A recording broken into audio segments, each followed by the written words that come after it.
Hello procrastinators and welcome to publication day for my new book, The Paradox. This chunky ass sci-fi time travel epic is available now. It's taken me 5.5 years to get here. I have got here. It is here. I cannot stress enough, it is here and I am touching it. So, to celebrate in this very video here, here's the previous book. This is Fuck Yeah Video Games, the audiobook version in its entirety. 6.5 hours of me talking funny about video games, just to celebrate, and of course to egg you slowly towards purchasing the Paradox if you haven't done already. So, sit back for in fact, maybe go get a drink and have a wee first, and then sit back, relax, and enjoy Fuck Yeah Video Games. And then, of course, go and buy the Paradox. Thank you! Mwah!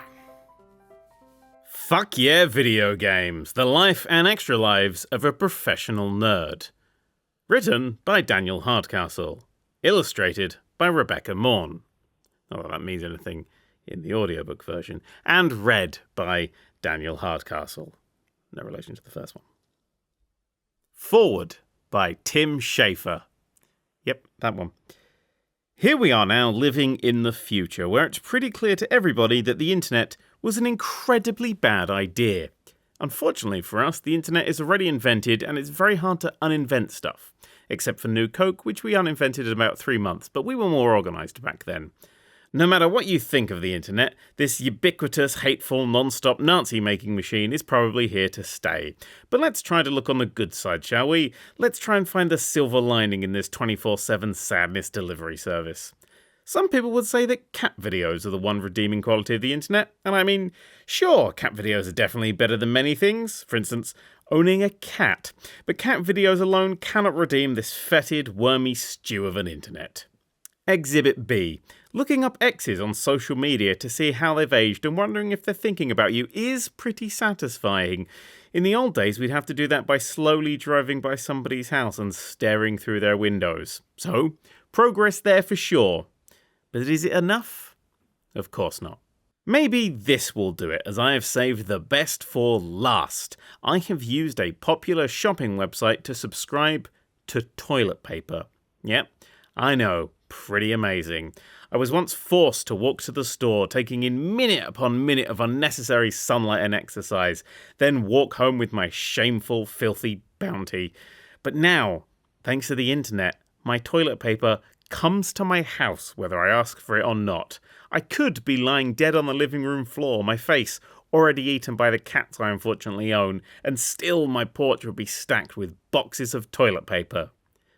And cat food too, now I think of it. So maybe my face would be fine. But the point is, the TP arrives on its own, which is convenient and also helps me pretend that the toilet paper is eagerly volunteering to do its horrible job.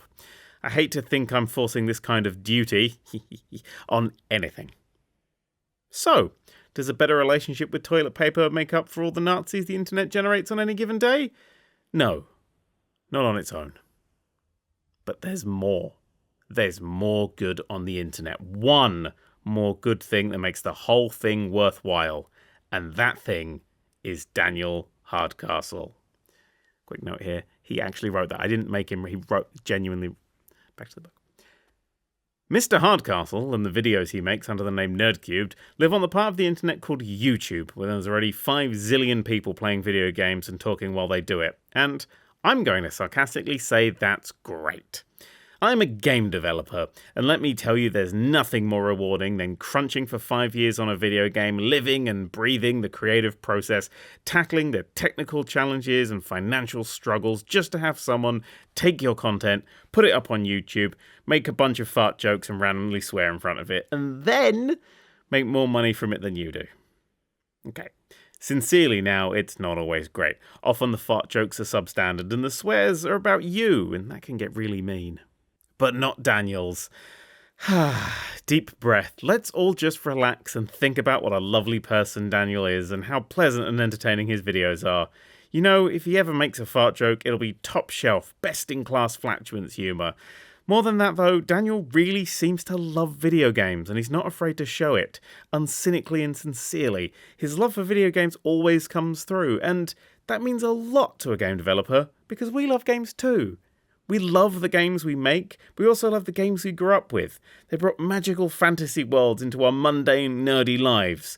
Might just be talking about myself here, and stimulated our sense of our own creative potential. Every game we make is a labour of love, and I think for Daniel, the same thing goes for his videos. Not this book, though. I assume he just tossed it off over a long weekend, or else used machine learning to get a computer to do it. Or maybe he just grabbed a chat log and published that, I don't know. But I assume he wrote it in the easiest way possible, because trust me, that's what I would do. Writing sucks, and it's hard, which reminds me, I need to stop doing it now. Thank you for reading, and thank you, Daniel, for inviting me to mess up the front of your nice book. Happy reading, everybody! Now that Daniel comes in book form, we can sign off from the internet forever. Lots of love, Tim Schafer, San Francisco, California. Introduction.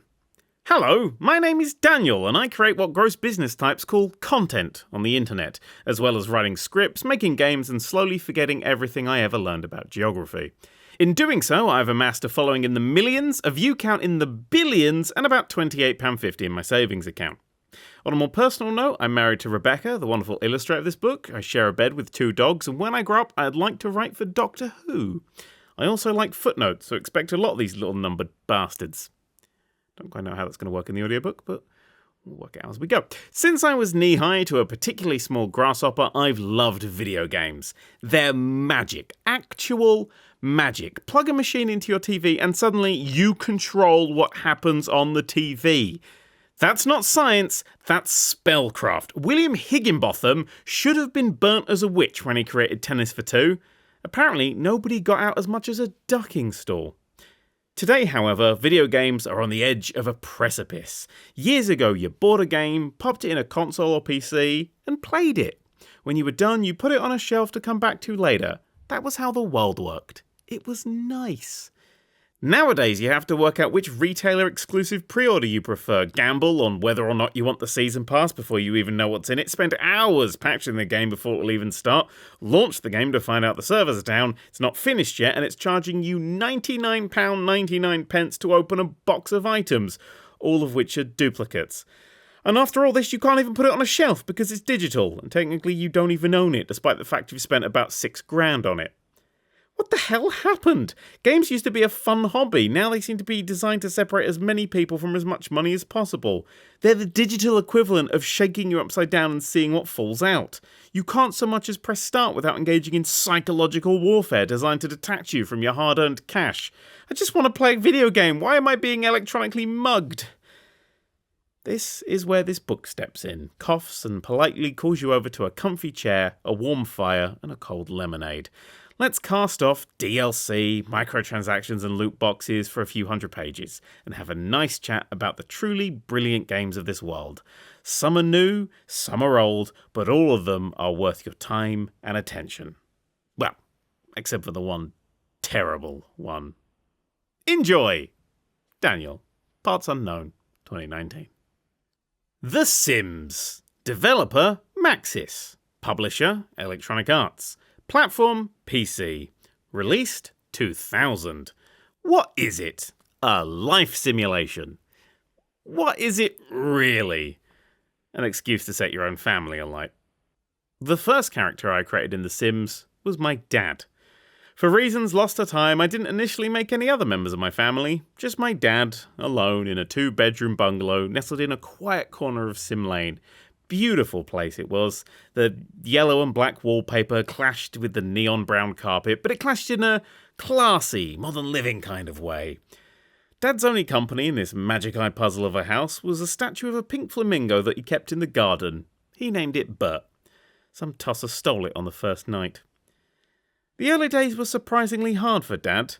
The theft of Bert had hit him hard and he was struggling to find work. Well, I say he was struggling to find work. I was the one who hadn't yet found out that the paper on the front porch had a job section in it. His attempts to do normal, grown-up things have resulted in him urinating in the kitchen while setting fire to the only cooker in his price range. Not even the acquisition of Bert 2 could help liven up his dreary mood. As he settled down that night to watch his tiny TV, he gave up all hope for a good life. Channel 5 will do that to you. Suddenly there was a knock at his door. Thinking it was the pizza delivery man, Dad leapt to his feet. Sadly, it turned out to be only his neighbour and future wife, Bella. As Bella Goth welcomed Dad to the neighbourhood, she was unaware she'd just met the man she'd leave Mortimer for. She was especially unaware that, due to Sims having loyalty that even Judas Iscariot would think was a touchback stabby, she'd be remarried by the end of the week. The wedding, like the relationship, was a small affair. Dad wore black, Bella wore white, and Bert wore a slim little pink number. Bella moved in immediately, complained about the dirty plates and fell asleep. Now, happily entrenched in Les Dawson's idea of married life, Dad finally got a job. The security gig was a breeze for Dad. He loved the graveyard shift, it paid well and gave him all the time in the day to spend with Bella and his hobbies. Well, I say hobbies, he just liked to stare at Bert too and think about the weather. He did come back smelling a smidge corpsey every now and then, leading Bella to suspect that he didn't quite know what a graveyard shift was, but she let it slide. Besides, it reminded her of Mortimer. You know, now that I think about it, there was something a bit off about Bella. She was doing a wonderful job of cleaning the bathrooms, fixing broken electronics, and waxing Bert too, but every now and then she'd just do something weird. One day she simply picked up a bin bag, walked to the centre of the kitchen, and placed it on the floor. Neither she nor Dad could ever pick that bag up again. I ended up having to build a wall around it. Didn't stop the smell. Or the flies. Back in the world of late-night security, promotions came thick and fast for Dad. Before you could say one day left until retirement, Dad was a patrol officer. The mean streets of SimCity became his territory. Dad was there to serve and protect, be it against robberies, car thefts, or even giant green lizards heading for the nuclear plant. For the first time in his life, he was happy. Nothing was going to take this away from him. Pregnancy's weird, isn't it? You know those countless hours you spent crafting the perfect RPG character? You know, stuff like making sure the nose for Gladius Big Pecs, hero of the people, is exactly the right distance from his philtrum? Well, having a baby is like clicking the randomize all button on that character. Actually, it's worse, because it's not just the shoulders and bottom you'll be looking at for the next 50 hours. It's a person. A person that you have to love and keep alive. Have to. By law. Bella's news pierced Dad's chest like the bullet he would be hit by a few days later. Questions oozed out in a very similar simile. How can we afford this? What if the trash smell drives it mad? What will Bert 2 think? How did this happen, considering we've only kissed, and I'm pretty sure that's wrong, but I'm only 11, so I don't know. This was set to be a scary and confusing time for all involved. We didn't have long to prepare. Mere seconds later, a text box announced that Dad Jr. was here. Well, a crib appeared anyway. Every now and then a noise came from it, so I assumed there was a baby in it. Could have been a Furby for all I know. One thing I did know, however, was that they'd all need a bigger house. Dad and Bella sold everything that wasn't nailed down, so long Bert too, and upsized to just down the street. Big plans were laid out for this new house. Downstairs would be the kitchen, living room and pool. Due to a miscommunication, Bella thought that the pool meant swimming pool, and Dad, meanwhile, had already bought sticks and numbered balls. Upstairs would be the office, main bedroom, and the baby's room. Actually, now we mention it, where was the baby? Dad Jr. was never seen again. He'd vanished without a trace. We assumed the moving guy labelled a box wrong somewhere and Dad Jr. ended up in Mexico. But you always lose something in a move, don't you? Bella started acting up. That may have been due to the literal loss of her baby or the come down from the lack of trash fumes. Nobody really knows. The marriage unfortunately dissolved soon after, and she left to be with a mailman. She was married before the next collection time. A few days later, Dad was shot at work. I decided to cheer him up a bit by spending the second floor money on a swimming pool in the garden. Lovely it was. Diving board, lights, the whole shebang. No stairs though. Waste of money. You could just climb out, right? He drowned an hour later. The last thing he saw was the newly purchased Bert 3. I'm sure he would have wanted it that way. I feel I let my sim dad down. He had all the potential in the world and I helped him squander it on women, TVs and flamingo wax. He could have been the next John McClane, but instead he ended up like David Dunn. There's a lesson to be learned here about kids ruining your life, but honestly it's vague at best. The next character I made was my mum. She burnt to death cooking a salad on the 3rd day. The fact I even exist is a fucking miracle. Pokémon Red and Blue. Developer, Game Freak. Publisher, Nintendo. Platform, Game Boy. Released, 1996 in Japan, 1998 in North America, and 1999 in the European Union. What is it? It's an RPG about capturing wild creatures. What is it really? An addiction that's had me in its grasp for the last 2 decades. Pokémon Red and Blue are works of programming art. The English release of these games was just a single megabyte in size. Apparently the Japanese one was only 512 kilobytes. That means you could fit the entire thing around 50,000 times into a standard PS4 or Xbox One disc. That's 100 hours of gameplay, a world with 10 cities and towns, 170 animated abilities, roughly, I only counted this once, 80 items, again, one count, I had stuff to do today, 45 music tracks, I'm a busy man, goddammit, an uncountable number of NPCs, totally countable by someone who isn't me, and 151 monsters, all on a cartridge that takes up the same amount of space as around a minute of MP3 music. It's that monster number I want to focus on for this story. Not the first 150, we could all catch them. I want to look at that final one, number 151, Mew, the mystery that captivated a generation. A generation that clearly had nothing else better to do with its time besides collecting pogs and making barely flavoured ice with Mr. Frosty. You see, Mew wasn't technically obtainable in Pokémon Red and Blue. There was no way of catching it without going to special events, hacking your save file, or very clever glitches that weren't found out about until over a decade after the game came out. Everyone knew someone who knew someone else who knew someone else who had one, but nobody seemed to be able to prove it. Even that kid in your class whose uncle worked for Nintendo didn't have a smidge of evidence. These days, if you don't know a thing, you go online and after a few searches, you know the thing. Back when I was a lad in school, we didn't know things simply because there were no ways of knowing them. I mean, the closest thing we had to the internet was a library, and no book in there had even heard of video games yet. This meant that rumours weren't just king, they were currency. I traded many wildly incorrect rumours I'd heard for Pokemon cards back in the day. Yeah, just hold B and down and you'll definitely catch any Pokemon. Now, hand me that shiny Alakazam. Me in 1999. Probably. Quick side note, remember those kids who would later bottle out of the trade and tell their parents to force you to trade back? You know, the argument starters who eventually caused all these awesome fads to get banned from schools? I hope they're all fucking dead. How many of these playground legends did you hear? If you give Pikachu enough water stones, he'll turn into a Pikablue. Bill has a secret garden behind his house with a legendary Pokemon in it. Catch a Lickitung with a Game Boy upside down and it'll evolve into a Luigi. That one was actually an April Fool from Nintendo Power magazine. They also claimed a Dratini could evolve into a Yoshi if you traded it and trained it loads. I spent hours on this one, you bastards. Magikarp Splash could insta-kill anything, it just only worked a fraction of a percent of the time, and talking to Oak's assistant 100 times before picking your starter means that you could get all 3 of them. Now, all of these were, quite obviously, bullshit. However, there was a magic to these rumours, a chance that they might be true, formed from the coalition of a brilliant game and the fact that all children are idiots. My favourite myth was the truck. Apparently, there was a truck somewhere in the world that had a Mew hidden under it.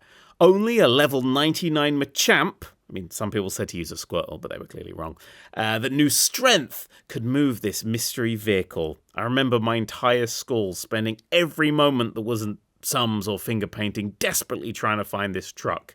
We heard a rumour that it was next to the SSN, a cruise ship docked in the game. But the problem was the boat left and the port was locked down before you got the ability to swim and explore the area. Bugger. Guess it's back to Tazos for us. However, a week later, and I distinctly remember this happening in a church, I came up with a solution. The SSN only left when you got off it, so if I lost a battle after getting the mission item, but while still on board, I'd be teleported out to the Pokemon Center to heal up. Maybe, just maybe, the ship wouldn't leave, and I'd be able to come back later. With the delicate movements of a world-renowned surgeon, I extracted my red Game Boy Pocket from my coat, turned the volume down, and reset my game. Yes, I'd lost all my progress, but if this worked, I'd be a hero. Mum then saw my Game Boy and confiscated it until we got home. I tried to explain the hero thing, but she was too wrapped up in the priest's sermon, a speech that was getting dangerously close to somehow being less than monotone. Batman doesn't have to put up with this shit. Lucky Batman. Later that night, I performed rigorous testing in the most scientific environment I could manage, under my bedcovers with a torch, starting the entire game from scratch to prove my hypothesis correct. The hours passed as I raced through the game, wanting to know the answer before school the next day. Eventually, I had my answer. I was right. The SSN didn't leave if you fainted inside. We were through the looking glass. I pushed on, ignoring the first rays of sun creeping across the floor, finally obtained the ability to swim, went back to the port and... oh my god. The truck was real. It sat there, off-screen until you swam over to it, just next to the SSN. No way to access it without the fainting strategy. I didn't have the level 99 Machamp required to finish the rumour, but that would come later. I had to report my findings to the playground. I put my Game Boy away, placed my glasses down, and heard my alarm go off. Looking back on it, this was the most popular I'd ever be in school. I was king. No, kings are mortal. I was God. God of the swing set. I was young at the time and maybe remembering this wrong, but at least 80,000 children crowded around me that day to see that truck. Liam Paxton claims he saw kids in uniforms he didn't even recognise watching me play that Game Boy Pocket. I swear, at one point, a news crew turned up. Suddenly, a shout emerged from the crowd. Someone had a level 99 Machamp. They'd got that first, planning to search for the truck later. They were willing to trade. The crowd of over 2 million children held their collective breaths. A link cable was found and inserted. The trade was made. I approached the truck, used strength, and... nothing. Nothing at all. Looking back on it, this was the least popular I'd ever be in school. Kingdom Come Deliverance. Developer, Warhorse Studios. Publisher, Deep Silver. Platform, PC, PS4 and Xbox One. Released, 2018. What is it? A medieval RPG. What is it really? Bohemia Rhapsody. In Kingdom Come Deliverance, you play as Henry, the blacksmith lad, living in the quiet village of Skalitz in the year 1403. You can't read, you can't wield a sword, and you'll probably die of the sniffles at the grand old age of 35. One uneventful morning, you wake up late, eat whatever the hell is boiling away in the nearest pot, and go and see your father. He's a bit busy forging a weapon for the local lord, so lumbers you with a shopping list and a debt to collect. This is the first mission of the game. For me, it did not go well. It did not go well at all. Being poorer than the side characters in A Christmas Carol, I figured I'd better collect the debt first. Kunesh, a gruff and rather unpleasant peasant, had ordered an axe, hammer and nails and neglected to pay. I strode up to him, stopped him chopping wood and demanded payment. After a brief but earnest exchange, I began picking my teeth up from the floor with my newly dislocated arm. You're not the big hero in Kingdom Come Deliverance. You're not even the small hero. You're simply the blacksmith's boy. Due to the way video games have trained me to think, I expected to blatter Kunesh into the consistency of whatever was in the pot earlier. But he annihilated me. I actually had to run away from the very first fight in the game. This wasn't even the whole Kobayashi Maru trick that a few games pulled early on. I just sucked.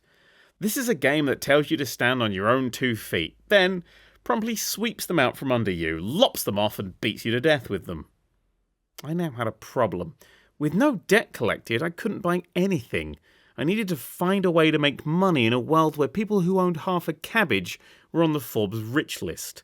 I wandered over to the local tavern to find work and mercifully found something much, much more useful. A lockpick. So, who to burgle? My first thought was the castle on the hilltop. Sure, it would have treasure, but I had fought a fat drunk earlier and still had to extract my left leg from my own arse afterwards. Heavily armoured and beweaponed guards were probably a smidge out of my range. Steal from a shop, perhaps? No.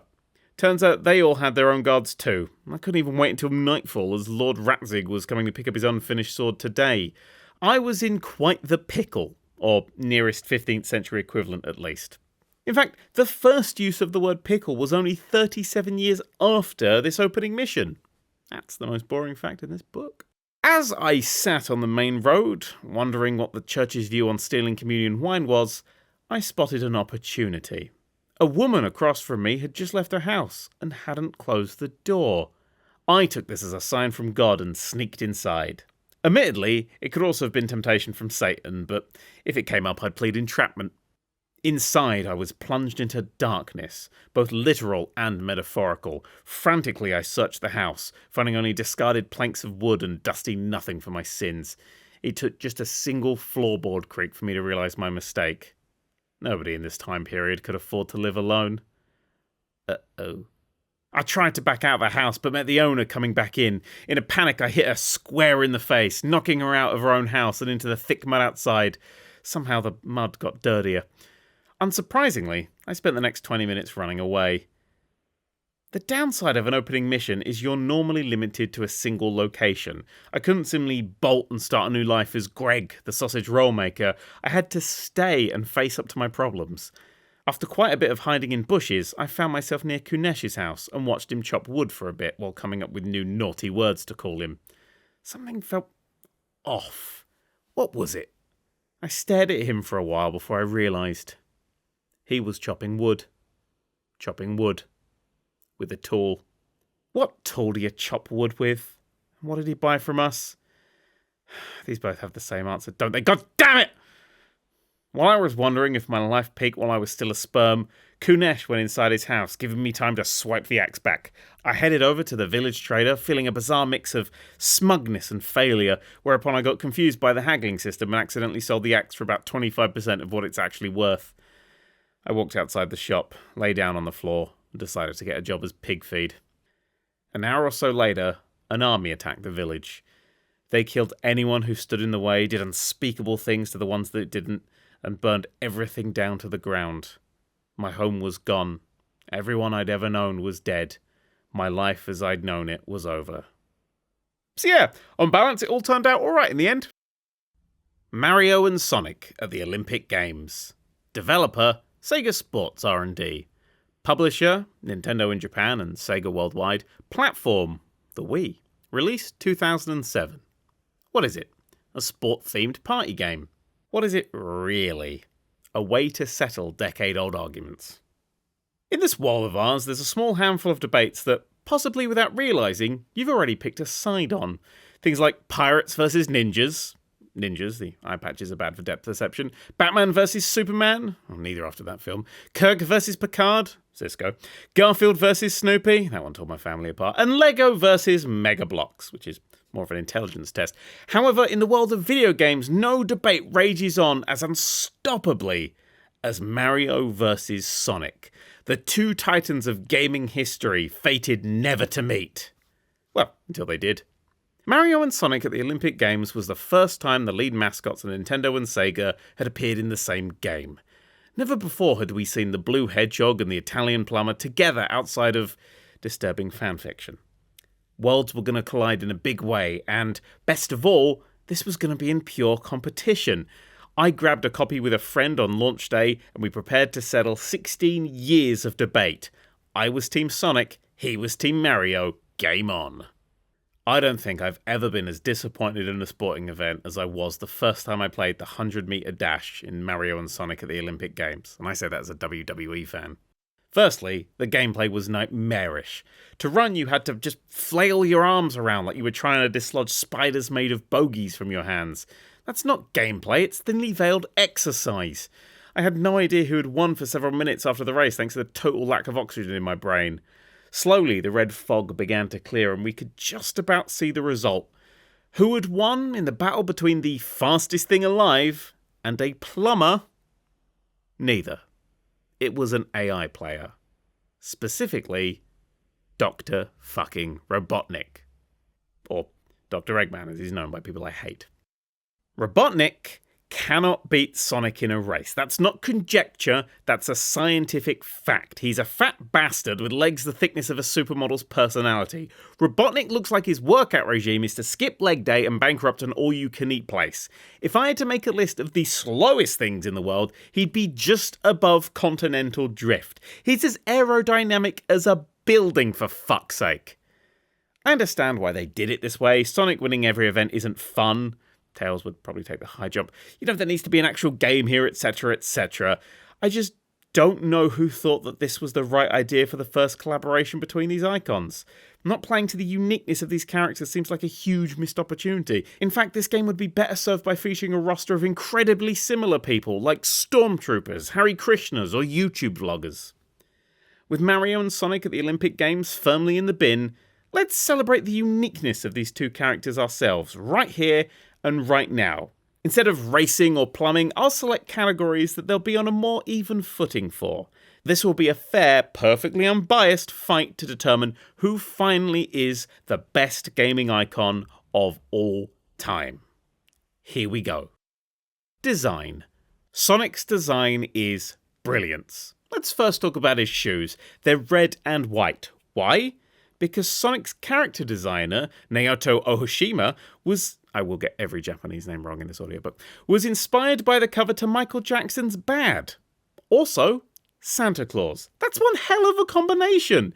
He's blue because that's Sega's official colour, and his overall look is based on Mickey Mouse. He's the combination of the greatest pop star, the best known cartoon character, and the most crushing lie we tell to children. Who can beat that? Not Mario. Mario has a hat because his creator, Shigeru Miyamoto, found drawing hair too difficult. He has a moustache, so you know he has a face. He used to be a carpenter, but changed careers and his name after killing an innocent gorilla in Donkey Kong. He's never, ever been seen in a game doing any plumbing whatsoever. He's probably a con man. I wouldn't let him near my kids. Personality. Sonic's attitude is based on Bill Clinton. Seriously, the President of the United States of America, back when that used to mean something, is the backbone of Sonic's entire character. He's got flaws, but he always helps save whatever planet they've bothered to set his current game on, and he never asks for any help. He's true blue. Mario doesn't actually have a personality, being literally designed without one. He's mute, apart from occasionally saying his own name, yippee, and on one slightly dodgy occasion, pasta power. He has a serious mushroom-based drug addiction, kills his own pets that jump over holes that he could probably walk around, and the object of his affection, Princess Peach, hates him. 35 years have gone by and she's never been on a date with him. Why? Simple. He hangs out with a guy who kidnaps her all the time. Seriously, Mario and Bowser are regularly seen playing tennis or going go-karting together. That's like the boyfriend of a PTSD sufferer hanging out with a war. He's basically an abusive mute stalker who shouldn't be having games made about him. He should be on an FBI watch list. Age. Sonic is 15, young, a little reckless, but willing to put himself on the line to save the world. He's also clearly grown as the games have gone on, going from a chubby kid to a lanky teen in front of our eyes. Mario looks like he's 48, but according to Miyamoto, is actually just 24 years old. Again, that sets off alarm bells for me. Why is he trying to look old? Is he a benefit scammer? Maybe he has a fake ID. One thing's for sure, you can't trust him. Abilities. Sonic is the fastest thing alive. He can jump high, curl into a ball to attack things, and turns into a freaking Super Saiyan if he fancies it. He's untouchable.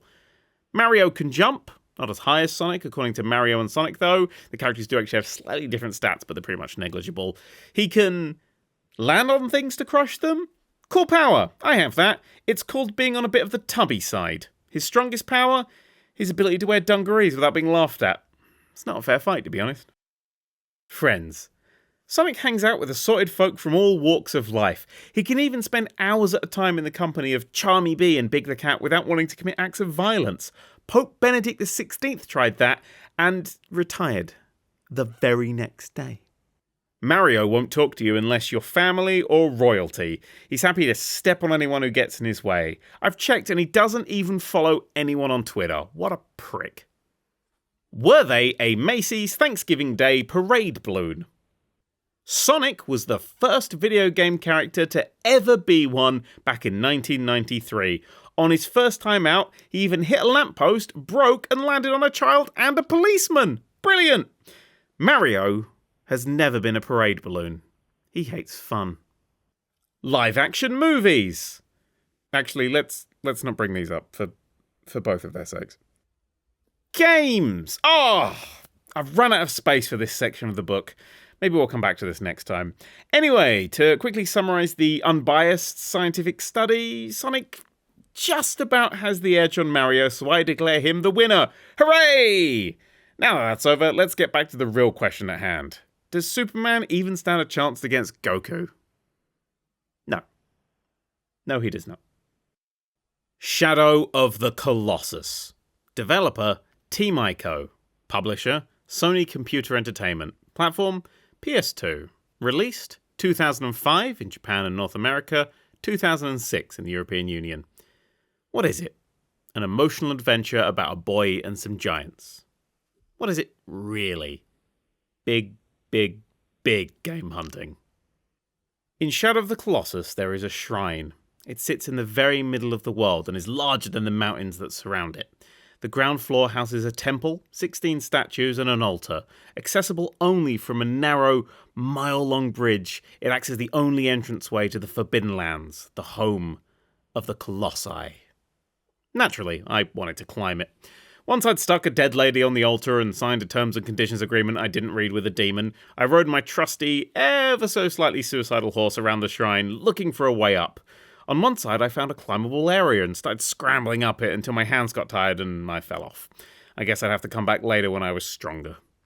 The general idea of Shadow of the Colossus is to kill 16 skyscraper-sized beasts. Well, 14 the size of skyscrapers and 2 the size of sheds, with nothing but a horse and a sharpened twig.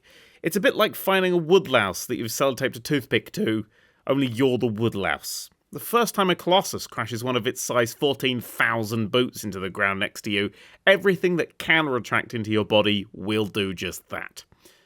After a while, I'd worked out how to locate weak points, how to climb up back hair, once again demonstrating the importance of personal grooming, how to stab the innocent creatures in the brain, how to suppress the feelings of sadness that watching them die brought up. Victory! I'll just suppress these conflicting emotions that the sound music is giving me.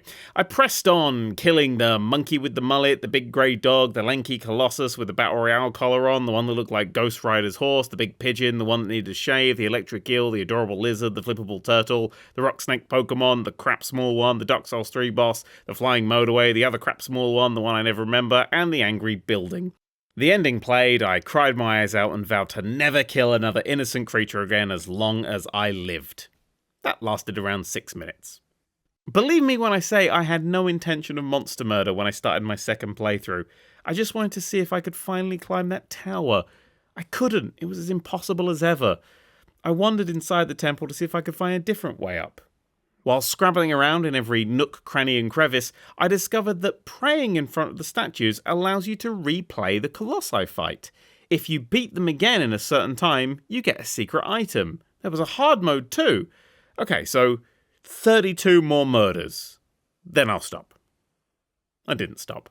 Now equipped with a parachute, an invisibility cloak, and an explosive set of arrows for my bow, I was a one-boy Colossus wrecking machine. However, offensive weaponry aside, the most interesting out of all of these items were maps, one for lizards and another for fruit trees. I tracked down the closest fruit tree and, after accidentally exploding the first one, managed to shoot an apple down onto the ground. I picked it up and my health rose. Permanently. Tracking the lizards was harder. The map was actually a stone that revealed special white-tailed lizards, but only when you were near. It was worth it though, as each lizard tail that you ate, snake eater, increased the length of time you could climb for. I drew up my own map to mark their locations on for a more permanent record, and played through the game again, finding them all. When I started the game for the third time, I had a huge grip bar and another 16 murders on my rap sheet, not including the lizards. But I could now climb the shrine! My quest was over! But it wasn't. My grip bar was upgraded, but it wasn't enough. I had climbed much higher, but there was still more to go. I played the game again, slaughtering my way through the Colossi with all the coordination, violence, and bloodshed of my family at a buffet. 15 hours later, I tried the climb again. Further, but not enough. I played again. 16 murders, 77 lizard tails, 15 hours. Not enough. Again. Murder. Lizards. God damn it. I reached the point where I'd started to see school as a break from the game. Then, after 6 playthroughs, 128 dead colossi, 385 lizard tails, and a week of my life, I could make the climb. The climb itself was agonizing, minute after relentless minute of vines, ledges, and handhelds. Eventually, I pulled myself up and discovered that I was at the door from the very first cutscene of the game. It felt like a lifetime ago, but it was a nice bookend. My time with Shadow of the Colossus was going to start and end at the same place. Just not quite yet. I had two paths from here. I could either run across the mile-long bridge and possibly leave this place, or I could follow a path that seemed to lead even higher up the shrine. At the top of this place had been my goal for so long, but I didn't even know I'd get up to this bridge. It was a new choice, and as someone who, when asked to pick a thing, just chooses the last one listed, I started to run across the bridge. It takes 7 minutes to cross that bridge. Below, the lifeless yet delicate landscape stretched out in every direction. Huge columns of light fly into the sky from the corpses of dead Goliaths. It looks like the inside of Enya's mind. At long last, I made it to the end of the bridge. In front of me, carved into the stone, was the gateway, a narrow, dark valley that would take me away from this place. I turned around to look at the shrine, knowing I'd never know what was on the top of it. Maybe this was a metaphor for life. When it's your time to go, you'll always leave some mysteries behind. Anyway, long story short, I tried to leave, but a big gust of wind blew me back in. Maybe it's a metaphor for reincarnation or something. 7 minutes in the opposite direction later, and I was back at the door. I followed the path around to the top of the shrine and eventually walked out to a place that made the whole climb worth it. It was a garden. Shafts of light scattered themselves through the lush trees, thick grass covered the ground, and the decay of the world below was absent.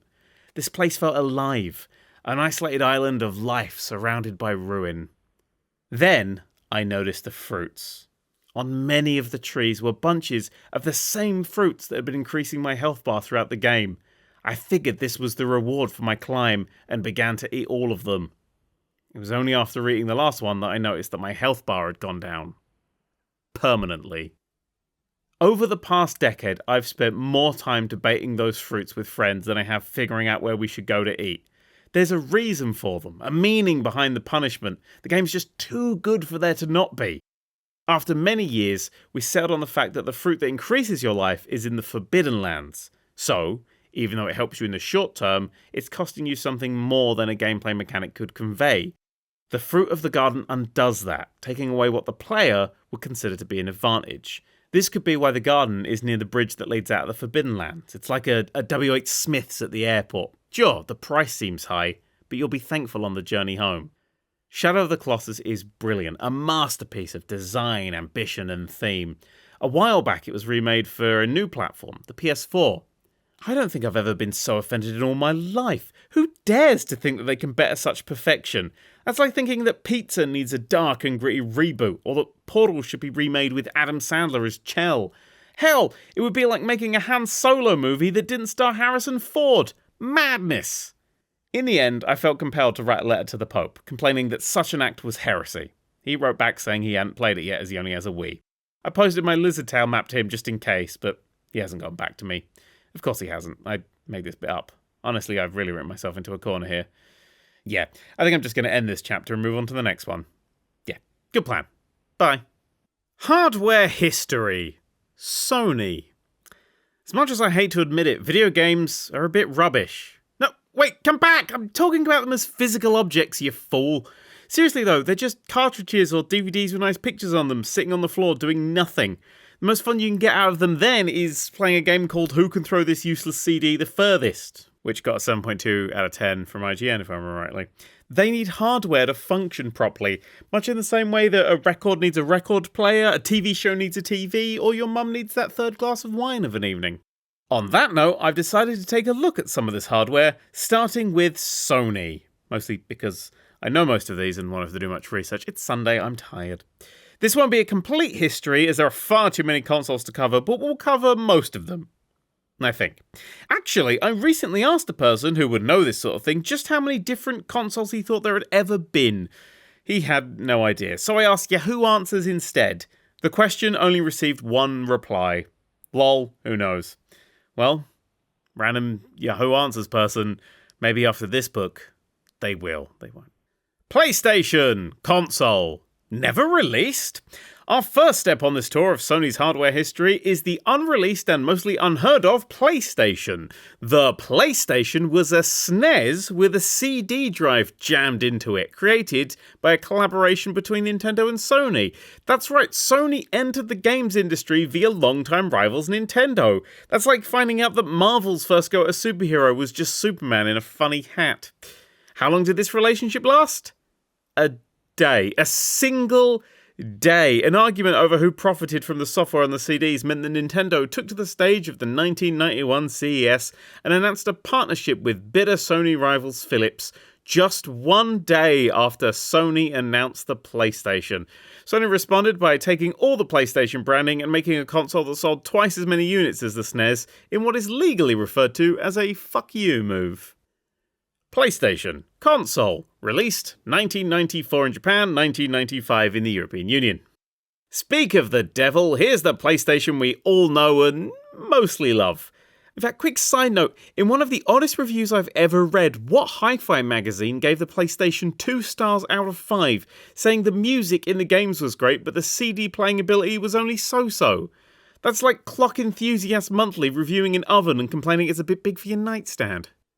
3D graphics had arrived, but sadly view distances had slept in and missed the bus. The games were stunning for the time, but most of them played like the character could see as far as Velma after she's lost her glasses. The video game tie-in to the film Small Soldiers featured a multiplayer mode where darkness erupted about 5 feet around the player, meaning you could lose the room you were in while still standing in it. Even the usable gun turrets dotted around the levels had the same range as a bowling ball thrown by a baby. I think I played it for about 20,000 hours or so. The good old days. Despite the limitations, it was one hell of a success, selling over 100 million units in its lifetime. Huge games like Tomb Raider, Crash Bandicoot, Metal Gear Solid, Gran Turismo, Tekken, Spyro, Oddworld, Abe's Odyssey, Final Fantasy VII, Silent Hill, and Tony Hawk's Pro Skater cemented Sony as a huge player in this industry.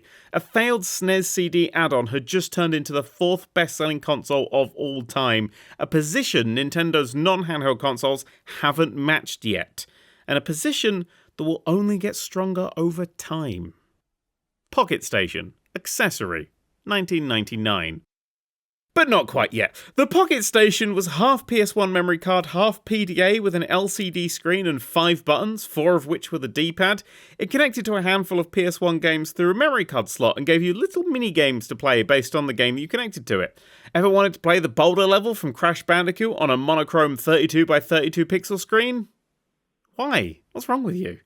Despite only ever being released in Japan, it still managed to sell almost 5 million units. A few years ago, Sony added the Pocket Station to the PS Vita as an app to tie into the PS1 Classics range, but again, that was Japan only. Stupid Japan with its cool technological tat. PlayStation 2. Console. Released 2000. I'm not really sure how to introduce the best-selling games console of all time. My initial idea died when the publisher said there's no real way to launch fireworks from a book, not even a small amount. It's kind of lame. This is why everyone has a Kindle now. The PS2 is my favourite games console. Nothing before it or since has had such breadth, depth, or... today I learned that literally nothing rhymes with breadth. Also, man, that's a horrible word. Saying it is like trying to talk with a mouthful of loft insulation. Oh, Macbeth! Hot Potato Orchestra Stalls Puck will make commence as the PlayStation 2. From the narrative insanity of Metal Gear Solid 2 to the towering behemoths of Shadow the Colossus to eating fast food in GTA San Andreas, the PS2 formed my gaming's taste around its 13-year lifespan.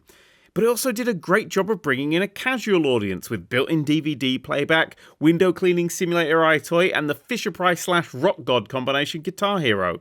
It was literally the console for everyone, which, thinking about it, is probably why literally everybody bought one. From launch to discontinuation, the PS2 shifted 155 million consoles and over 1.5 billion games. If you stacked all those PS2 game cases in a pile, you'd reach 21,000 kilometers into the sky. But be careful when you do this, though. The ISS orbits at just 408 kilometers and could take out the bottom section of your pile like a toddler running at a wedding cake. PSX console, released 2003. Another one that never made it out of Japan. I'm only including this PS2 and DVR hybrid because a lot of people refer to the PS1 as the PSX, and that annoys me. That's all I have to say on the matter. Let's move on. PlayStation Portable. Handheld. Released 2004 in Japan, 2005 in the EU and US. On paper, the PSP is the greatest handheld of all time. Okay, paper tends to be very thin and flimsy, but you know what I mean. It's basically a portable, not quite but nearly PS2 with some great games on the very strange permanently encased discs called UMDs, Universal Media Discs, a particularly stupid name as they only played on PSPs and therefore weren't universal. The first time I laid eyes on a portable Grand Theft Auto in full 3D, I knew I needed to get one. I didn't though, they were very expensive. In 2009, the PSP Go launched. It was smaller, could only play downloaded games due to its lack of UMD drive. See, not even all fucking PSPs could play it. Universal, my ass. And had all of its controls in a single slide-out panel hidden under the screen. A few months after its launch, Sony started to bundle it with 10 free games. They weren't crap games either. They included Little Big Planet, Gran Turismo, and Grand Theft Auto Vice City Stories. That had to be worth a punt, right? Yes. Oh, God, yes. First off, the PSP Go is the greatest handheld ever based on comfort alone. It weighs a mere 158 grams, fits in my strange hands like tailor-made silk gloves, and slides shut to leave an incredibly thin device, around 63 times smaller than a modern mobile phone. In fact, it can be transported so easily that on no fewer than 6 separate occasions, I've accidentally inserted it into myself.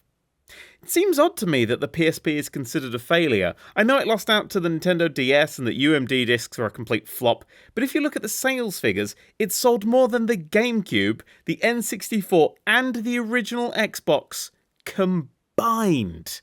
Not bad for a failure. Not bad at all. Sega Saturn PS2 controller. Accessory. Released 2005. Here's something I once found in a flea market, a Sony and Sega collaboration controller. I don't think we'll ever see anything like this again, but the ability to play PS2 games on a slightly modified Sega Saturn controller is brilliant. It even had the original Sega Saturn markings on the buttons themselves and the corresponding PS2 ones underneath each button. L1 and R1 were moved to the face buttons and the analog sticks, well, there weren't any, meaning you can actually play a whole bunch of games. Still, I don't think it matters. It's for the sort of people who like fighting games, and they're all genuinely terrifying. PlayStation 3. Console. Released 2006 Japan and the US, 2007 EU. I remember the day my mate Sock brought a PlayStation 3. I went around his house and spent the entire evening playing launch titles like MotorStorm and Resistance Fall of Man. Actually, I went around his house pretty much every day. I just happened to be a PS3 there this time. I remember being blown away by the graphics and playing the games well into the night. I also remember that a few weeks later, we were back on the PS2. The PS3 lost me for a while. Sure, there were superb titles like Red Dead Redemption, Little Big Planet, and Burnout Paradise, but this was the point when games went gritty, cinematic, and brown. Very brown, sometimes grey. Even the developers of bouncy, bright games like Free Radical Design fell into the mature trap and died. They went from Time Splitters, the silly adventures of a time traveller and some monkeys, to Haze, the serious adventures of a drug-addled soldier where 95% of the game's textures were just blurrier versions of the colour brown. It was the video game equivalent of lying face down at Glastonbury and about half as fun. The worst part about the PS3 was the controller. Yes, it was the same great controller as always, but when the PS3 was announced, they showed off this bright silver boomerang controller instead. It looks stupid, but I've never wanted anything more in my entire life.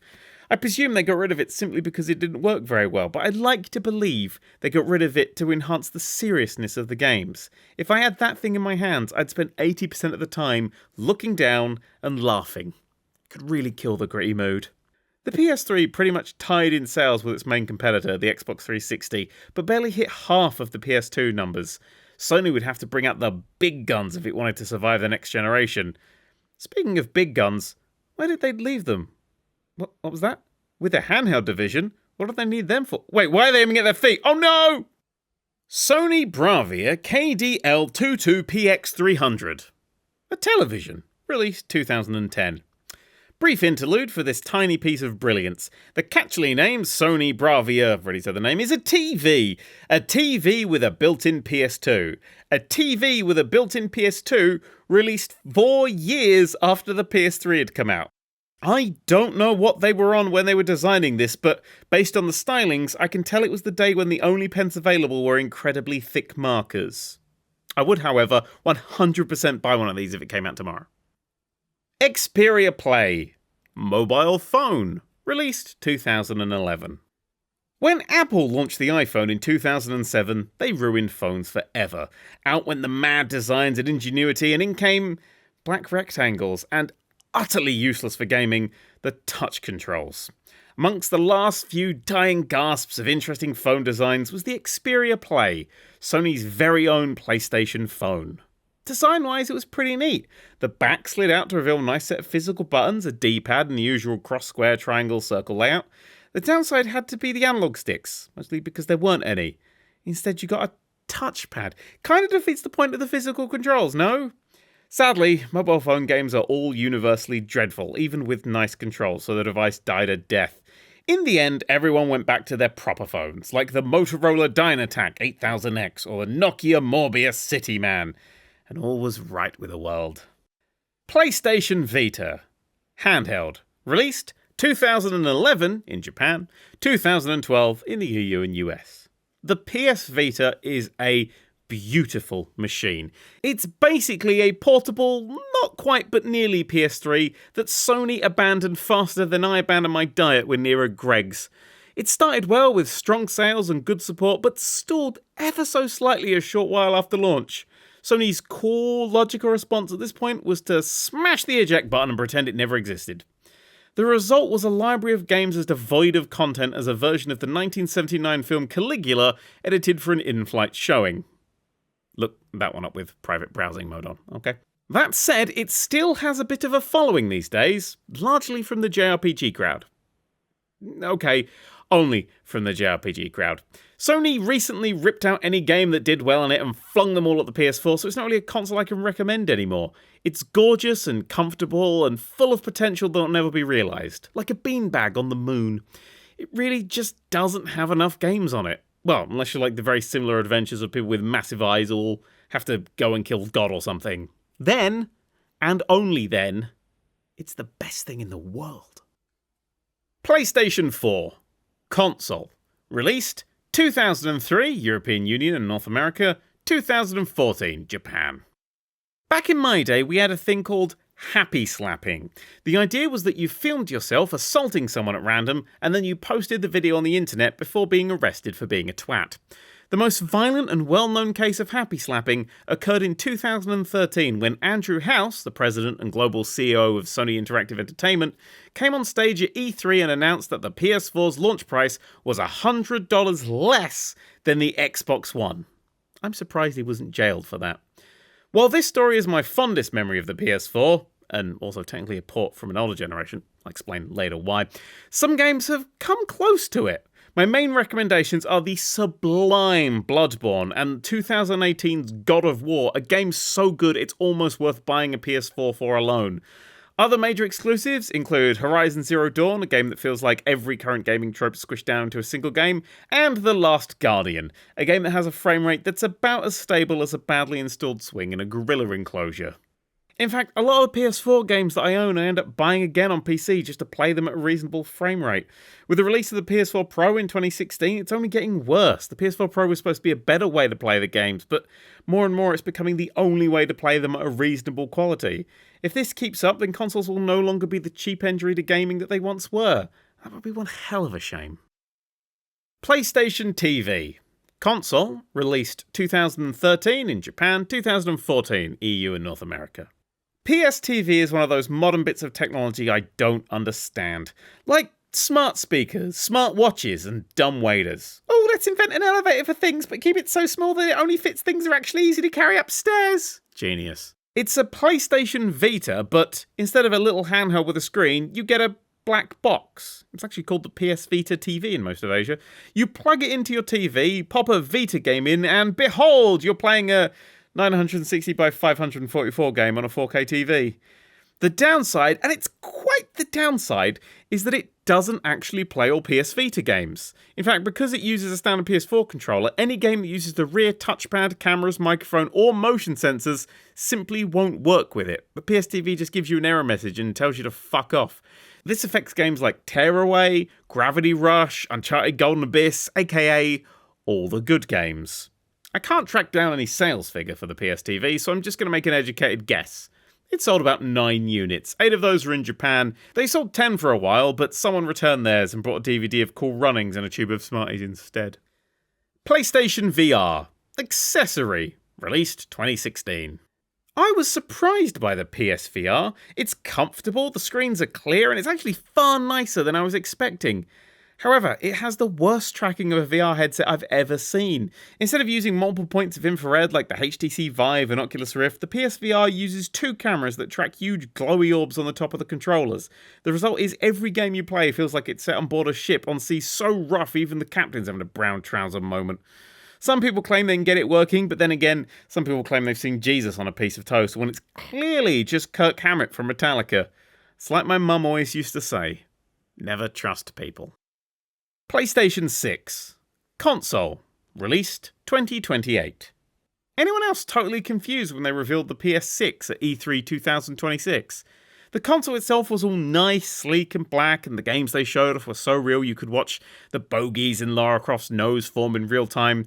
But I just don't get why they changed the controller to that perfect sphere that stabs you in the hands with knives while you play. I know it's to capitalise on the nostalgia of old controllers being uncomfortable, but it seemed gimmicky to me at the time. Still does, if I'm honest. That aside, we've had some pretty good exclusives for it. I mean, Grand Theft Auto 8 was alright for a free-to-play game. Bloodborne 3's twist ending, where they explained everything in super detailed exposition, was great. And the all-female reboot of Jak and Daxter was fun. It could have done with fewer sex scenes, though. I made all of that up, of course. The sex scenes were great. So that's Sony! In a brief conclusion, they dominated more, went a bit wobbly, buggered stuff up, and might end up killing consoles as we know them. Hooray! Sonic the Hedgehog. Developer, Sonic Team. Publisher, Sega. Platform, Mega Drive. Released, 1991. What is it? It's a platformer focused on speed. What is it really? It's the reason this book exists. My earliest memory is from a trip to Australia that my family and I undertook in the early 90s. I was toddling along by the side of an outdoor pool when the following thought was etched into my consciousness forever. Ow, this is hot. That tiled poolside was so scorching I actually had to develop the concept of memory in my tiny baby brain to deal with it. Billions of years of hardwired evolution began to stir as this new part of myself came online. The heat of those white tiles was the first thing my brain understood as a serious threat, so I had to work out a way to mentally write that down. That's sort of the point of memory, isn't it? It's a survival tool. I mention this because my second memory was buying a Sega Mega Drive with my parents at the local electronics boutique. I'm not entirely sure how that fits in the whole survival thing, but considering my career is in video games, I'm also not convinced it's wrong. Maybe evolution knows more than we give it credit for. Maybe telling a small child that the box we're buying can control a blue hedgehog on the TV overrides the default reason for memory to exist in the first place. Bugger survival, did you hear what Mum just said? While researching this book, I know research, it surprised me too, I sent a text to my dad asking if there was any specific reason that he bought the Mega Drive, named the Genesis in America, I assume for religious reasons, as it would be a nice detail to keep a record of. Here, word for word, is the text I received in response. Son, I just farted, and only when I smelled it did I remember doing it. Let's just say it was a birthday present. You know, I feel slightly sorry for kids born in this day and age. Video games are literally everywhere, and while that's a wonderful thing, technology that comes around in your lifetime is so much more magical than technology that's already there. Going from a life without video games to them suddenly being in your living room was thrilling. The closest I've ever got to that in my adult life was the first time I tried VR with a HTC Vive. I giggled for hours. New technology? Magic. Now we've got the only sincere paragraph in this book out of the way, let's talk about my first time. There I was, gamepad in hand, eyes wide, about to enter a whole new world of technology. I pressed start on the title screen, although, think about it now, I don't think it actually says press start on that screen at all. And I was informed I was standing on the lush plains of Green Hill Zone. Giant purple and yellow flowers danced about in the gorgeous sunlight, while in the background, a waterfall cascaded off of the bright orange mountains and crashed into the azure river below. White clouds hung lazily in the sky. I pressed a button, Sonic ran right, collided with a robot shaped like a ladybird and died. I'd fallen in love.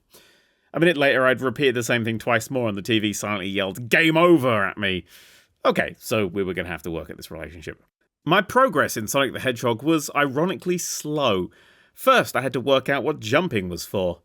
Thinking about it, jumping is probably the most frequently included part of gaming that doesn't come up often in your daily life. If the only way to get somewhere was by jumping, I'd probably call up some health and safety department and complain. The only time I ever jump these days is if a spider surprises me in the garage. Not just jumping, mind. Any variation from a continuous flat surface could ruin my day. I tut almost out loud every time the gap between a train and the platform is particularly wide. Fruit eating's another big one, isn't it? If anyone ate as much fruit as early gaming characters, they'd catch whatever the opposite of scurvy was. Next weird mechanic, rings. Sonic has apparently collected over 70 billion of these since 1991, but has yet to explain where they come from or what they even really are. One tiny part of the canon suggests that they're a natural formation on his planet, but considering that the planet he lives on changes in a game-by-game basis, I hold Sonic's canon to the same regard that I hold Doctor Who's. Anyway, after days of playing, I finally made it to the end of Green Hill Zone, and guess who comes in like, and indeed with, a wrecking ball? Yep, the artist formerly known as Dr. Ivo Robotnik. Or Ovi Kinterbor, Julian Kinterbor. In fact, there are 10 versions of Robotnik so far, each with their own backstory. It's like the various adaptations of Hitchhiker's Guide to the Galaxy, only fatter. He's an odd sort, Robotnik. Clearly, he spent many, many hours building robots that fit small animals, but I haven't a clue why. One tiny fleck of story states that he used to use them to power robots, much in the same way that machines use humans to power the Matrix. I mean, originally the machines used humans as processors, not electrical power, but some twat in a suit thought that people wouldn't understand it and changed it to human batteries. This isn't relevant to Sonic, but if I just don't mention it, I'm going to get emails from people that start with, "well, actually." But anyway, that doesn't make a lick of sense, though. A human produces about 10 to 100 millivolts of electrical energy, so you'd have trouble getting a human to light an LED, never mind getting a duck to power a whole robot. Whacking a solar panel on a robot ladybird schematic can't be harder than trying to seatbelt a rabbit into every single one of them. Maybe he's just a psychopath. Sadly, we don't get a huge amount of backstory for him in the games. The manual for Sonic Heroes describes him as this: Eggman is a romanticist, a feminist, and a self-professed gentleman. God, you can smell the Reddit account from here, can't you? Not that he hates everything. I'm surprised we haven't raced through a level called the Friend Zone yet. Getting back to the admittedly vague at best topic, I didn't finish Sonic the Hedgehog until I was much, much older. I remember beating the final boss, seeing the credits roll, just being confused. Why were we back at Green Hill? Why is Sonic running left? Who the hell is Carol Yass? I didn't think the game would ever end. I didn't think any games ended. The only other game I had was the Tetris-like columns, and that sure as hell never ended. What was I going to do now? The answer, although I didn't know it at the time, was simply just going to play a hell of a lot more games. Then again, 2 weeks later I got a copy of Shaq Fu, and I didn't play games again for the rest of the millennium. Watch Dogs 2. Developer, Ubisoft Montreal. Publisher, Ubisoft. Platform, PC, PS4 and Xbox One. Released 2016. What is it? An open-world game based on hacker culture. What is it really? A game about exploding people's phones for giggles. What do you want to be when you grow up? The younger you are, the more this question tugs at a deep pit in your stomach. How do you even begin selecting one thing you've not even tried yet from an infinite pile of things? It's an impossible task, and we need to answer it far too early in our lives. When I was first asked it, I was still wearing plimsolls. And my answer was tennis player. Literal swing and a miss there, young me. It's a difficult question to give advice about. Some tell you to focus on the school subjects that you like. Others, mostly the lazy, say to focus on the ones you're good at. Once at school, I spent an hour in the computer lab answering a huge list of multiple choice questions that would eventually help me choose a career. My result? Honestly, it was adult filmmaker. Sadly, I was in a Catholic school and they didn't offer that as a course. A shame. But on the bright side, it's difficult to grow the required seedy moustache at the tender age of 13. It wasn't until one fateful day in high school that I even began to know how to answer that question. I realised that it's not what you're good at. It's not even what you like doing the most. No, you should choose your future based on what got you into trouble. That's the secret. Think about it. The strange kid who got told off for doodling in the margins all the time? Comic book artist. The girl who used to build slingshots and booby traps? Now an engineer. The bully who beat up the poor kids and stole their lunch money? He's just been elected MP of Flydale North. The system works. Me?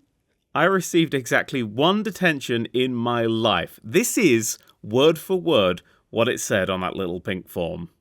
1 hour after school for telling rude jokes over the school internet. If I still had that slip, it would be framed in my house. The reason I served that detention was simple. I had hacked the restrictions off the school computers.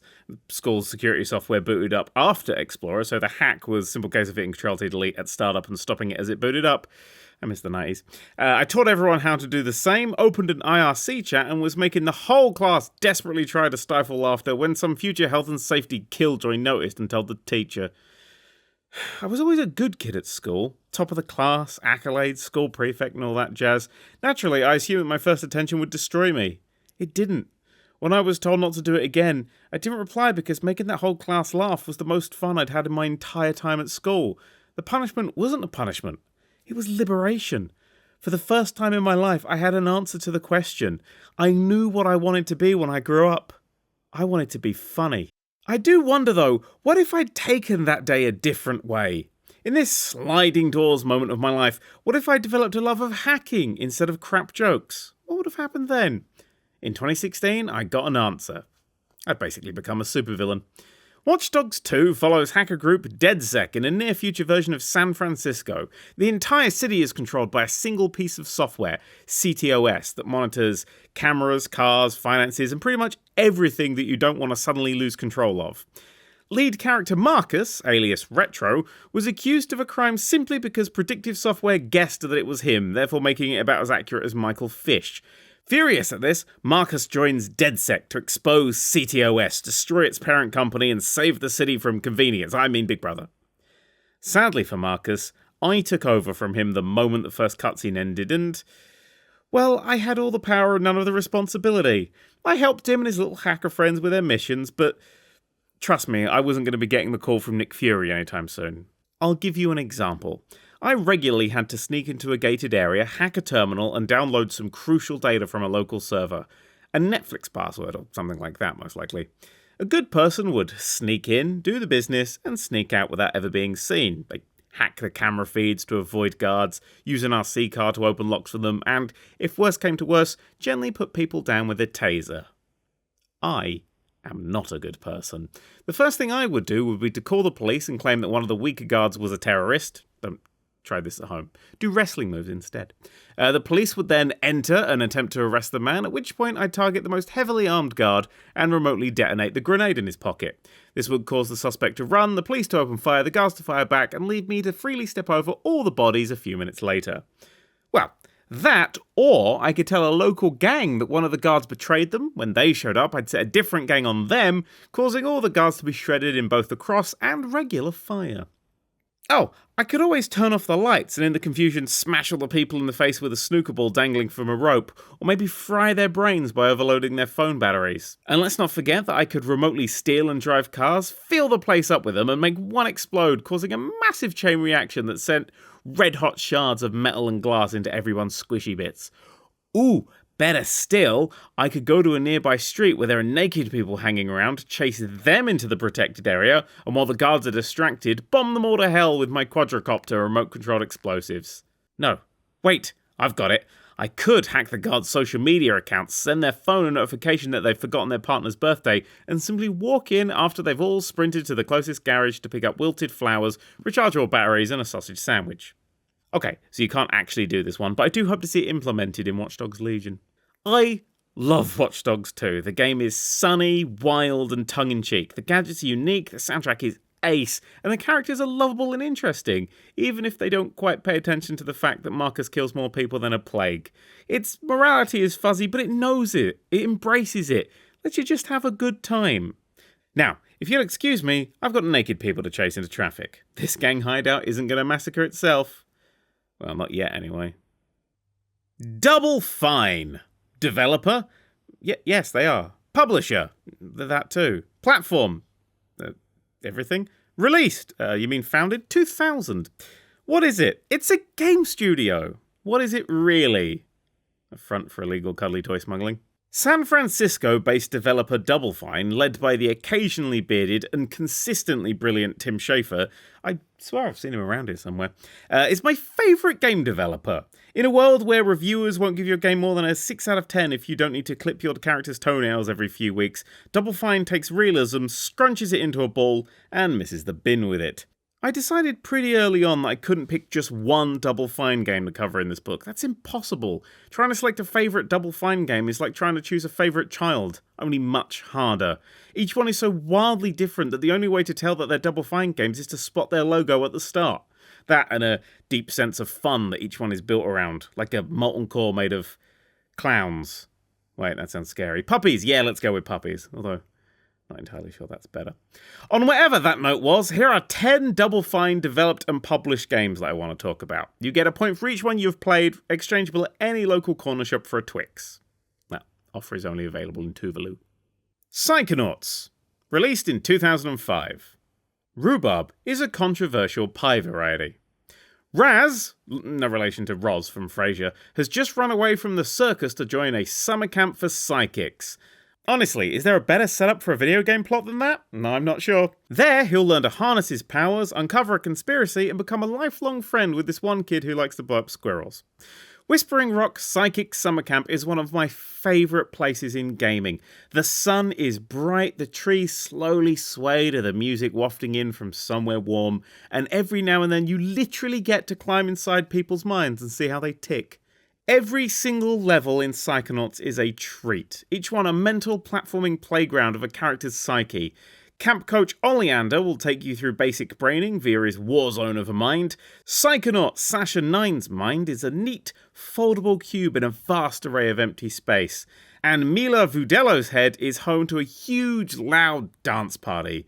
One that might be covering up something she doesn't want to hear ever again.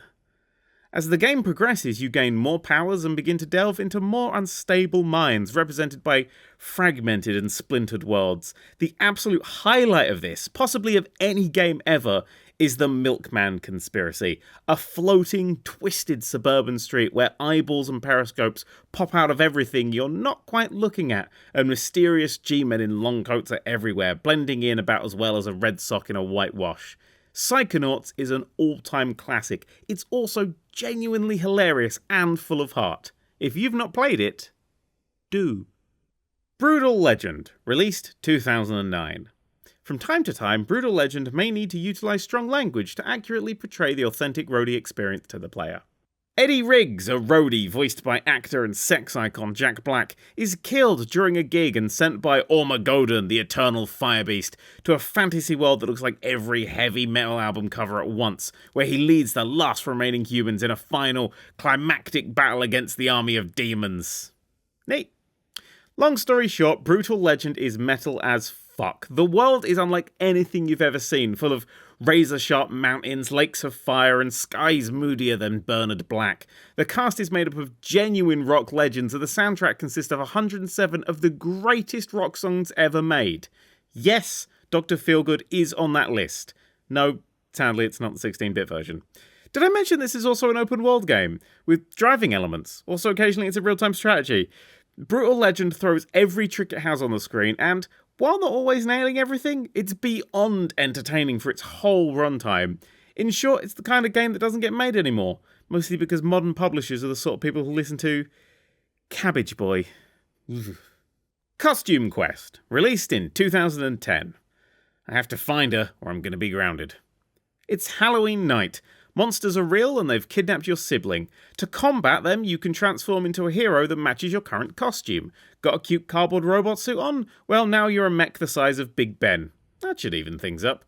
Costume Quest captures the childhood glee of trick-or-treating so well that I have to remind myself that I've never actually been. It's just not a thing in the UK, much like prom or the ability to get off a bus without saying thank you.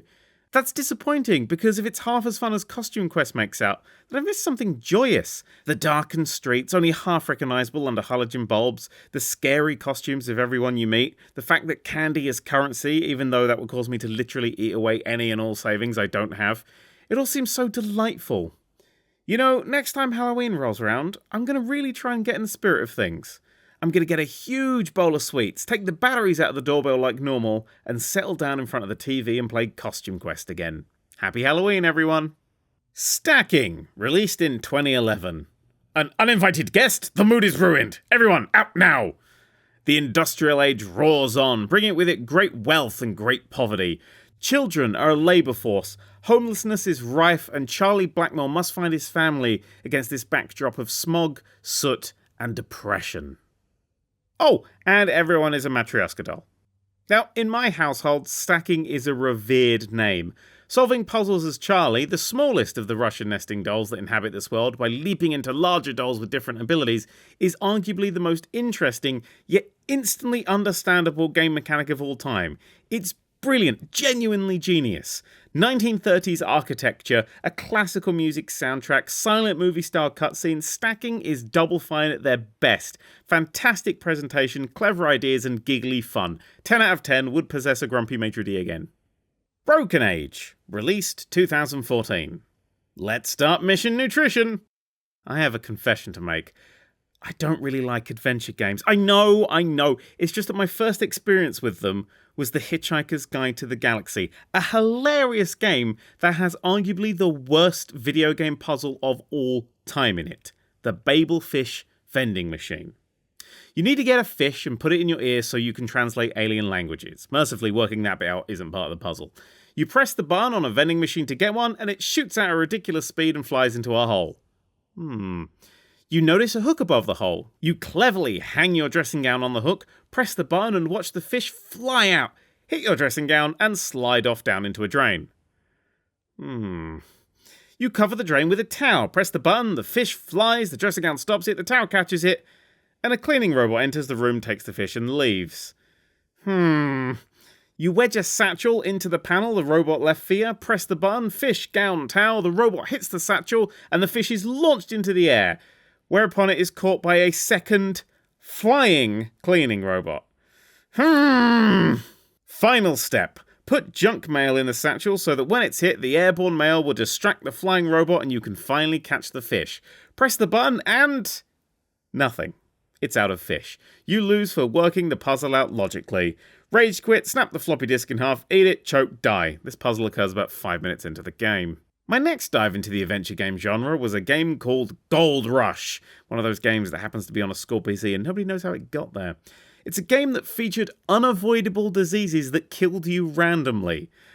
Genuinely. After that was a game called Space Quest 3, which hated me as much as I hated it. Oh hey, there's a piece of metal on the floor. Wanna pick it up? Whoops, you've cut yourself and are bleeding to death. Maybe next time you'll get past the first 10 fucking seconds! This occurs shortly before the elevator that throws you into a shredder.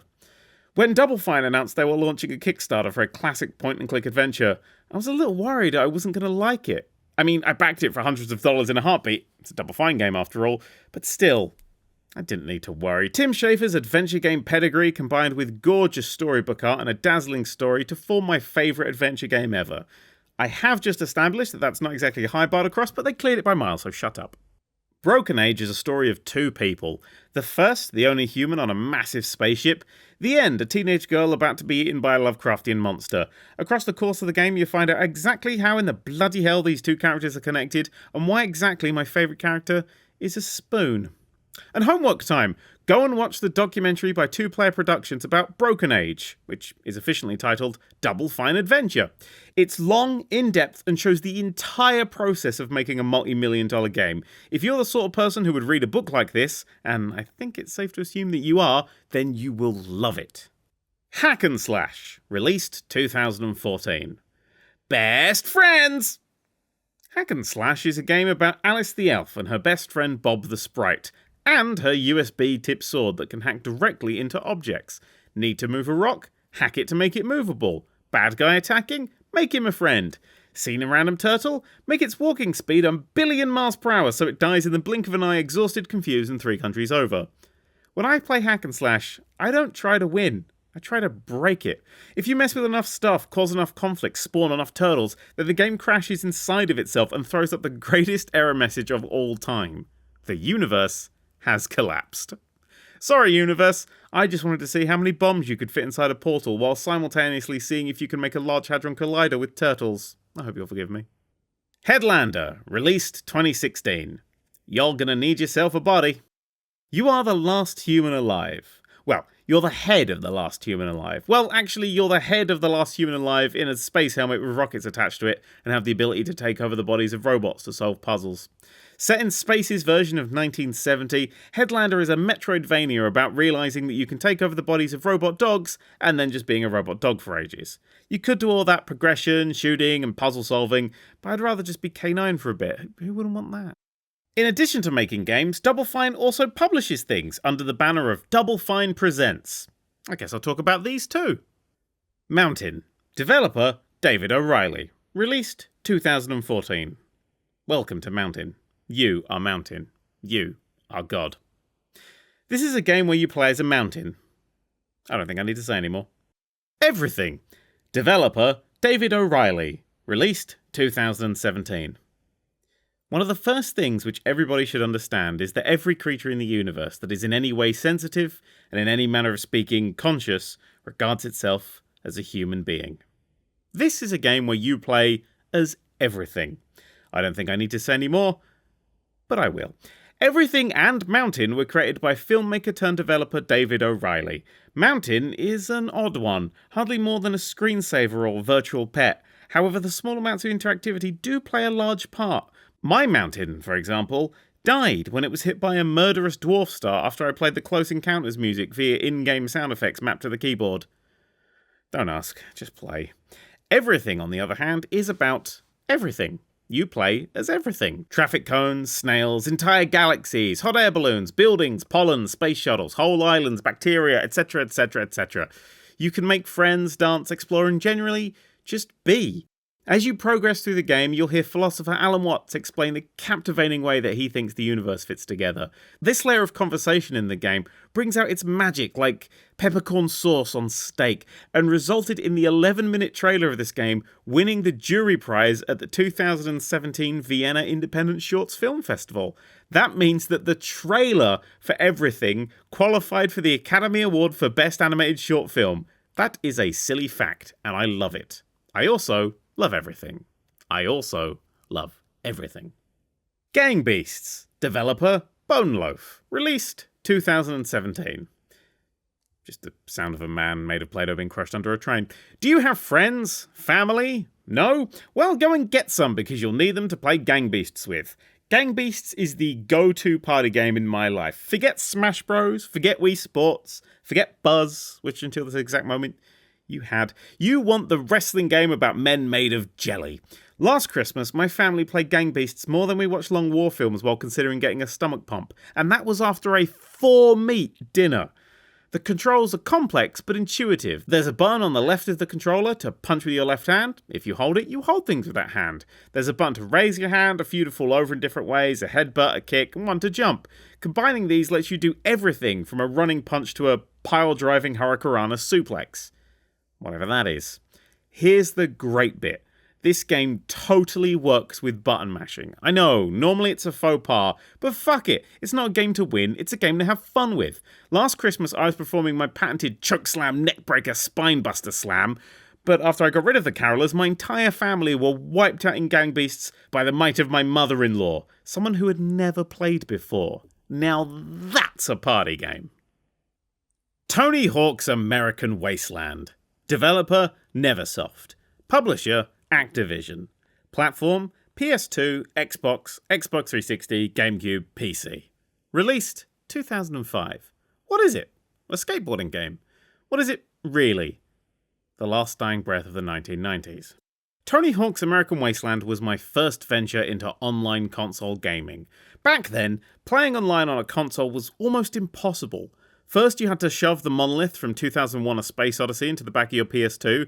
Then you had to log into around 17 different accounts for each and every game. Next, you had to go to the library to look up what DNS meant, as you had to answer thesis-level questions about your connection.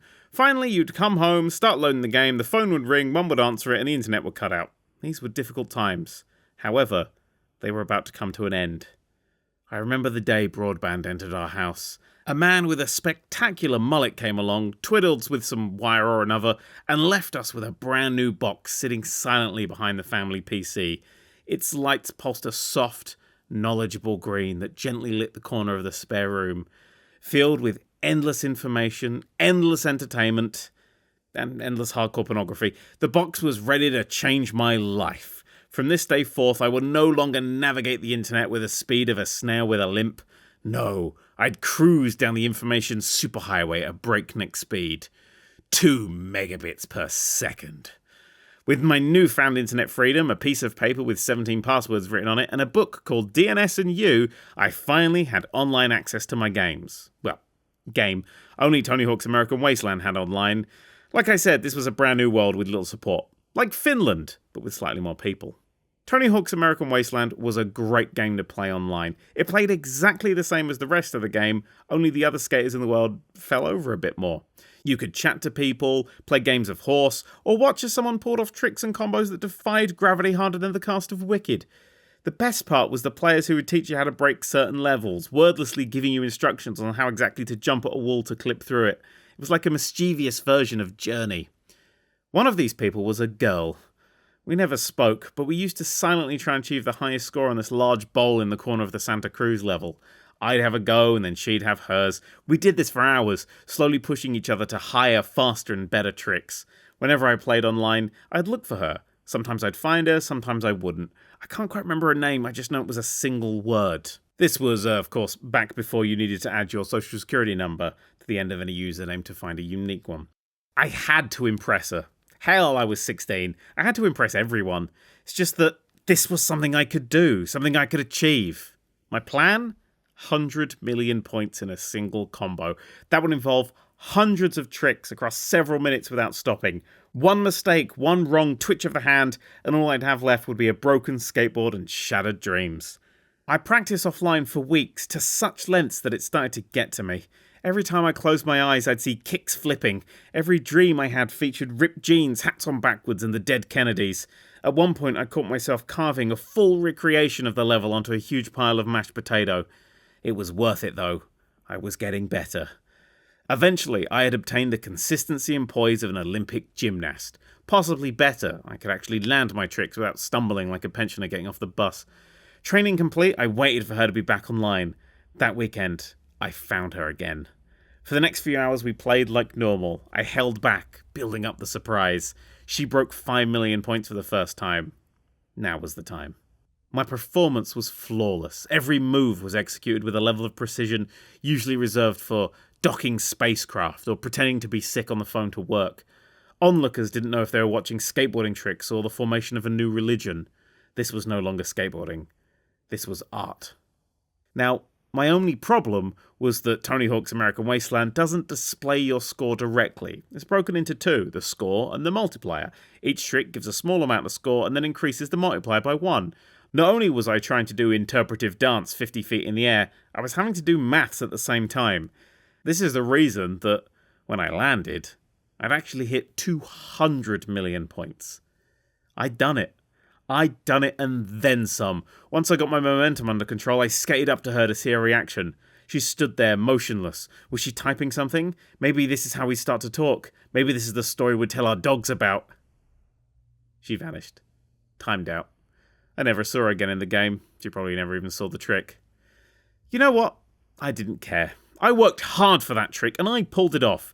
The goal wasn't important. I was actually doing it for me. I wasn't doing it for love. I was doing it for self-respect. I had accidentally recreated the ending of Scott Pilgrim vs. the World, just on skateboards. Actually, Scott Pilgrim has a skateboarding scene too. I think Edgar Wright copied my homework. Anyway, long story short, I found her in a different game a few years later and sent some messages. Turns out it's a guy using a female avatar. We've been friends ever since. Moral of the story? No idea. Ride to Hell Retribution. Developer, Eutechnics. Publisher, Deep Silver. Platform, PC, PS3, Xbox 360. Released in 2013. What is it? The worst video game ever made. What is it really? The worst video game ever made. The first room I ever rented was the tiniest place in all of Britain.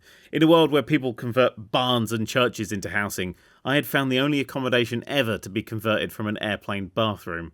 Located inside a house share, this single room contained just 2 pieces of furniture, a small bed covered in questionable stains, and a set of haphazardly constructed shelves.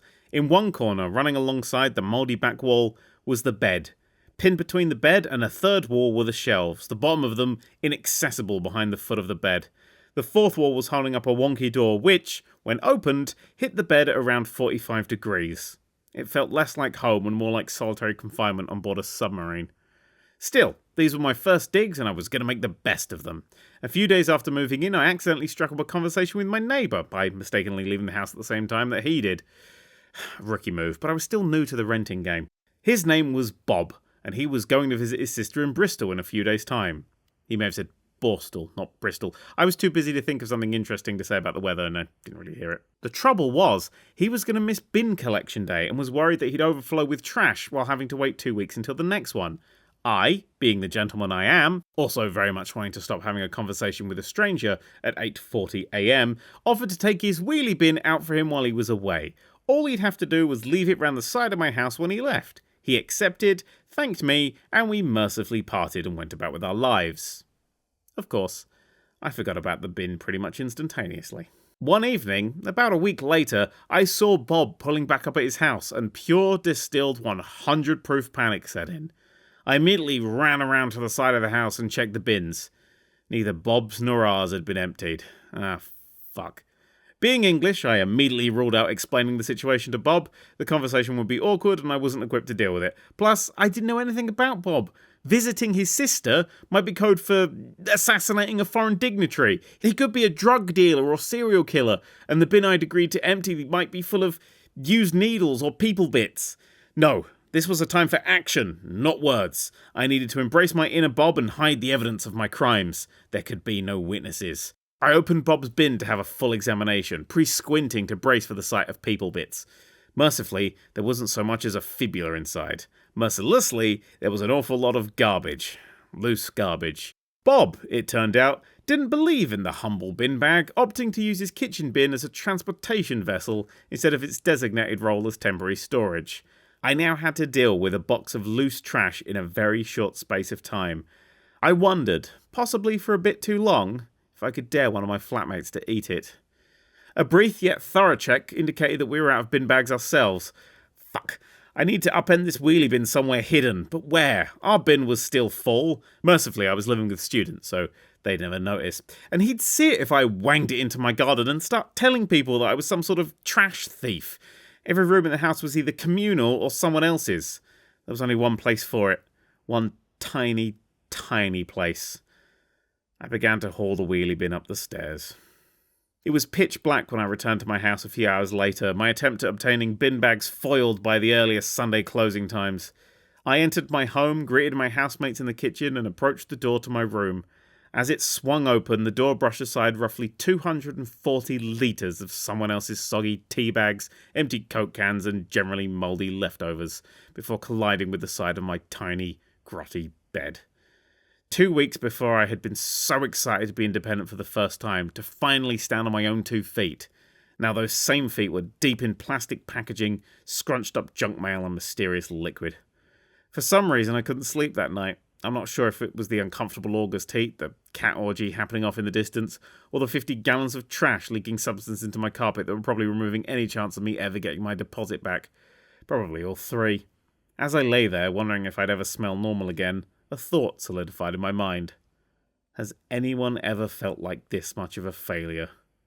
I carried this weight around with me for years. From that moment I knew I'd never meet anyone more pathetic than me.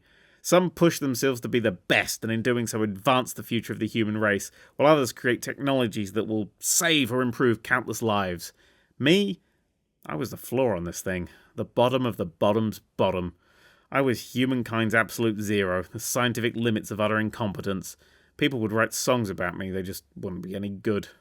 Then, on a glorious day in 2013, I found someone who had sunk lower.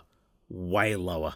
My heart rejoiced. Here was someone who'd hit the bottom harder and faster than I ever did. Even better though, it wasn't just a single person. It was over 100 people, hundreds of lives that I wouldn't swap my worst, most horrific night with. The weight fell away from me as I laughed at the new occupants of my old, miserable, trash-laden throne. I felt free again. What was it they had done? Simple. They'd created the worst game of all time. Ride to Hell Retribution. Slight point of contention here. Out of the 14,615 games that review collecting website Metacritic currently lists, Ride to Hell is only 14,614th, with an overall score of just 16%. There is one game worse, and it's called Family Party 30 Great Games Obstacle Arcade for the Wii U, that has a score of just 11%. I have no idea what that game is, but I'm scared of it. Anyway. Let's give you an idea of just how bad Ride to Hell Retribution really is. Imagine an episode of The Apprentice where Alan Sugar gives a team of inept 13-year-old boys £50 on a weekend to make a AAA game aimed at other teenage boys. And it has to be an Amstrad exclusive. Now, double the terribleness. Now, double it again. Keep doubling it until even a homeopath would think it was way too strong. That's Ride to Hell. It's easily the worst game I've ever played in my entire life, and I've played E.T. for the Atari 2600. Let's recount the opening of the game. It's 1969, lead character and cheap Roman Reigns impersonator Jake Conway is riding along a desert road. Suddenly and transitionlessly, which means to inexplicably cut to something wildly different without so much as a warning, he's behind a big gun turret. You're given control for 30 seconds to gun down God knows who before Jake's suddenly back on the road again. Then he's punching a guy by the side of the road. Now he's in a warehouse where he shoots the guy on the floor. Back to the bike for a lovely ride through a forest before riding out of a mine shaft for a quick leap over a low-flying helicopter.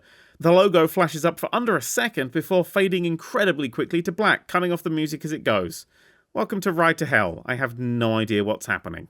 What there is of a plot quickly descends into a revenge story. While out with his brother Mikey, Jake runs into some people with beards who don't like him for reasons that matter deeply to a scriptwriter at some point. Mikey is killed in front of Jake, the game implies that Jake also gets shot, and in a truly odd moment, the game immediately flashes back 5 seconds to the scene it's still currently in to reveal that Jake was in fact shot. The game then flashes forward to the point where he's fine and back at the same location while a voice from a different flashback tells him to be careful. This game uses flashbacks like I use punctuation. Often and badly. Any resemblance to any actual grammar on my part, especially the use of semicolons, is purely coincidental. Clearly, when looking for voice actors, the developers simply found the closest person to their studio, flung a Tesco's bag over their head, and hauled them into a very cheap recording studio. The dramatic "No" Jake gives as his brother dies in front of him is the same "No" that you use when you've made a cup of tea but realise you haven't got any milk left.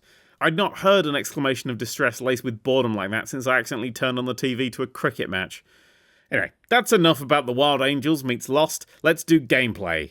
In a word, terrible. In 2 words, fucking terrible. Punching is a single button-mashing affair, shooting is near impossible with a camera that will make a fighter pilot throw up, and the driving is sensationally broken. Not only do the bikes control like a cozy coupe on black ice, they also have the ability to permanently power slide using a single button. You can literally finish whole levels with your face 2 inches from the floor and the bike perpendicular to the road, like No, my power of stupid similes is at a loss. There is nothing to describe accurately how bad this gameplay is. Language is struggling, to be honest. And the fun doesn't stop there. You're constantly propelled forward during these driving sections, so any and all crashes will fade the screen to black and reset you back into the middle of the road. If you're particularly lucky, then the game will respawn you under the road and you'll fall into the abyss forever. Maybe that's the Ride to Hell the title warned us about. Oh, and if you take too much damage while driving, Jake will respawn, calmly drive to the side of the road and park. His bike will then immediately explode, killing him and scattering his bits across a depressing brown landscape. Remember kids, always wear a helmet. Speaking of helmets, let's talk about the multitude of sex scenes scattered throughout the game. Every now and then you'll find a woman being loudly harassed by someone who looks like Jake but fatter. Punch her harasser a few times and your white knighting will be rewarded with immediate sex. Not only was this game set in the 1960s, it was clearly written around then too. Fully clothed sex, that is. Nobody removes as much as a sock. At one point, our hero has sex with 4 ladies at the same time, all of whom stay clothed. It's about as arousing as watching a handful of Barbies and a Ken in a spin dryer. I don't think there's a single thing Ride to Hell does that actually works. Everything, every single inch of it is broken, bad, or mad. It's confusing, offensive, and somehow bland simultaneously. It's like an Andrew Lloyd Webber musical designed exclusively for the deaf, but the interpreter can only sign in Dutch, and 10 minutes is attacked by a bird of prey, while the cast sing a song that is entirely racial slurs before they all get naked, urinating on each other, and the theatre explodes.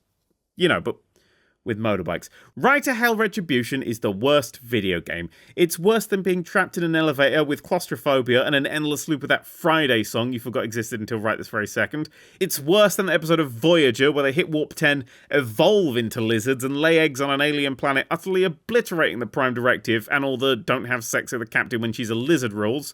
That's Threshold Season 2, Episode 15. Hell, it's even worse than Baywatch Nights, an inexplicable spin-off of Baywatch that was half solving crimes, half fighting supernatural forces. In one episode there's an oil rig with a self-destruct button. In another there's an evil wind sent by a Satanist living in the desert. I'm not kidding, it's fucking awful. Anyway, that's my recommendation. Play this game. Seriously, it's so bad you just have to see it in action. It's not so bad it's good, it's so bad it's still very bad, thank you very much, but you need to witness exactly how terrible it is. It will make you feel better about anything you've ever done in your life. Yes, even that. Mirror's Edge. Developer, EA Dice. Publisher, Electronic Arts. Platform, PC, PS3, Xbox 360. Released 2008. What is it? First-person parkour in a futuristic city. What is it really? Falling 40 stories and landing on a futuristic pensioner. In Mirror's Edge, your job is to make illegal deliveries across the gleaming white rooftops of a utopia controlled by an authoritarian military state in an attempt to help the rebels destroy the regime of Big Brother once and for all. And when you know it, I have a story for my life that is literally exactly about that. One of the worst parts about modern life is waiting at home for a delivery. Not only do you lose a day off work, fling yourself into an alert status at every noise that happens within 200 feet of your front door, and have to hold in what feels like a year's worth of digestive waste, but you have to deal with delivery drivers. Delivery drivers come in two forms. First, there are the normal human beings who turn up on time, give you your parcel and tell you to have a nice day. These are good people and are of no interest to this story. The other type are badly programmed robots in skin suits whose sole purpose is to ruin your life. Today's story is about this lot.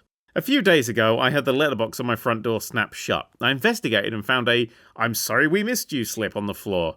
This was a red flag because, as we all know, a human delivery driver actually tries to find out if you're in before saying that you aren't. The skin suit is different. They like to sit in their van, smoke something foul-smelling, and use ESP to work out where you currently are in the world. Sure, you're waving from a window, but the third eye has spoken. You're in Malaga. The horror of the "sorry we missed you" card is that it's random how ruined your day is. If you're unlucky, they're delivering it tomorrow, where you have to dance this merry dance again.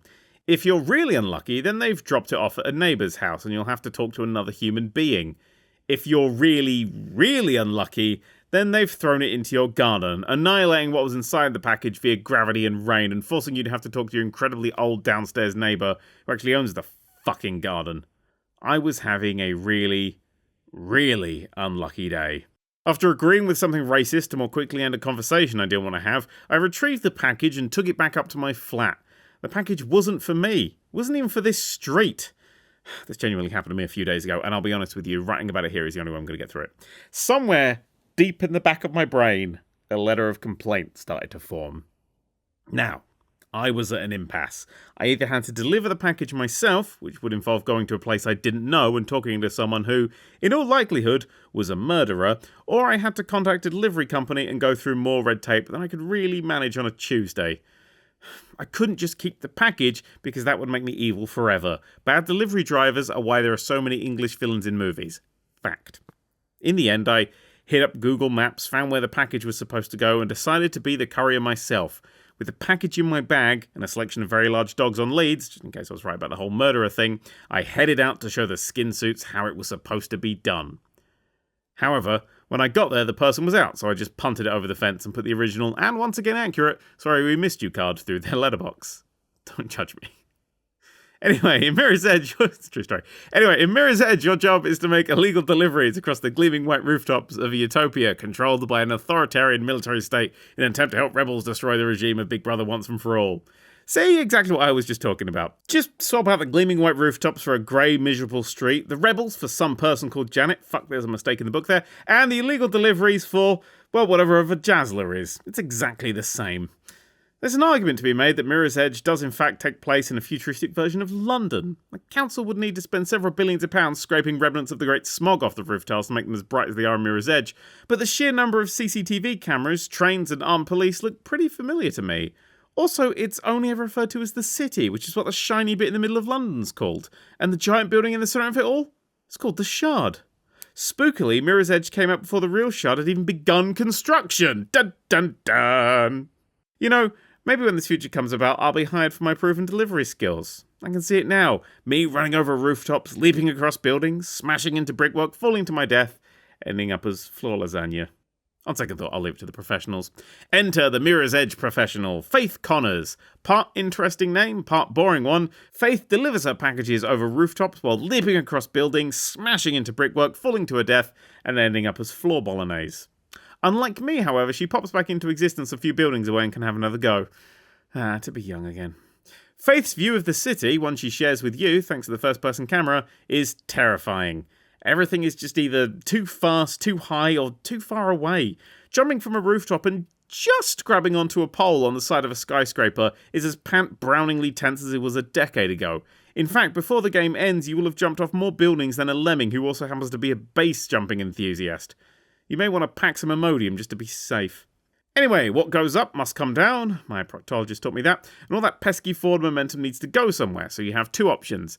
Either forward roll, rapidly spinning the camera 360 degrees like a GoPro in a washing machine, or land hard and watch your kneecaps bounce off the pavement independently of your body. The former lets you keep your speed up and carry on. The latter briefly leaves you a sitting duck for every heavily armed police officer from here to the next propaganda poster. If you've been blessed with all the rolling ability of a Borg cube, then you're going to have to fight. To do so, run up to an enemy, redirect their punches back at their own head, and leap off a building before they even hit the ground. If you stop, you'll be shot. Same rules as professional chess. Occasionally, you'll end up with a gun, but you should just throw that away. In a bin, let's not let her. It's just not that sort of game. Faith isn't a killer, she's a runner. The only time you'll kill people is when you dropkick them off the 75th floor. And that doesn't count though, because it's hilarious. Faith's other key ability is sliding, be it under a beam, through a tube, or down a sloping glass roof the size of a football pitch. Faith loves to skid around on her ass. I've no idea how she pulls it off. Her clothes must be made of Teflon-coated silk. If I tried to slide down that huge roof, I'd be slowly grated down to nothing but a scalp. If any part of me did survive, it would suffer 8th degree burns. I'm starting to think that this utopia is a bit too dangerous of a place for me. If I have to pick one nit with that game, it's that use of the word utopia. The stark white cities with bright flashes of colour throughout look stunning, but the pressure to keep all that clean must be insane. Every dustbin, every floor tile, every goddamn leaf on every goddamn tree is whiter than a Kanye West fan. If it snows, you wouldn't be able to tell. If you dropped anything, it would be gone forever. Imagine the fear of trying to eat a hot dog in that place. One slip of mustard and you're off to the gulag for a hot date with a cold bucket of water. Banksy would be public enemy number one. Paintballers would be shot on the street. They'd put a tarp down first. My dad's pasta sauce would make him a war criminal. Just a single drop of it can turn an entire duvet cover orange in seconds. I'm also apparently writing this while experiencing serious cravings for Italian food. Hell, I bet they'd even find a way to make Bob Ross have a happy little accident down some stairs. That's not a utopia, that's a panic attack that you have to commute to. No wonder people are fighting it. Freedom? Pah! Greater good on your bike. We want dirt, grime, muck, crud and gunk. Think about it. When you're dying in your bed many years from now, would you be willing to trade all the days from this day to that one for one chance, just one chance to come back to the city and tell our enemies that they may take our lives, but they'll never take our filth? Viva the pollution revolution! Got a bit carried away there. Crüe Ball. Developer, NewFX. Publisher, Electronic Arts. Platform, Mega Drive, or Genesis. Released 1992 in the EU and NA, and 1993 in Japan. What is it? A Motley Crue-themed pinball game. What is it really? An excuse to headbang. What was your childhood nightmare? The one that you had as a kid that you still remember to this day. Everyone's got one. Mine was about the TV show Dinosaurs. Dinosaurs was a sitcom about, unsurprisingly, a family of dinosaurs. It was created by Jim Henson Productions, so the dinosaurs themselves were puppets. Terrifying puppets. Everything about them was terrifying. The way they moved, the way they spoke, the way the final episode ends with everybody dying. This is the point where many people say things like, they don't make TV like this anymore. Good, let children sleep at night. It was basically a horror for young me. Hell, it's a horror for current me. The nightmare I had was about an episode of the show my brain made up where the baby, it referred to itself as a baby, but let's be real, it looked like someone had put googly eyes on the rancor.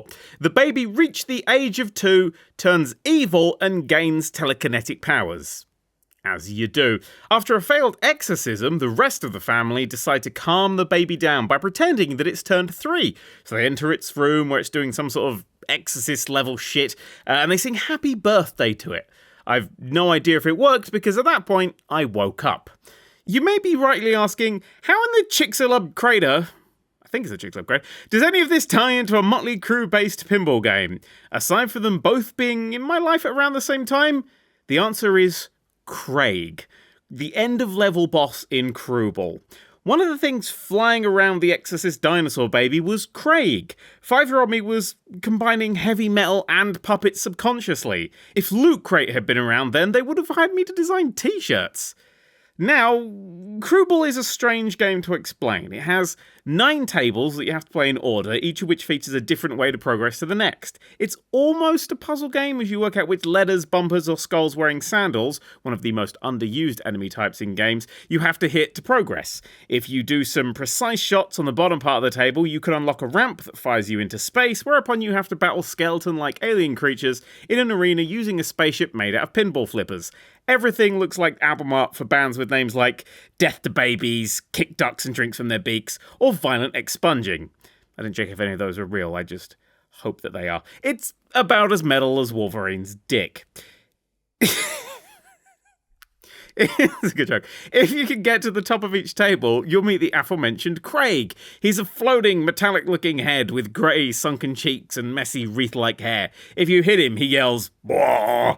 and his eyes glow, and he quite literally invades your nightmares forever. If you can get past him, you get to the next level. A feat I only ever accomplished once per playthrough. I have never made it past level 2. I am genuinely woeful at pinball. And due to being as talented at pinball as I am at MMA, I've sadly never heard the game's soundtrack in the actual levels, just on the sound test screen.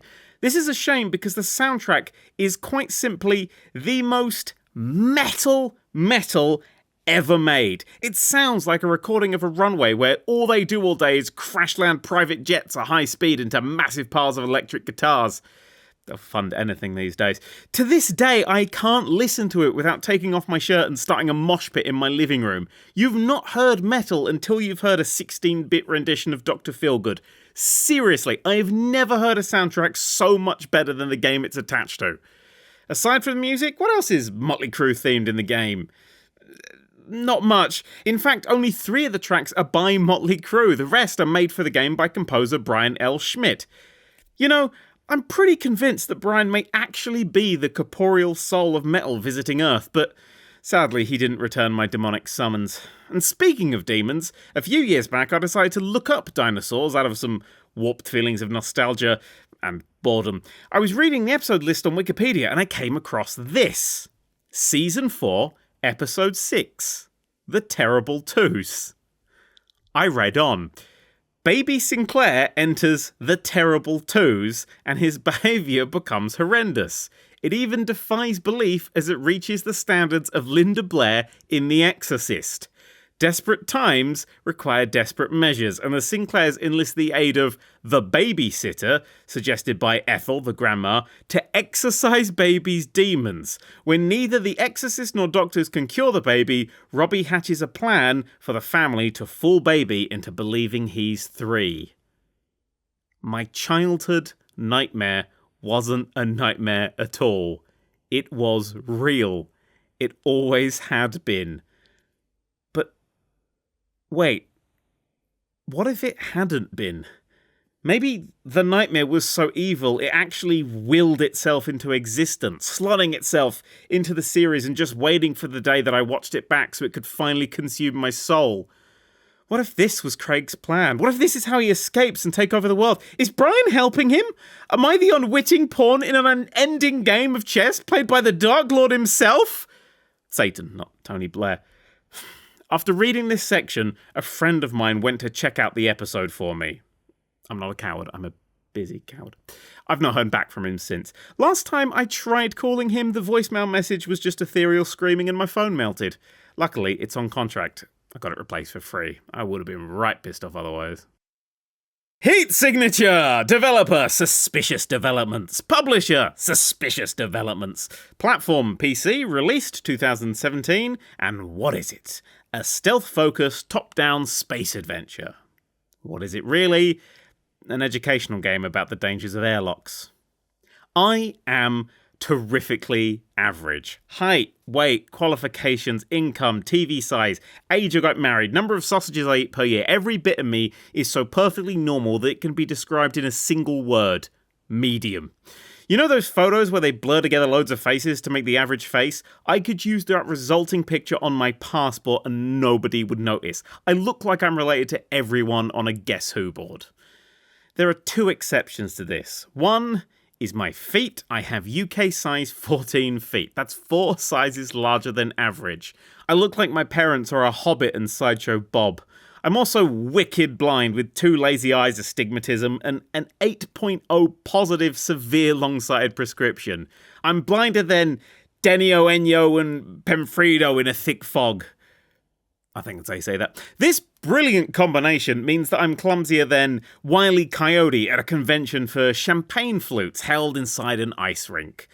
And honestly, Shamcom seriously need better organisers. I don't own anything I haven't at some point either fallen over or smashed a shin on, and that includes my dogs. Heat Signature is a game that gets the truly clumsy. It's a top-down, space-based game where you and the roundly generated character you're probably going to accidentally kill fly around in a small ship, dock with vastly bigger ships, and bludgeon everyone inside while trying not to accidentally kill yourself. You have a huge and varied array of tools, including teleporters, hacking devices, traps, shield, invisibility cloaks, time-slowing thingamabobs. You will accidentally kill yourself with all of these. At any point you can, and are encouraged to, pause the game and plan your next shot/escape/suicidal dive out of an airlock. You will accidentally kill yourself with this. Oh, and you can teleport pretty much any item on the ship to you at any point. Somehow you will accidentally kill yourself with this too. You're like Jack Bauer in Lee Evans' body. It's fantastic. To explain just how easy it is to kill yourself in Heat Signature, I'm going to tell you the story of Clive. Names have been changed to protect the innocent. Clive was one of the randomly generated characters that the game gave me at one point. His wife had been kidnapped, and so he was taking on jobs to save up enough cash to launch a rescue. First job? Assassinate the captain of a large ship. How hard could it be? Clive docked with the enemy ship, equipped with a simple wrench and a portable shield. Things started well enough. A few guards had spotted him, but they were currently having a wrench-administered nap. He had found a gun on one of the nappers and was feeling pretty good about himself. In a cocky moment, he allowed a guard to fire at him and raised his shield at the last possible second. The bullet bounced off the crackling blue field harmlessly. Clive felt like $1 million. The bullet, which had kept going post-ricochet in the way that bullets are known for, broke the window Clive had been gloating next to, immediately flushing him out into space. Clive felt like you could buy 5 of him for £1. After being fished out of the endless void with his remote-controlled ship, Clive tackled and failed a few more missions. He performed a daring heist to steal a mysterious object, but even though he killed every guard, completely failed to remember to steal the object. His mission to hijack a ship failed when his new grenade launcher blew up the only thrusters on the bloody thing. One particularly poor rescue mission saw him rescue the wrong person. Clive wasn't very good at this at all. The brilliant thing about Heat Signature is that everything is your fault. In one standout moment, Clive lobbed his gun at an approaching baddie to try and knock them out. The gun missed, hit a wall, and accidentally went off. The bullet sailed down a corridor, bounced off of an enemy shield, and went right into the face of the commander he was there to capture, killing him and failing the mission. The game didn't roll a dice or flip a coin to decide that. It was a set of systems all joined together to produce an unexpected result. If I'd thrown the gun differently, thrown it later, or even thrown something else, it wouldn't have happened. It was a 1 in a billion event, and yet somehow, in Heat Signature, they happen all the time. Eventually, Clive somehow scraped enough money together to launch his personal mission. He brought the intel, located the ship carrying his wife, and docked with it. The ship, not his wife. That's not in the book.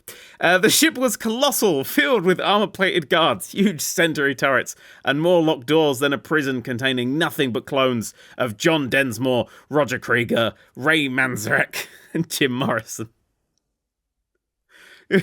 Giggles. Just a quick audiobook side note. This is genuinely interrupting, and I apologize for interrupting your audiobook thing. When the editor went through this, the very serious editor who went through this, that was the only joke they highlighted that they liked. Anyway, worse yet was that sounding an alarm would give Clive just 22 seconds to complete his goal. This was going to be tougher than microwave steak. Clive was like a spaceman possessed. He'd enter a room and, less than a second later, would leave the room, the only difference being the death of all the room's previous inhabitants and the new red coat of paint liberally applied to all the walls, floors, and sections of the ceiling. At one point, he waited for someone to fire at him and then, while the bullet was in flight, used a transporter to swap places with the guard, making him the target of his own speeding bullet. Another time, he reversed the polarity of an enemy shield so that, upon firing at Clive, the enemy became trapped in a sphere of bouncing buckshot. You hear about people being born again. Well, Clive had become Jason born again. I wrote the whole book for that joke. It was about this time that another warship came along and cut the one Clive was on in half. You see, this mission had a condition of war zone, meaning that the ship could come under attack at any point. The missiles from any ship could destroy entire rooms, so after a few volleys, Clive was in one half of the ship and his wife was in the other. This was a pivotal moment. The two halves began to separate, and Clive made the snap decision to punt himself out of this half and try to land in the other. He waited until the other half was lined up, aimed his gun at the window, and fired. Clive's space funeral wasn't a particularly large affair. A few people dressed in space black suits and dresses sat in the space church and watched his corpse get blasted into the infinite void. And you've not seen black until you've seen space black. It's like staring into the eyes of a children's entertainer. Now, I'll be honest, the blasting him into the infinite void was a little insensitive considering he actually suffocated in space after being knocked unconscious with his own wrench that flew out of the airlock with him. But what can you do? Space tradition is space tradition. Afterwards, a few of his bar fellows drank to his name and held a small but dignified punch-up in his honour. Away from the brawl, in one softly neon-lit corner of the bar, a new face sat, drinking a space appletini. Jim. His daughter had been kidnapped, and so he was taking on jobs to save the cash to launch a rescue. First job, steal a mysterious device from a large ship. How hard could it be? The bartender watched Jim leave the bar, sighed, and penciled in yet another wake. Hardware history. Nintendo. Nintendo is such an ancient company that I'm pretty sure the only reason Nathan Drake hasn't had an adventure to their first offices is due to them being stingy with the copyright. Nintendo started all the way back in 1889, which means that Vincent van Gogh was painting The Starry Night, Benjamin Harrison was sworn in as the 23rd US president, and the Eiffel Tower opened around the same time that Fusajiro Yamauchi was filling in the paperwork for his Hanafuda playing card company. Nintendo has been a company for longer than Washington has been a state, and as such they've made a lot of things. Here we're going to look at the video game hardware and sadly ignore the playing cards, taxis, love hotels, don't ask, TV networks, packet of instant rice, vacuum cleaners, and all the toys that they've created over the years. It's probably best this way. I'm sure the packs of rice would have gone off decades ago. Color TV game. Consoles. Released 1977 to 1980. I always like to laugh at how terrible Nintendo are at naming things, but I had no idea how far back this odd trait of theirs went. Nintendo's first console for the home was called, and I'm not making this up, the Color TV Game 6. A name that perfectly indicates that it's the very first console. This was followed by the Color TV Game 15. I mean, the Color TV Game 15 was released just 1 week after the Color TV Game 6, just to make the title even more ridiculous, and the steering wheel embedded Color TV Game Racing 112. Nintendo clearly never watched the count on Sesame Street. The 6 in Color TV Game 6 actually refers to how many variations of Pong that were on the machine. The Color TV Game 15 had 15 versions of Light Tennis, which was just a Pong variant anyway. And the Color TV Game Racing 112 had, you guessed it, 7 variations of a top-down racing game. Okay, so the 7 modes had 16 difficulty settings each, but I'm not counting that multiplication because it is cheating. Soon after that, someone came into their offices and slapped them about a bit, so they released a much more sensibly named Color TV Game Block Breaker in 1979. For the final entry in this series of consoles, someone at Nintendo had a terrible idea. They wanted to take their arcade version of the game Othello, back in these days we used to have theatre tie-in video games, and release it as the name my mum calls all consoles, the computer TV game. How did they go about converting the arcade machine to a console? Simple. They took the entire arcade board and threw it right in the machine. The result was a massive console with a power supply that weighed over 2 kilograms. That's the same weight as 862 standard 2x4 Lego bricks, or 1 2-kilogram bag of sugar. They didn't make many of these in the end. No idea why. Game & Watch. Handhelds. Released 1980 to 1991. The Game & Watch series of handhelds are the better-known and portable equivalents of the Color TV games. Between 1980 and 1991, Nintendo released around 60 of the bloody things, each containing an on-screen clock, which was the watch part of Game & Watch, something I didn't realise until literally right now, and a single game with wild and exciting names like Ball, Manhole, and Helmet. Stop giggling. Each console had different styling, so some were strangely tall, others looked exactly like the DS right down to its dual screens, and a few literally looked like tiny, cute little arcade cabinets. Eventually, Nintendo got its hands on some licenses and created games such as Mickey, a game about Mickey Mouse, Snoopy, a game about Snoopy the dog, and Popeye, a game about cloud seeding during the Vietnam War. This move boosted the already popular devices, and they eventually hit around 80 million sales worldwide, even though their titles became life-threateningly dull. Fancy a game of Mario Cement Factory, anyone? Nintendo Entertainment System. Console. Released 1985 in the US, 1986 in the EU. And the Famicom, of course. Console. Released 1983 in Japan. In 1983, the American console market imploded. Revenues dropped 97% in just 2 years, and investors bailed like a mouse at a cat convention. The cause was complicated, but could mostly be summed up by pointing at Atari and laughing. Simply put, they had opened up the third-party doors and let literally anyone create a game for the Atari 2600.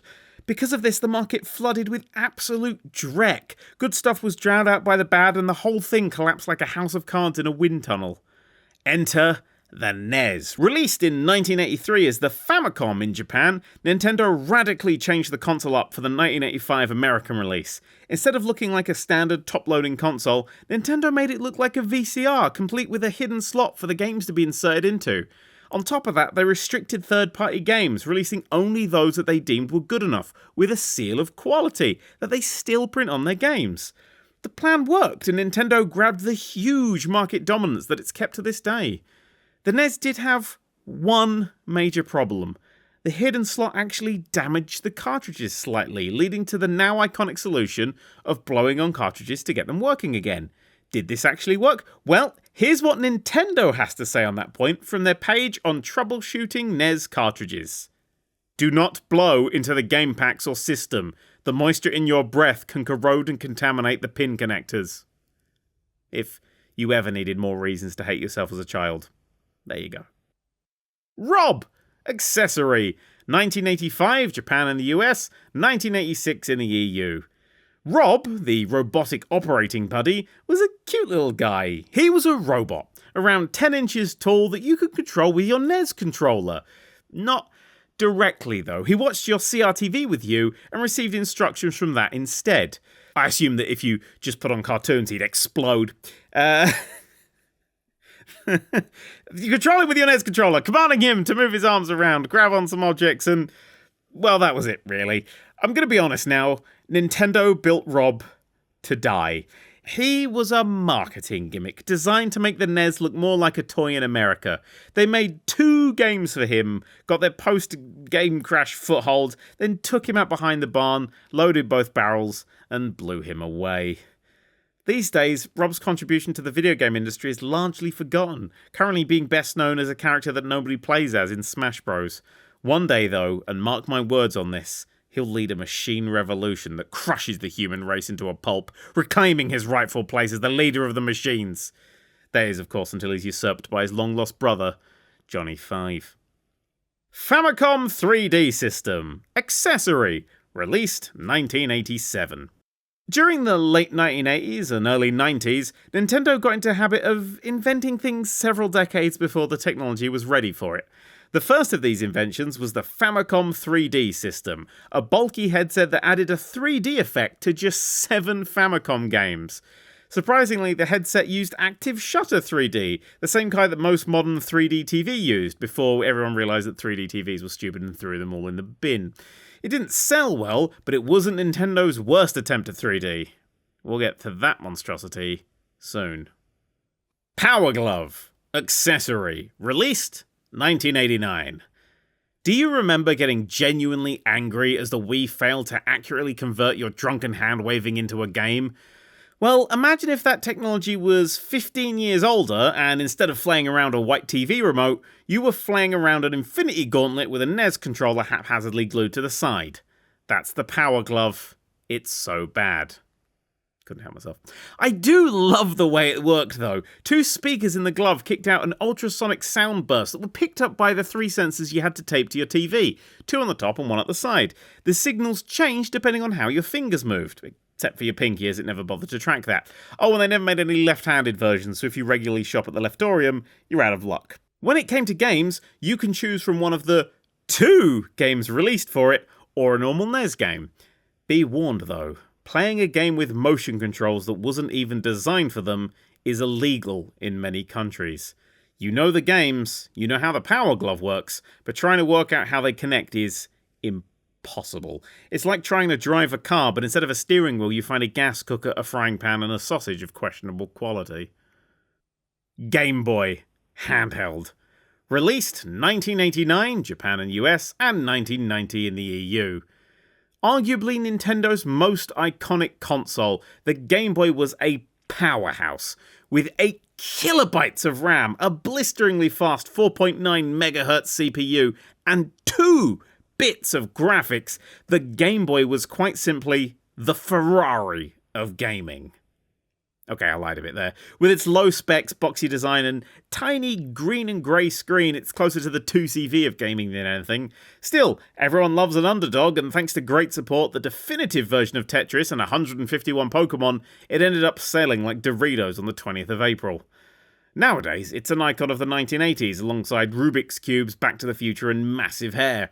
I'm not entirely sure why, considering most of its lifespan was during the 90s, but hey-ho, who am I to argue with the producer of yet another Channel 4 Countdown TV show? It's also, and I'm willing to stake 50p on this, the only console you could draw accurately from memory. Send the 50p to the usual address. Super Nintendo Entertainment System. Console. Released 1991 in the US, 1992 in the EU. And, of course, the Super Famicom console. Released 1990 in Japan. Controversial opinion time. Aside from giving us one of the funniest Simpsons lines of all time, hi Super Nintendo Chalmers, I don't actually rate the SNES that highly. For me, it started Nintendo's biggest problem of churning out nothing but safe sequels. They were high-quality games, but they took no risks and all started to play like the greatest hits of each other. Anything new they did try on the SNES hasn't held up at all. Super Mario Kart, for instance, is as dull as a librarian's birthday party and invented the platforming character Graveyard that is the kart racer. Super Mario RPG has all the depth of a carbon nanotube, and the excitement of Star Fox can be replicated by watering a particularly small garden. It wasn't all bad news. Super Metroid is still excellent to this day. Chrono Trigger is a fab RPG, and The Legend of Zelda: A Link to the Past is a cracking adventure, despite being about as ugly as a DreamWorks rendering of Steve Buscemi's scrotum. Look, I hate that game's art style more than is reasonable. I just can't stand Link's garish pink hair clashing with all the mouldy greens and browns of the rest of the game's colour palette. All the art is rounded and soft, but the terrain is all squares and angles. It all clashes horribly. The only things that make me angrier for no reason are when people refer to the Doctor as Doctor Who, and random people in the street who tell me to smile. And I've seriously considered entering politics just to bring the death penalty down on the latter. Super Game Boy Accessory, released 1994. The Super Game Boy was a SNES cartridge with a Game Boy slot in the top. 3 points to Gryffindor for working out what this did. The SNES didn't have anywhere near the oomph to emulate a Game Boy, so Nintendo took a leaf from the Computer TV Games book and just put all the Game Boy's innards in the cartridge. Bizarrely, the games ran slightly faster than on standard Game Boy hardware, so if you think that Game Boy games take 2.4% too long to complete, then you may want to invest in one. Virtual Boy, handheld-ish, released 1995. 8 years after the failure of the terrible Famicom 3D system, Nintendo stood up, dusted themselves off, and somehow created something even worse. The Virtual Boy was, to push a definition to its limits, a portable virtual reality headset. Larger than a brick and weighing about the same as 6 modern-day mobile phones held together with an elastic band, it also came with a stand to play on because, for a reason I'll never understand, it didn't come with any way to attach it to your head. This meant that you had to sort of bend down and lean into it to play. Watching footage of people trying this at 1995's E3 looks like a waiting room for people auditioning for the lead role in a futuristic retelling of The Hunchback of Notre Dame. Aside being large enough to bludgeon Jabba the Hutt to death with, graphically it was terrible. Games were displayed in red on a black background, making everything look like the negatives of an actual game. Not that there were many games at all. Between the Virtual Boy's launch in 1995 and discontinuation, also in 1995, the Virtual Boy had just 22 games released for it, and only 14 of them made it out of Japan. Not that you'd have time to play them, as the Virtual Boy ran off of 6 AA batteries, which gave you a pathetic playtime of just 4 hours. You wouldn't want to play the games anyway. Apart from headaches and the nausea, one of the games, Waterworld, is considered by some to be the worst game ever made. Despite all of this, Nintendo still managed to sell almost 800,000 Virtual Boys, giving rise to the old adage, beware Nintendo fans. They're legitimately insane. Nintendo 64 console, released in 1996 Japan and US, and 1997 in the EU. You know the old story of how Lara Croft's gargantuan fun bags came about when one of the Tomb Raider developers decided to up her boob size to 150%? Did the same thing happen to Mario's nose in Super Mario 64? It's massive! It looks like he's been stung on it 1,000 times, one sting after another, in a weird bee gangbang. I'm not entirely sure if that's going to make the final end of the book, but it better fucking be in the audiobook. That was my first thought, minus of course the bee gangbang, when playing on the N64 for the first time. Seeing Mario and his friends rendered in polygons instead of pixels was weird. Mario's nose looked like it would impair his vision, Luigi's gangliness was extra gangly, and Bowser was simply adorable. Sadly, not everyone made the transition safely. The supposedly spherical Chain Chomp suffered greatly in the early days of polygons, in addition to looking about as surprised as a sex doll. Optimistically designated Project Reality in development, the N64 was Nintendo at their best. Forced to innovate to keep up with Sony and Sega, they delivered a seriously strong lineup of games, including the first outings of Super Smash Bros. And one of my favourite game series of all time, Animal Crossing. Oh, and let's not forget The Legend of Zelda Ocarina of Time, the current best game of all time, according to Metacritic. Let's do forget the terrible controller, though. I know it's a Marmite thing, but I can't stand it. I don't have 3 hands, so trying to use it makes my brain itchy. Let's also forget that somehow, even with an exceptionally strong lineup of games, the N64 only sold about 1/3 as many units as the PlayStation. I blame the controller. You should too. Game Boy Color. Handheld. Released 1998. Colour is a horrible word. Just say it a few times and it sort of melts away like a slug on a salt lick. It's no wonder that America threw one of the valves out back in whatever year they did that in. The Game Boy Color was the first ever handheld system to have backwards compatibility, and as such it was a success forever and ever, amen. I'm not going to say anymore, partly because it's just a Game Boy mixed with a rainbow, but mostly because I don't want to have to type colour again. Blech. Jaguar JN100. Accessory? Released in 2001. Okay, so here's a really odd one. The Jaguar JN100 was a sewing machine that came with a Game Boy link cable. A Game Boy Color cartridge called Mario Family was released that contained 32 little patterns for you to copy. Or the machine could copy them for you. I don't know. The only evidence I can find about this machine is, unsurprisingly, all in Japanese. And, to be honest, this might all be some sort of mad 3 AM writing session fever dream. Game Boy Advanced. Handheld. Released 2001. The Game Boy Advance passed me right by when it first came out. The Game Boy Color was still fairly new, 2D pixel art looked dated compared to the 3D world of consoles, and nothing the Game Boy Advance had to offer really stood out to me as a wee nipper. Only in recent years have I discovered the pleasures of Metroid Zero Mission, The Legend of Zelda The Minish Cap, and the one more turn then I'll go to sleep and oh god it's 5 AM, I have to be up for work in 2 hours joy of Advanced Wars.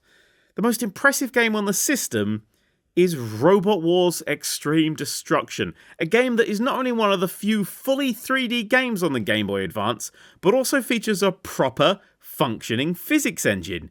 You can build a robot, name it Jeffrey, and then weep as Chaos 2 flings it realistically across the arena into the jaws of a very blocky-looking Sir Killalot. It's glorious. Also, shout out to the Game Boy Advance SP, Nintendo's second iteration of the console, for finally realising that it would be nice if people could actually see the games that they were playing and added a backlight. Even though the backlight was only in the second version of the SP, so buying one pre-owned is a bit of a lottery. Another shout out to the Game Boy Micro, the third version of the Game Boy Advance, for thinking that making a console so small you could accidentally swallow it without noticing was a good idea. Nintendo GameCube. Console. Released 2001, Japan and US, and 2002 in the EU. The GameCube was nothing more than a big pile of mistakes. While the industry started to push into more mature titles and complex storytelling, Nintendo decided to release a massive, luminous purple box full of well-worn cartoon characters. DVDs were becoming huge, but Nintendo decided to ignore having any DVD playback and made their own teeny tiny discs instead. Consoles were taking their first tentative steps online, but Nintendo didn't want to be any part of that nonsense. Nearer the end of the GameCube's life, Nintendo tried to shift towards more adult titles like the superbly grim Resident Evil 4, but that ended up alienating the small kiddie audience it had amassed. It was like watching Mr. Bean run a gaming company. After a half-decade trouncing from the PS2, Nintendo performed an act of kindness and quietly had the GameCube put down. It was for the best. Nintendo DS. Handheld. Released 2004, Japan and the US, and 2005 in the old EU. What does the DS in Nintendo DS stand for? Dual screen? Well, here's Nintendo's official answer for this question. To our developers, it stands for Developer System, since we believe it gives game creators brand new tools for which will lead to more innovative games for the world's players. I know. My brain exploded when I read that too. My whole life has been a lie. Nothing can save me now. Nothing. It can also stand for dual screen. Okay, that's okay then. Although, having survived this revelation, I can't help but think that Developer System is a better title for the DS.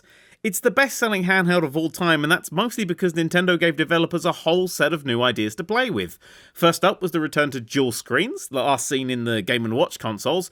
This meant that you could have unique games like The World Ends With You, a game where you're fighting battles across 2 dimensions at once, and Hotel Dusk, Room 215, a point-and-click mystery played by holding the DS sideways like a book. The touchscreen gave life to the completely bonkers rhythm tapper Elite Beat agents and the calm loveliness of Professor Layton's puzzle-based adventures. Finally, the return to limited processing power, much like the Game Boy before it, forced developers to place gameplay over graphics, leaving us with games like Rockstar's Drug Wars remake, Grand Theft Auto Chinatown Wars. That's not all. Nintendo also started to heavily push the console to new markets, especially older and female consumers. By 1988, Nintendo reported that just 27% of its players were female, and that only 20% of its players were between the ages of 25 and 44.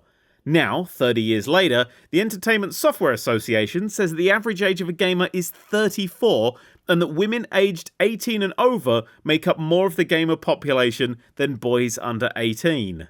The times, they are a-changin'. Games like Brain Training, Nintendogs, and Cooking Mama were deliberately made to attract these new consumers. Eventually, Nintendo even made XL versions of the consoles, useful for people with worse eyesight than your average Joe or Joanne. The Nintendo DS was a party, and everyone was invited.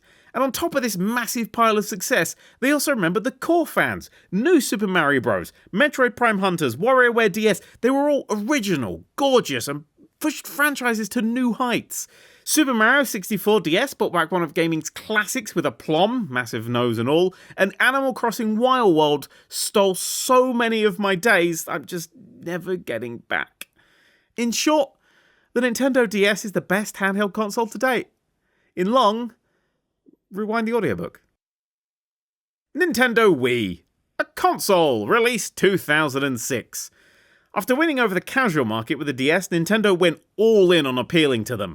Gone were the controllers, in their place chunky TV remotes. Button-based controls were abandoned for easy-to-use motion controls, and even the UI of the console was as soft and simple as a daytime TV presenter.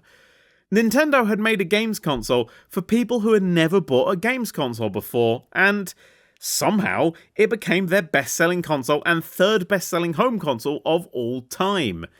Sales stats for the Wii are fascinating. Super Mario Galaxy and Super Mario Galaxy 2 are the 6th and 7th highest rated video games of all time, according to Metacritic. And yet they were demolished in sales by Wii Fit, Wii Sports Resort, and the genuinely crap Wii Play. It's not that they sold badly, it's just that the Wii brand was a behemoth of sales. In fact, Nintendo shifted focus from Mario to Wii as a leading brand. A move that totally isn't going to ruin them once the 3DS section is out of the way, nope. Nintendo 3DS. Handheld. Released in 2011. When I was starting up all my online shenanigans, money was tight. I hit a point where I needed to sell some stuff to get through a bad month, so I made a list of all the things I could part with, worked out what I cared for the least, and sold as much as I needed to. The Nintendo 3DS was on that list, and to this day is the only games console I've ever sold. The 3DS had a terrible launch. It was expensive, it lacked games, and was named after one of the worst 3D effects I've seen this side of anaglyph glasses. I've never actually seen anyone use 3D for more than a few seconds before going, oh, that's neat, and then turning it off immediately. The pointless 3D was the cause of headaches, lower frame rates, and bad press, while being completely impossible to advertise. The machine was looking to be a disaster. Nintendo didn't give in. They ramped up third-party support, halting the handheld's nosedive, and just about saved it. It's nowhere near the DS in terms of sales, but after that start, they're lucky it wasn't a Virtual Boy 2.0. I bought one again a few years later when I was back in the black. As much as it has quite a solid library, I only really use it to play P-Cross. That isn't really important to note. I just really like P-Cross. The Wii U! Console! Released in 2012. The phrase spectacular cavalcade of failure is tossed around a lot these days, but until the Wii U's E3 reveal in 2011, we never really knew what those words meant. Every step of the Wii U's lifespan was nothing less than a slapstick comedy routine. From cradle to the grave, the machine was a disaster. The reveal trailer, and I'm being completely serious here, failed to mention that it was a new console. In fact, it failed to feature the new console at all, instead focusing on the new controller and repeating the phrase new controller so many times that Wii U became synonymous with new controller and not new console. To better understand the confusion, here is what CNN had to say about the Wii U. Will Nintendo's forthcoming Wii U controller breathe new life into its aging Wii console? CNN, 6th of June, 2012. Yep, even the media thought that the Wii U was just an accessory for the Wii. Not only that, but this article came out a whole year after the Wii U's reveal. An entire year had passed, and the goddamn mainstream press still didn't know that the Wii U was a new console. That confusion spread to the casual market Nintendo have cultivated with the Wii, and before it even came out, the Wii U was dead in the water. However, in late 2014, a light appeared at the end of Nintendo's tunnel. They were releasing a new Super Smash Bros., a game for the 3DS and the Wii U. This was the golden opportunity. This was the system seller. This was nothing less than the saviour of the Wii U. Except it wasn't. Why? Because Nintendo decided to release it for the 3DS 2 months before the Wii U, and everyone just bought that one instead. Unsurprisingly, the Wii U was a flop, making just 13.56 million sales worldwide. That's 8 million less than their previous worst-selling console, the GameCube, and almost 90 million less than the Wii. In fact, Nintendo sold more actual Wiis than it did games for the Wii U. Summing up the Wii U is tricky, but that's mostly because a book won't let me embed a gif of someone belly flopping into a swimming pool before being choked to death by their own trunks. For the audiobook, I can sum it up lustily. Twats. Nintendo Switch! Console/handheld hybrid. Released 2017. The Nintendo Switch feels like its entire development was rushed. The console feels cheap, the controllers wobble, and the thing has a battery life as long as a mayfly's retirement party. As a handheld, it's heavy and slightly uncomfortable. As a console, it's underpowered. It's a bit of a mess. But none of that really matters, because Nintendo learnt their lessons. First, the console reveal was spot on, with a trailer that repeated the fact it was a console about 1,000 times, and second, because they put so many goddamn games on the thing already. The first-party titles are almost all Game of the Year candidates, and third-party support, especially indies, is off the charts. It's my favourite console of this generation, and I don't see that changing anytime soon. The Nintendo Switch! Console/handheld hybrid. Released 2023. We all laughed when we saw the name. We all laughed when we saw the new third Mario brother, Carbonara. But damn it all, we stopped laughing when they showed off the console. A screen suspended in mid-air 50 centimeters from your face, held by a magnetic headband. This meant that you could play full motion control games while commuting, hanging out with friends on a rooftop, or just simply piloting an aircraft. This is set to be Nintendo's biggest game changer yet, and the 1 in 3 fatality rate from the headband is a fine price to pay for some of the best games on the market today. Nintendo are back, baby! So that's Nintendo's hardware history. In conclusion, they're 1 billion years old, made some of the most iconic games and hardware of all time, fail a remarkably high number of times, and experiment more than the members of a dementia-riddled sorority. Animal Crossing. Developer, Nintendo. Publisher, Nintendo. Released, Animal Crossing N64, GameCube 2001, Animal Crossing Wild World DS 2005, Animal Crossing Sync Folk Wii 2008, Animal Crossing New Leaf 3DS 2012. What is it? A gentle simulation about life in a village of animals. What is it really? The Godfather with raccoons. Betrayal exists on a scale. Level 1 is a light betrayal, for example, taking a biscuit you know belongs to someone else. At level 2, there's light to moderate betrayal, being asked not to take a biscuit, but taking a biscuit anyway. Level 3 is a moderate betrayal, being asked not to take a biscuit, yet taking the last biscuit. Level 4 is moderate to heavy betrayal, being asked not to take a biscuit, taking the last biscuit anyway, and putting the empty packaging back in the cupboard. Finally, there's the rare level 5 betrayal, being asked not to take a biscuit, taking all the biscuits, putting the box back into the cupboard after filling it with spiders, contacting the company that makes the biscuits and convincing them to stop manufacturing the biscuits before finally ordering the controlled destruction of all remaining biscuits of that type. Level 5 is the limit of betrayal. It's believed to be a universal constant, like the speed of light, absolute zero, or licking your lips after eating a donut. You can't possibly go any higher than a level 5 betrayal. Now, it's not to say people haven't tried to go farther. Marcus Brutus was a famous early betrayal-tician who attempted to break the limit, but failed after he chickened out and brought along extra people. Benedict Arnold, Guy Fawkes and Mir Jafar, while ultimately unsuccessful in the pursuit of a level 6 betrayal, have all been credited for their work by the London University School of Betrayal and Bastardness. Judas Iscariot has no such honour. Not many people know this, but he wasn't actually a betrayal-tician. He was just a bit of a twat. More recently, a team of scientists experimented with betraying an entire planet at once by downgrading Pluto's status in the solar system from planet to pleb. And that was a betrayal so large that the betrayal waves that reflected off the dwarf planet caused over 20,000 acts of level 3 betrayal when they eventually made it back to Earth. Sadly, the planet forgave them and spray-painted a big heart emoji on itself to indicate this. I have experienced a level 6 betrayal. It happened once, several years ago, and it has stayed with me to this day. When I can't sleep at night, and all I can hear is the rain tapping on the windows, I always go back to that moment. It left a scar that runs deep, and like many stories of this type, it's about a girl. Unlike many stories of this type, it's also about an elephant. First, we need to go back to 2006. Animal Crossing Wild World had just been released, and I was in love with it. You play as a human villager living, fishing and decorating in a village of anthropomorphic animals. The game syncs with real-world time, so if you're told there's going to be a birthday party on Friday at 8 PM, then you better be playing then, or you're going to miss it and upset a koala. One of the residents of my portable village was an elephant named Margie. Margie and I had an instant connection. I liked fish, she liked fish. I liked chairs, she liked chairs. I liked peanuts, she was an elephant. Is that racist? No? Okay. It was a match made in heaven, and we became friends for years. Actual, real years. She was in my top 8 MySpace friends. That's how close we were. And then, one day, she left. No warning, just gone. Off to see the world. I didn't even get to say goodbye.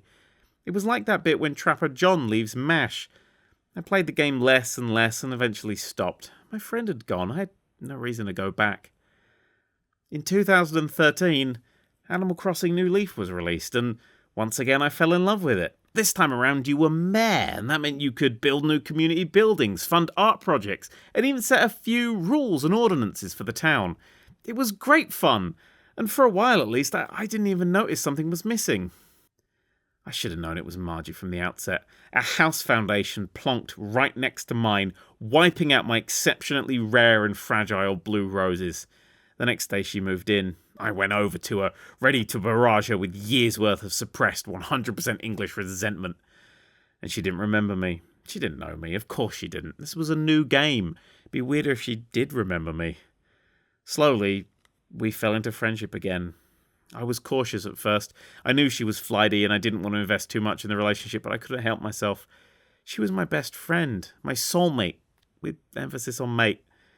We played hide and seek together, drank coffee together, went shopping together. She promised she'd stay forever. I believed her. She left the next day. No warning, just gone. Off to see the world again. I decided to continue playing. My town needed me. But just a day later, I was losing interest. I was waiting to see which animal would appear next, and I would judge if I wanted to keep playing based on that.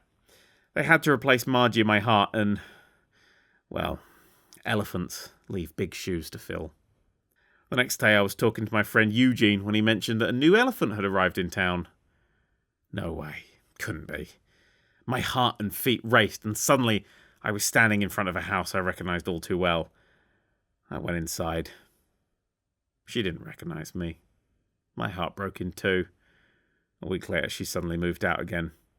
My heart split into fractals all the way down to the subatomic level. In a not entirely untidy office in the London University School of Betrayal and Bastardness, an underpaid bald man saw the level monitor flash up to 6 on his betrayal scope. He assumed it was a malfunction and requested a mechanic to arrive in the morning before cycling home in the rain. There were a few aftershocks due to the level 6 event. A brief Margie appearance in a game of Super Smash Bros. Distracted me long enough that I lost my place in a local tournament. Another time, an amiibo card of Margie gave me a paper cut. I'm not entirely sure why Margie does this to me. Maybe I'm her agrajag. Maybe a coincidence is just playing silly buggers. Maybe I should stop writing this and get back to smearing "I thought elephants didn't forget" on the walls in blood again. Yeah. That always helps. I'll go do that. Black. Developer Criterion Games. Publisher Electronic Arts. Platform PS2 and Xbox. Released 2006. What is it? A military first-person shooter. What is it really? A love letter to gunpowder. You know those catapults aircraft carriers have that launch fighter jets from the deck? Well, imagine one of those, but instead of being on an oversized boat, it's in a warehouse. At the end of it, instead of the open sea, is a very large pile of priceless sculptures and statues. Now, imagine that instead of a jet, you've attached a skip filled with bowling balls, bricks, and marbles. Now, put on your safety goggles, pull the lever, and watch as tons of heavy objects accelerate to 170 miles per hour before turning the Venus de Milo and chums into a mushroom cloud of marble. Now imagine that noise, the crashes, thuds, and bangs that echo around that warehouse as you reduce millions of pounds of antiques into driveway gravel. The noise of devastation, the noise of destruction, the noise of obliteration. That noise is what the pistol sounds like in Black. In Call of Duty, the machine gun makes the same noise when firing as a baby does when shaking a packet of Tic Tacs. In Counter-Strike, the SMG has the same audio punch as Mr. Rogers gently laying a bag of quavers down on a table. In Battlefield, the sniper rifle has all the intensity and violence of a fart in a church. In Black, the shotgun sounds like a train crash, an actual train crash. You click the trigger on the controller, and suddenly it sounds like the 1945 to Bristol Temple Meads has ploughed into a shopping centre.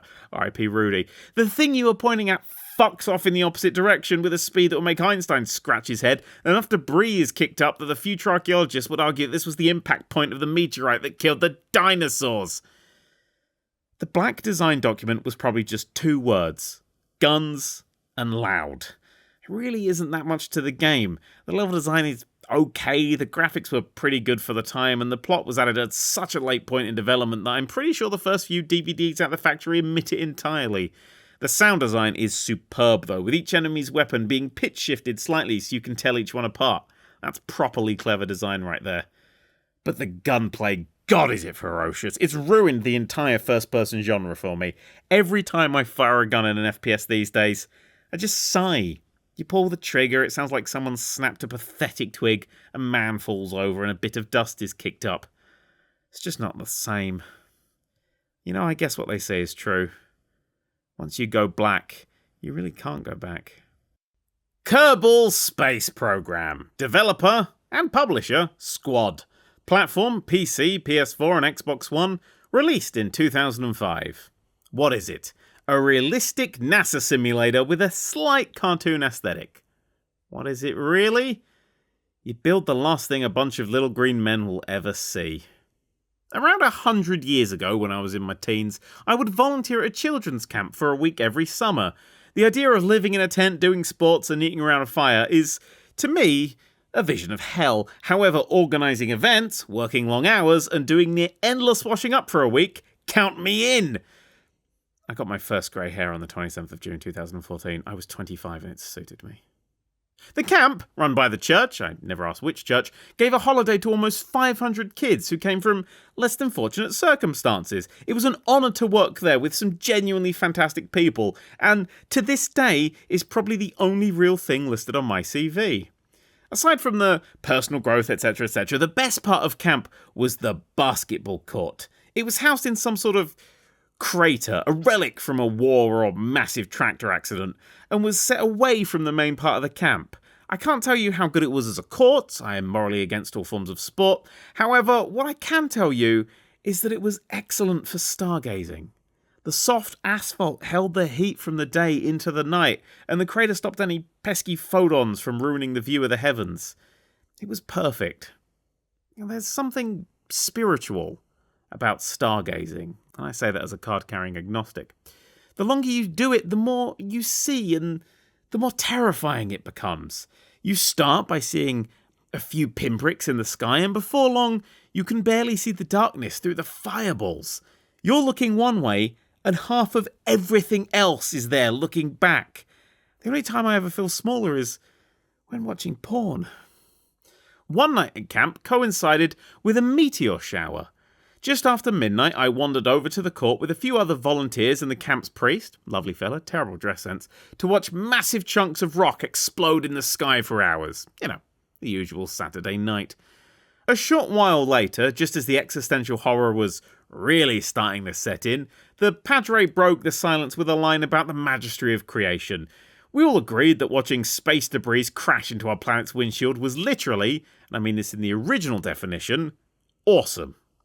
I can't quite recall the next bit of that conversation because, at that exact moment, something alive jumped on top of me. Evolution kicked in. First, my heart used its next beat to scoop up 17 years of unused adrenaline and fling it wildly into every organ and muscle that it could. I stood up, possibly without even bending my knees, and fumbled around for my torch, eventually flicking it on for a fruitless search of the ground. Seeing nothing, I did the only thing that made sense while riding a natural high that would last about a month. I looked up and checked the sky.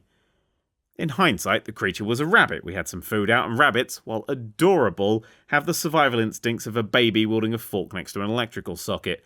In all likelihood, it just ran off. If it was unlucky, then I may have catapulted it like a buzzer beater across the asphalt as I stood, an adorable missile from a panicked trebuchet. However, as I watched a single bright point of light rocket across the heavens, I wondered, in my defense only briefly, if I'd accidentally just sent Thumper into orbit. Years later, someone made a game based on that moment. I didn't even get a creation credit. Bastards. In Kerbal Space Program, your job is to be Acme NASA. You design a rocket, fill it with explosive fuel and cuddly green creatures, and then fuck it off into outer space to do science. When you first start playing, 99% of your designs will explode instantaneously, and the tiny green Kerbals inside will be burnt to crispy cinders. Eventually, you'll get something in the air, whereupon it will flip over, hurtle back towards the ground and explode on impact, leaving 3 little green smudges amongst the charred rubble. The time after that, you'll remember to bring a parachute, but due to what is technically known as a cock-up, you'll attach it to the wrong bit, bringing a ladder back down to Earth at a comfortable rate while innocent Kerbals smash into the ocean at Mach 55. After countless failed launches and more green corpses than the Grinch's family graveyard plot, you'll get something into orbit. The orbit may be egg-shaped and too far out to do anything, and you'll run out of fuel, stranding your Kerbals in space forever, but you succeeded, and that's what counts.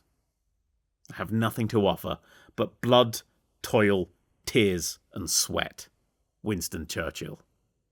Never said it had to be your own blood, did he? Now hand me that spanner. This needs another booster. It's at this point where, during my time playing the game, a lack of skill and an abundance of overconfidence combined into a foolish plan. I was going to the moon, and by Jove I was going to land on it. I duct taped together as many fuel tanks as physically possible, hired a Kerbal to drive the thing, I named him Neil, and loaded the resulting contraption onto the launch pad.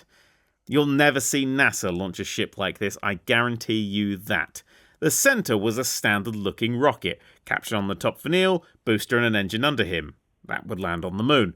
The rest of the craft looked like a pile-up on a runway that someone had filled with highly explosive fuel. This collection of engines and connectors had to fall off at exactly the right time, in exactly the right order, or we wouldn't make it. As the ship stood there, wobbling slightly in the sunlight, a bit fell off, rolled down a hill and exploded, destroying my hangar and killing around 100 Kerbals. It was go time. 3! 30 massive rockets ignited. 2! They accelerated, draining an oil rig's worth of fuel in a second. All systems nominal. 1! The Solitary green Kerbal on board did whatever his planet's equivalent of the sign of the cross is. Blast off. The clamps released, the scaffolding blasted backwards, and the USS Generagat Rian pelted off into space at about 3 meters per hour. It turns out fuel is pretty heavy, but not to worry, little Kerbal. You'll be up on your way when it starts to burn up. Just ignore the warnings that say overheating. I always do. After about a fortnight, the USS Generagat Rian was in a steady orbit. Only some of it had exploded or fallen off or both, and things were looking great. A few control blasts later, and what was left of the ship was on a path to the moon. Well, the moon. Kerbal Space Program takes place in a fictional solar system, hence the little green men and the decently sized space agency budget. To save time, I'd aimed right for the centre of the moon instead of faffing about with all those lunar orbits. I'd just flipped the ship, boost in a direction that I could now call up, and land softly amongst the craters. Sadly, I wasn't heading towards the moon. I was heading towards where the moon was. Things move in space, and in all the excitement of survival, I'd not calculated for that. This is why I'm dreadful at Space Invaders. Some brisk calculations got me on the right track, but this had cost me a huge amount of fuel. Now I was faced with a choice. Do I land on the moon, never to return, or do I fling myself round it and head back? I briefly looked over the calculations required for the latter, gave up, and sentenced Neil the Kerbal to glorious historic death. Now, landing on a moon is tricky. There's no lovely atmosphere to slow you down or comparatively soft water to land in. Just rocks, dust, and that thing NASA won't talk about for as far as the eye can see. Well, there is the Sea of Tranquility, but that's drier than a sand sandwich that you bought at a petrol station. The upside to everything being rocks is that it didn't matter where I landed, I could expect rocks. I flipped the ship, pointing it away from the unsurprising rock, and began to slow it down gently. When that didn't work, I fired every engine up to maximum until it did. 500 meters. I leveled the ship out, ready for landing. 200 meters. I could see I was heading towards a bit of a slope. I had time to correct that, this will have to do. 100 meters. I increased the speed, leaving the craft almost hovering above the surface of the alien world. 50 meters. I wondered if I should have installed the landing legs on this craft. Never mind, the engine should be flat enough on the bottom. 20 meters. Coming in a bit too fast, increasing speed to slow it down some more. 43 meters. Okay, a little bit too much. 6 meters. Too little speed up. 105 meters. God damn it. This continued for some time. Eventually, I found a speed that left me falling, but only just, and managed to set the ship down gently on this new world. I had done it. Neil disembarked and, clad in his spacesuit and jetpack, took the first small step for Kerbal kind. He admired the first footprint the planet had ever had on it, planted the Kerbal flag next to it, and turned around just in time to see his ship fall over and explode. As Neil's retirement home was now just another crater on the planet of the craters, I went back to Kerbal, built another identical rocket, filled it with Kerbals, and got my Thunderbirds on. The mission? Interplanetary rescue. The launch was smooth, the orbital positioning was fantastic, and soon the rescue mission was hurtling towards the moon's surface. Neil looked up, elated to be saved, and watched as the rescue ship bravely ploughed into the grey terrain, sending shrapnel raining down across the entire planet and a deep feeling of irremovable guilt down Neil's spine. This happened a few more times. I guess the lack of fuel in the first flight made the rocket much less likely to explode on impact. After much workshopping and many meetings back on Kerbin, we countered this issue by remembering to stick legs on the bottom of the craft. A few days later, the USS L'Appel de Ville landed safely, about 1 Australia away from Neil. You know how it goes, one Kerbal's working in inches, another is working in miles. After a trek that fundamentally changed who he was as a person, Neil arrived at the rescue site, delighted to see the one-seater rescue craft, less so to see that the seat was already filled by the rescuer. He had literally no way to get on board. I'd fluffed it royally.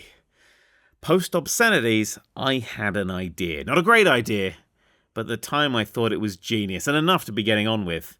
Neil was going to hang on to the ladder on the side of the rescue ship as it took off. That way both Neil and the pilot could safely get back home. I was pretty sure his spacesuit would keep him alive. Everything would go fine. Now, I can't pinpoint the exact moment I lost him, but I'm pretty sure that the atmosphere of Kerbin shaved him off like a water slide made of cheese graters. The pilot never noticed, as he was too busy trying not to crash into the mountain that he was later going to crash into. I never attempted a moon landing again after Neil's death. Why would I? I done it! Flawless victory! Next stop, the planet Moho. Ooh, or maybe a space station. Or maybe I'll see how Kerbal's skin reacts in close proximity to the sun. Science is just so much fun! Bratz Rock Angelz. Developer, Blitz Games. Publisher, THQ. Platforms, PS2, GameCube, Game Boy Advance and PC. Released 2005. What is it? What is it really? I dread to think. Oh, Alicia Knightley, what have you done? Alicia backed the very highest tier of this book during the original crowdfunding and therefore had the privilege of picking any game in the world for me to write a chapter on. Before Alicia stood all of gaming, decade after decade of the greatest entertainment medium of all time. Hundreds of thousands of stories, anything Alicia's heart desired. An almost impossible choice. Yet, when asked, the answer came instantly, as if Alicia had been planning this for years. Alicia picked Bratz Rock Angelz. Right. I've not played Bratz Rock Angelz. Surprisingly, I don't even own it. It might be good. Hell, it might be great. The double usage of Zs instead of Ss might just be a misdirect. In fact, Alicia might be using this opportunity to educate me and all of you readers about an underrated classic, a hidden gem of a game that you all go out and buy the moment you finish reading this. Tomorrow, my copy arrives from eBay. Today, I shall do some research on Wikipedia. It is based on the direct-to-video film Bratz Rock Angelz. Oh dear, it's not just a movie tie-in, it's a direct-to-DVD movie tie-in, which was the second of 15 Bratz movies released in just a 9-year period. I can't even think of another direct-to-DVD movie tie-in. This does not bode well. Plot. This section is empty. You can help by adding to it. Uh-oh. The game has sold 1.4 million copies, thus making it one of the best-selling games on both the PlayStation 2 and GameCube. Wait, what? The mixed bag field carries onto its Metacritic page, where reviews are literally all over the place, ranging from this, combining fun mini-games, hot fashion items, and an entertaining story. It doesn't get any better than this. GameZone, review score 78 out of 100, to this. In a hyphenated word, vomit-inducing. Unpleasant, exploitative drivel aimed at girls who would almost certainly have more fun staring at a blank TV set. Official PlayStation 2 Magazine UK. Review score 20 out of 100. That's a hell of a range. Although I particularly enjoy that a game it doesn't get any better than only scores 78%. I bet that reviewer is great to buy gifts for. That's as far as I can go without actually playing the game. I will now sleep, wait for Mr. Postman, and experience whatever the hell Alicia has planned for me. Wish me luck. The game has annoyed me already. I don't have enough space on any of my memory cards for its whopping 500 kilobyte save file, so I've had to dig through them and delete a precious memory. Well, a half-finished save of a dog's life, at any rate. Right, we're at the main menu now. Behind the press start button demand is footage of some real dolls that have come to life. The pop-rock background song is a rejection of the societal pressure to grow up. Apparently, life is too short to take seriously. This is why people die of curable diseases, you know. Then, the new game begins. The opening cutscene has faded into a school, or a shopping mall, possibly both, I can't tell. One of the 4 Bratz, I don't know their names, has just found out she's got an internship at Your Thing magazine. Everyone is excited because she can go to concerts for free and watch supermodel meltdowns. I have taken a strong dislike to this group already. Uh-oh, the Tweevils, a pair of evil twins, have turned up. You can tell they're evil because they're skinny, bitchy, and heavily made up, just like our heroes. Drama! The Tweevils also have an internship at the magazine, which is run by a spitting image version of Abfab's Patsy. Now they've tricked our hero into buying a burger for Patsy. Patsy has fired our hero. She's in pieces. Her life is, totally over. I assume she's about 13. This cutscene was about 5 godless minutes long. The game begins proper. After firing off a text message, I'm wondering about the now seemingly abandoned school mall, picking money off the ground and running into walls due to the inverted horizontal camera controls. Following an arrow has led me back to my fellow Bratz, and a seriously reduced quality cutscene, I'm assuming the first one was just an edited version of the film's opening, allows our hero, referred to as Jade by friends and co-workers, to explain the anguish in her heart by saying, "My life is over," for the 75th time that morning.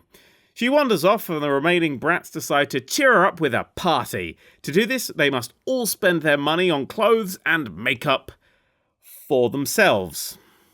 You know, I've come up with a new title for this group. Bastards.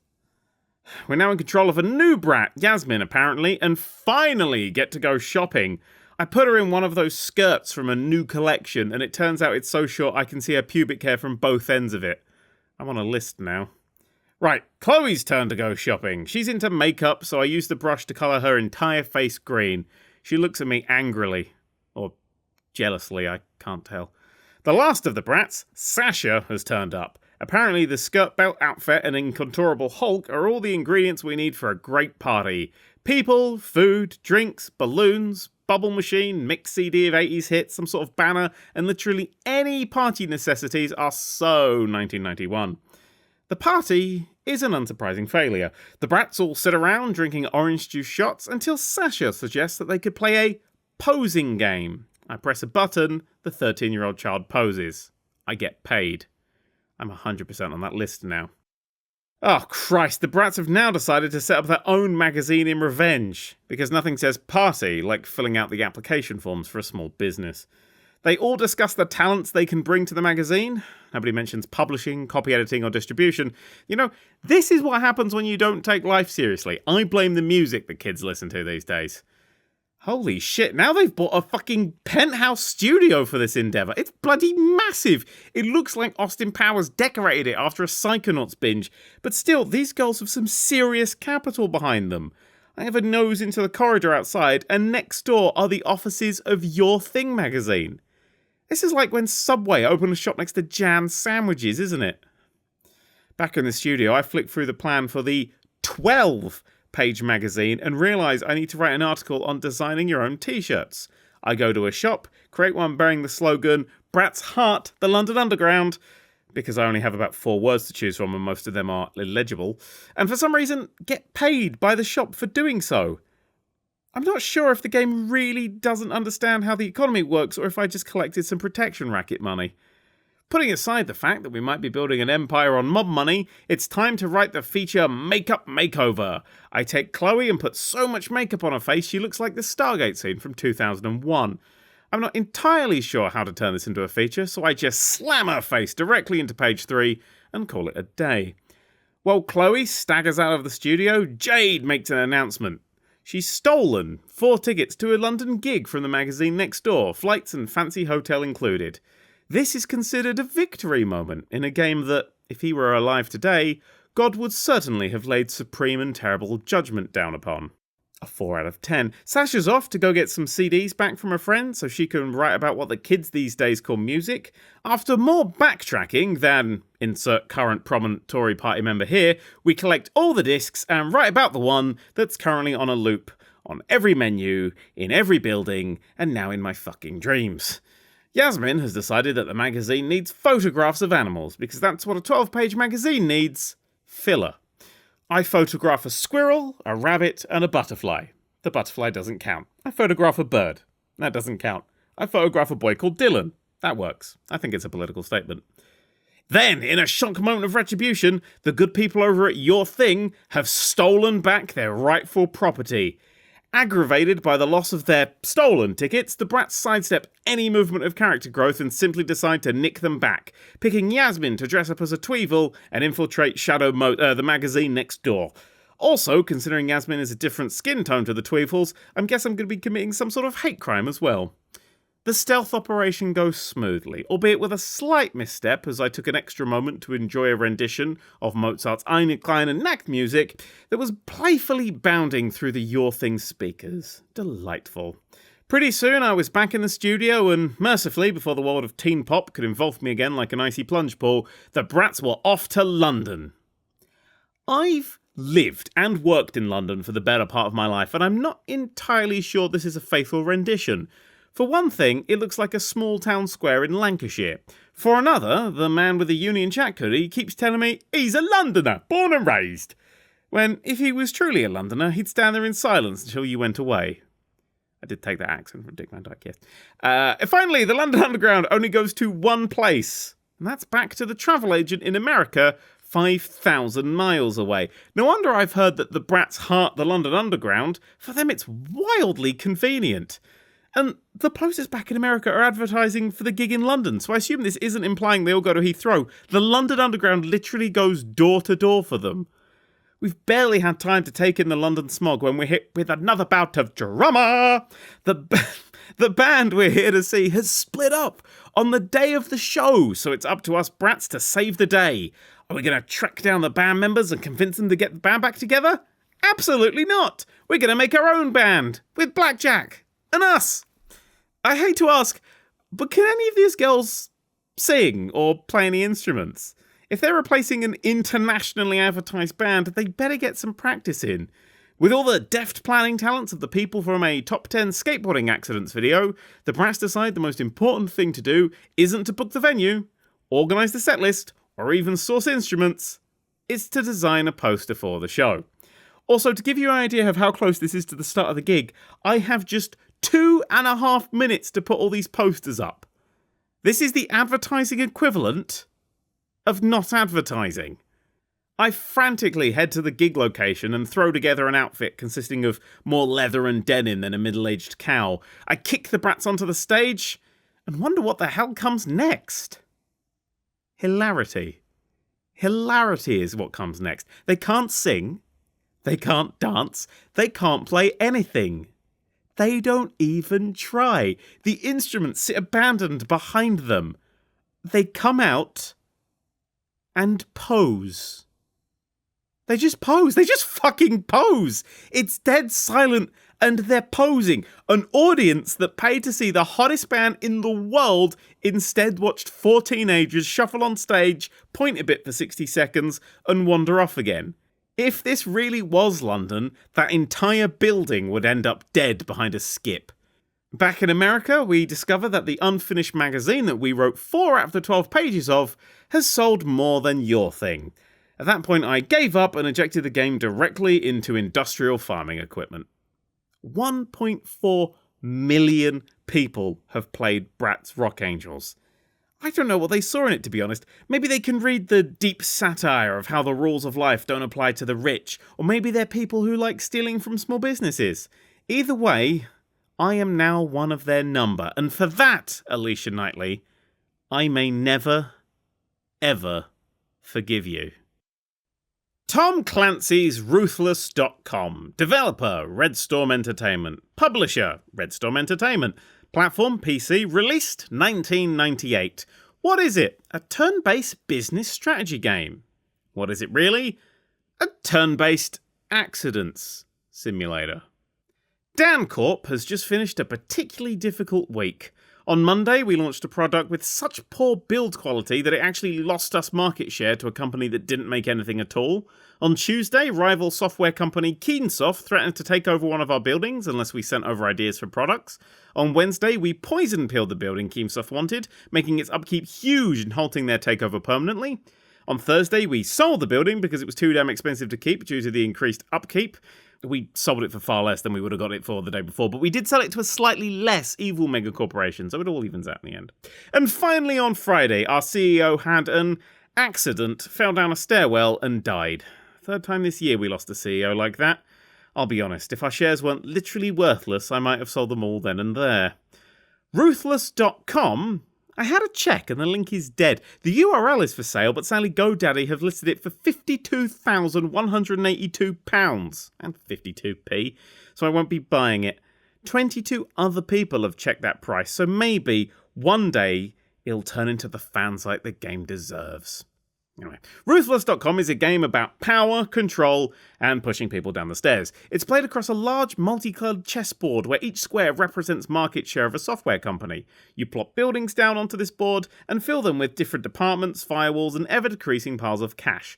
Each turn, you choose the 3 things that you want to do from a choice of about 70, and slowly and carefully turn your company from 1976 Apple into 1980s Apple. Some people can probably do better than that, but alas, after 20 years of playing Ruthless.com, I still don't actually know how to play it.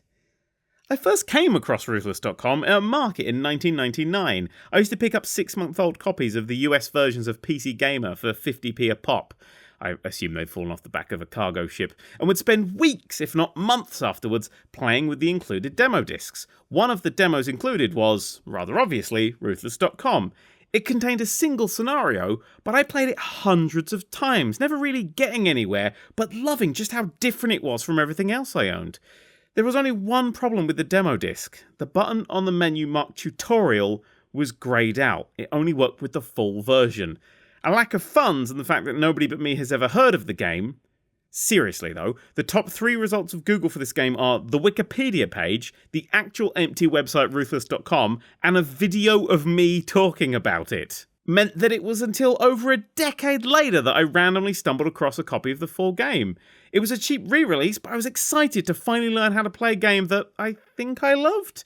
I, alongside a decade of anticipation, clicked the tutorial button and was greeted by the following message. Please open the Ruthless.com manual to the tutorial section. Of course, the re-release didn't come with a manual.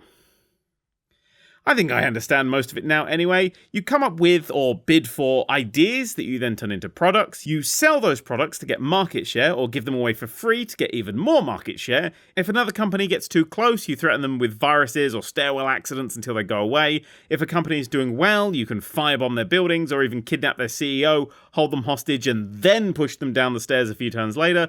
And at some point you should probably talk to all the people in PR too, because they keep threatening to jump.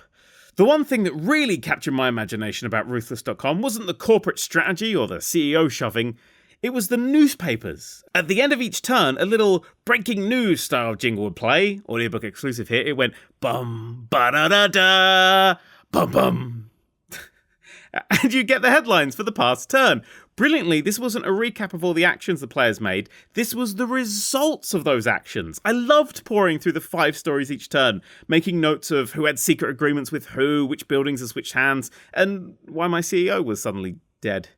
I remember once bribing a company to off a CEO from a different company and then pin it on a third company. The tension while waiting to see if that worked was incredible. The plan actually did work and the entire landscape of the game shifted in that double deniability move.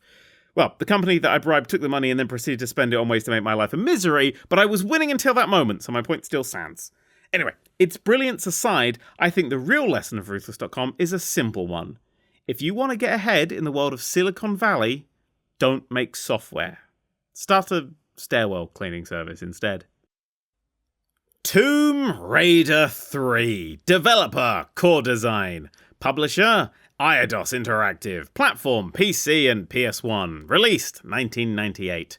What is it? A 3D action platformer. What is it really? A house exploring simulator with a 3D action platformer attached.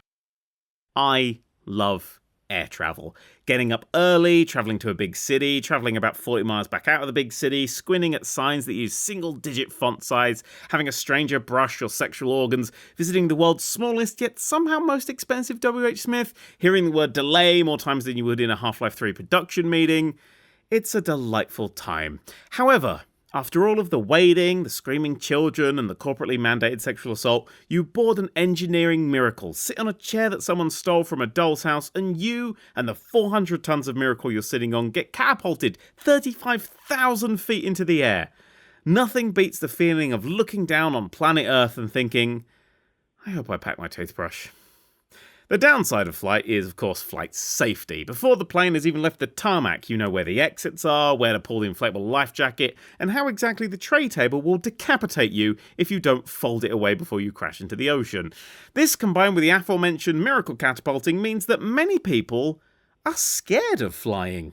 To those people I say, Here's a story of a time I thought my plane was going to crash. A couple of years ago, I was pinging myself about the globe quite frequently. This meant that I had got used to all the early starts, trains to London, and groping in the name of anti-terrorism that come with flying. I arrived at the airport, bought a violently expensive book that I will never actually read, and, after a spot of queuing, was pretty much the last person to step on board the plane. This is when things started to go wrong. Firstly, there were some very odd men in the business seats, 3 of them to be exact, all in the same tailored suits that were far too perfect than should be allowed at 5:30 a.m. Secondly, they were the only people in the business seats. This flight was normally booked solid. Thirdly, and this was the oddest of all, they were all sitting next to each other.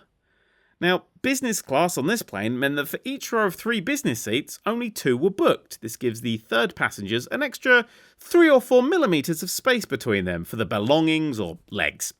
Having 3 people sit next to each other was just off-putting in a way that only the British reading this will understand.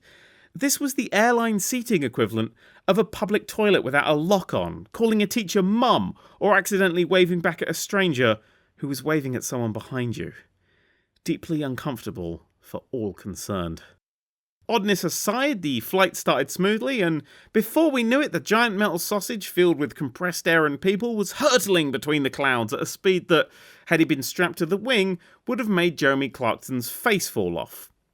I decided everything was going well and did my usual routine for embracing the miracle of flight. I put my headphones in, fired up Dido, and went to sleep. If my heart could write songs, they'd sound like these. I am a prolific public transport sleeper. Buses, trains, elevators, you name it, I can fall asleep on it. The trick is to be exhausted, literally all the time. The advantage of this is that I can basically fast travel to any destination in the world. The disadvantage of this is that you have to learn to deal with waking up like a twat. We've all seen it, the sleeping girl on the tube who suddenly jerks awake and yells, "Grandma, no!" This happens to me all the fucking time, and I find it's best just to laugh along with it. It's funny, and I only lose around 18 months of sleep beating myself up about it later. No biggie. Suddenly, at 32,000 feet, I felt the sensation of falling and jerked awake like a twat.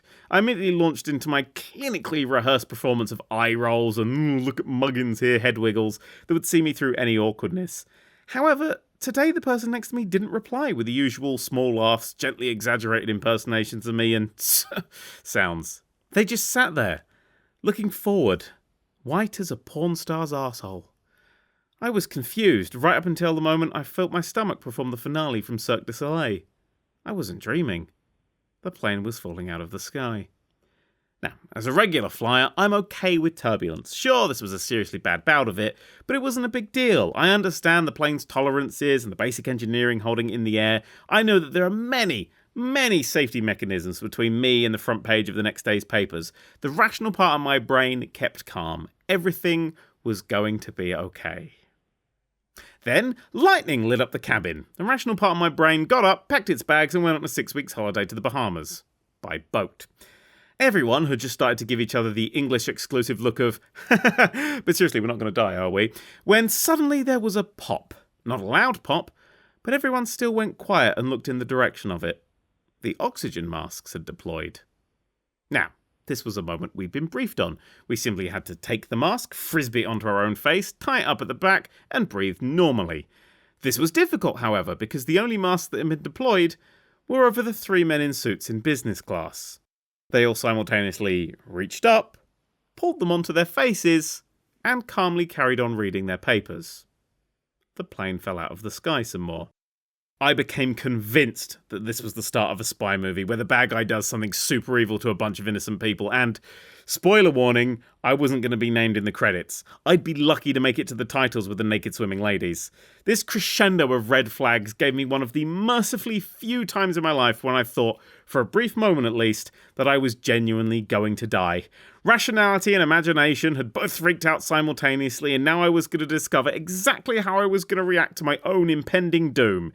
Here is that thought, exactly as I thought it, on that fateful day. Fuck. I'm going to miss Doctor Who tonight. That was it!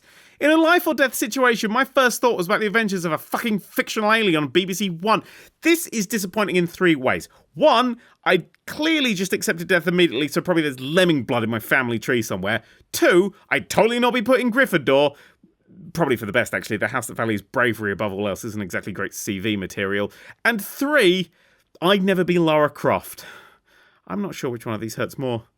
You see, in the original canon, Lara Croft survived a plane crash when she was just 21. After dealing with what Ryanair would call a slight diversion, Lara went on to survive stranded and alone for 2 weeks in the Himalayas with nothing but her wits, her finishing school training, and the roasted limbs of passengers less fortunate than her. Not bad for a billionaire. For most people, this intense brush with death would mean therapy for life. For Lara, this was the start of her purpose. No longer would she spend Sunday having afternoon tea with the Earl of Sausage or the Duke of Pitsy. Now she was jetting off to rare and exotic locales, finding long-lost civilizations and shooting more endangered animals in the face than an American dentist visiting Longleat. While her first 2 games are classics, I'm going to focus on my personal highlight of the series and my first ever PC game, Tomb Raider 3. In fact, I'm going to focus in even closer onto just a single moment from the game. No, it's not when you get suddenly attacked by a London Underground train. It's not the time when you fight mutants in Antarctica. Hell, it's not even the bit where you find a real alien spaceship in Area 51. And yes, they're all real. Yes, even the aliens. This game is fucking awesome. I want to talk about the time that Lara visited the South Pacific. The level starts simply enough. A coastal village, stepping stones in quicksand, an Australian whose leg has been eaten by dinosaurs. So far, so dinosaurs? Yep, in this section, velociraptors and tiny little green ones will occasionally take a pop at Lara. Nothing too taxing, just got to keep an eye out for the bitey buggers. Eventually you'll find a crash plane with a cannon locked in the back that you could use to destroy a wall to the next level. Because video games. You'll need 2 keys to get to the cannon. One of them is in a dark cave you need to slide down a hill into. Doesn't look like an easy way back, but you'll sort that out later. The key's on top of a small crater, alongside what looks like the remains of one of the down crew's aircraft. You pick up the key, and then, well, something bad happens. Something very bad. Firstly, music plays. Now, anybody who's played an early Tomb Raider game knows that there are only 2 types of music in the entire game. There's the jingle that lets you know you found a secret, and there's everything else. And everything else usually means oncoming death. When music, stings, or any noises at all sound in Tomb Raider 3, it's advisable to run away screaming from wherever you are, zigzagging as you go and shooting wildly at anything that vaguely resembles anything. On the PS1 version, the discs would always loudly speed up before one of these musical cues, giving you a different thing to be fucking terrified about. Secondly, the camera shakes. Usually this means something heavy is coming at you at a speed it wasn't designed to travel at. Maybe a boulder is about to spring out from the bush like a nudie mag in a high wind. Maybe the cave you're in is collapsing and soon you'll be squashed into pate. Maybe tigers have formed a secret rugby club and you just picked up what they consider to be the ball. However, this time, it's not a constant shake. It's little occasional shakes. You swear it's accompanied by another sound. Loud, booming footsteps? Thirdly, a T-Rex roars out of the darkness and eats you. Usually this means that the scariest part is done, however this time it meant you have to explain to your parents why exactly you shat in the computer chair at 3 in the afternoon. I didn't jump at this moment in Tomb Raider 3, no. I vaulted. 1 second I was sitting down in an office chair, the next I was standing behind it. Either I phased through it or went over it. I swear to this day a backflip was involved. To regain some form of dignity, I vowed to vanquish that T-Rex. I threw attempt after attempt at it, trying to find out where it was safe to hide in that cave and trying to count how many hundreds and hundreds of pistol bullets it took to put it down.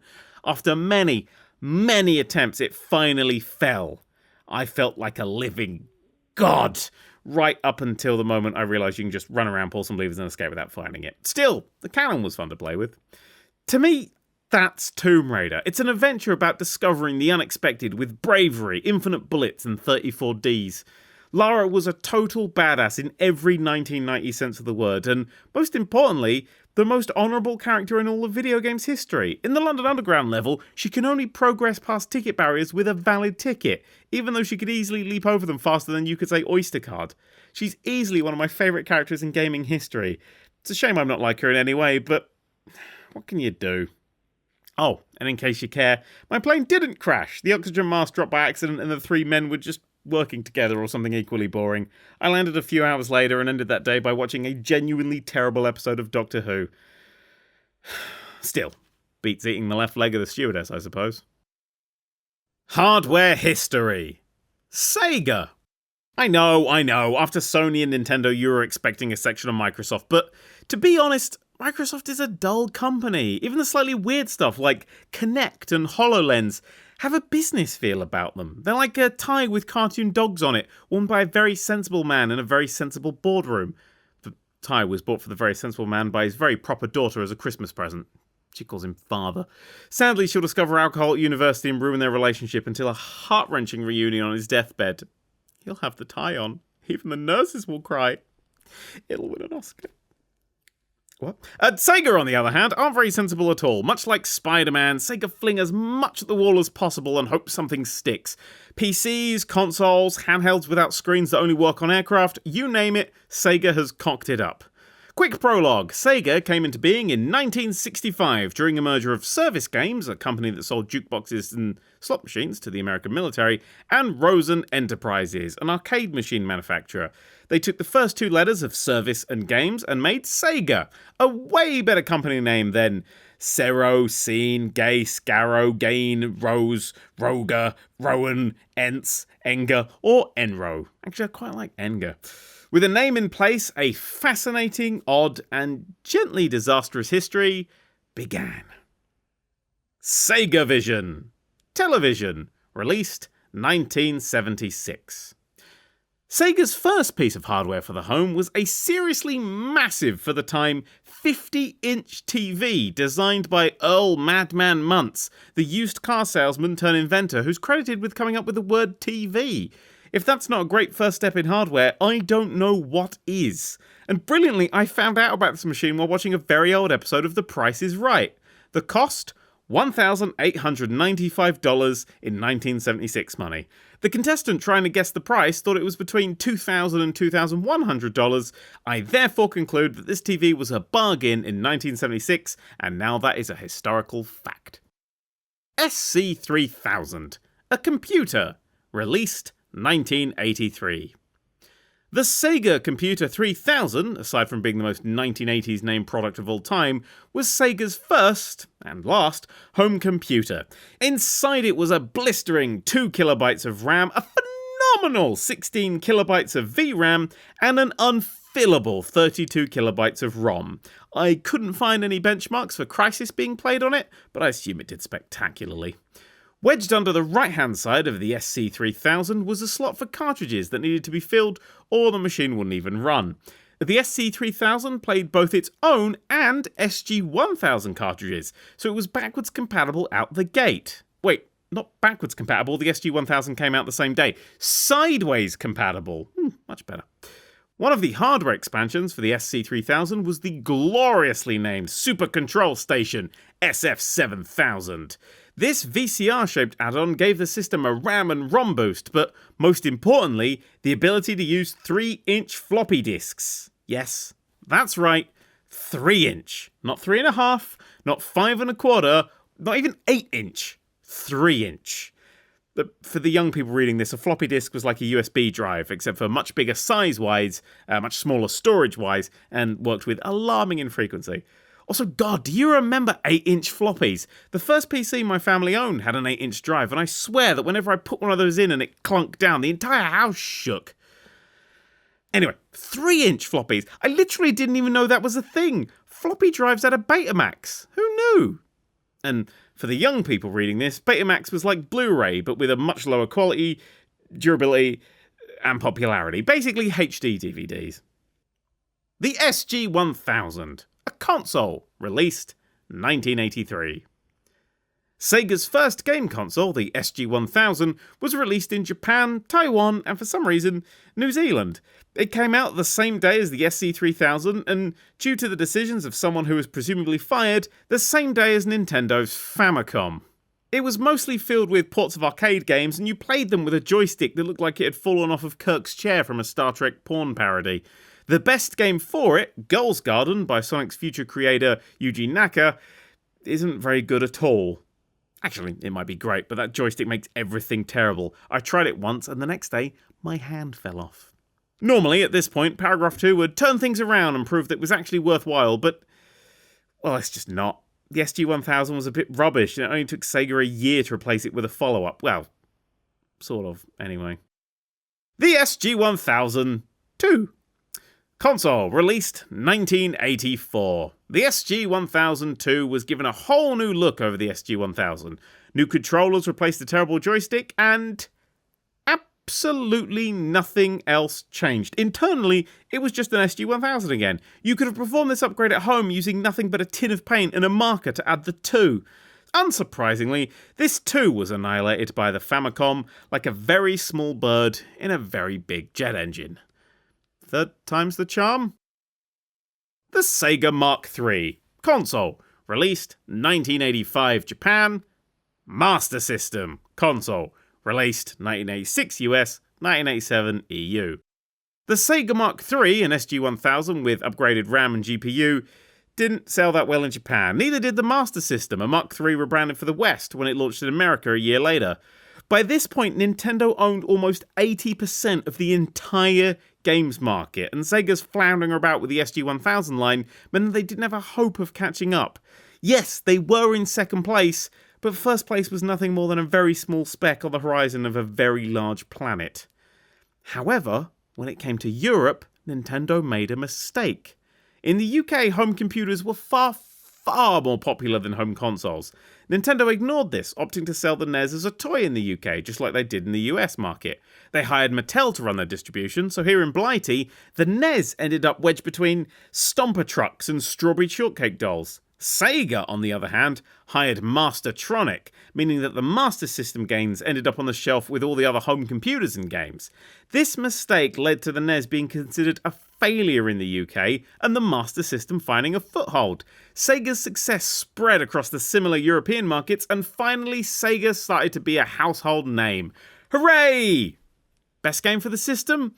Probably Sonic the Hedgehog. I mean, the Mega Drive version is superior, but it's got some damn fine level design that shouldn't be overlooked. Some even argue that the soundtrack is better.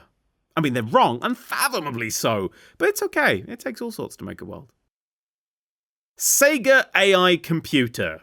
A computerish thing. Released 1986. And now for something completely different. The Sega AI Computer is something of a mystery, with only sparse details recorded in English.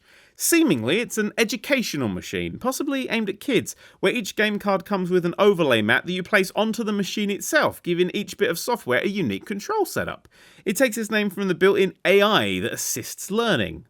I've no idea if it worked as an educational device or not, but considering that nobody with one was ever literate enough to write an article about it, I'm guessing not. The Sega Mega Drive. Console. Released 1988 in Japan, 1990 in the EU, and as the Genesis in 1989 in the US. The Sega Mega Drive, Sega Genesis, or rather brilliantly, the Super Gamstar Boy in South Korea, is Sega's best-selling, best-looking, and generally best console. With over 700 games, including the Sonic the Hedgehog series, Streets of Rage 2, Disney's Aladdin, Columns, ToeJam and Earl, Golden Axe, the Mega Drive was a force to be reckoned with, even against the upcoming SNES. Although not in Japan. Never in Japan. A fact largely forgotten by history is that the Mega Drive features the greatest console peripheral known to man, the Sega Mega Answer. This was an accessory that let you perform rudimentary online banking using a Sega Mega Drive. You could also get an optional printer to print out statements. How brilliant is that? I told you, Sega threw everything at the wall.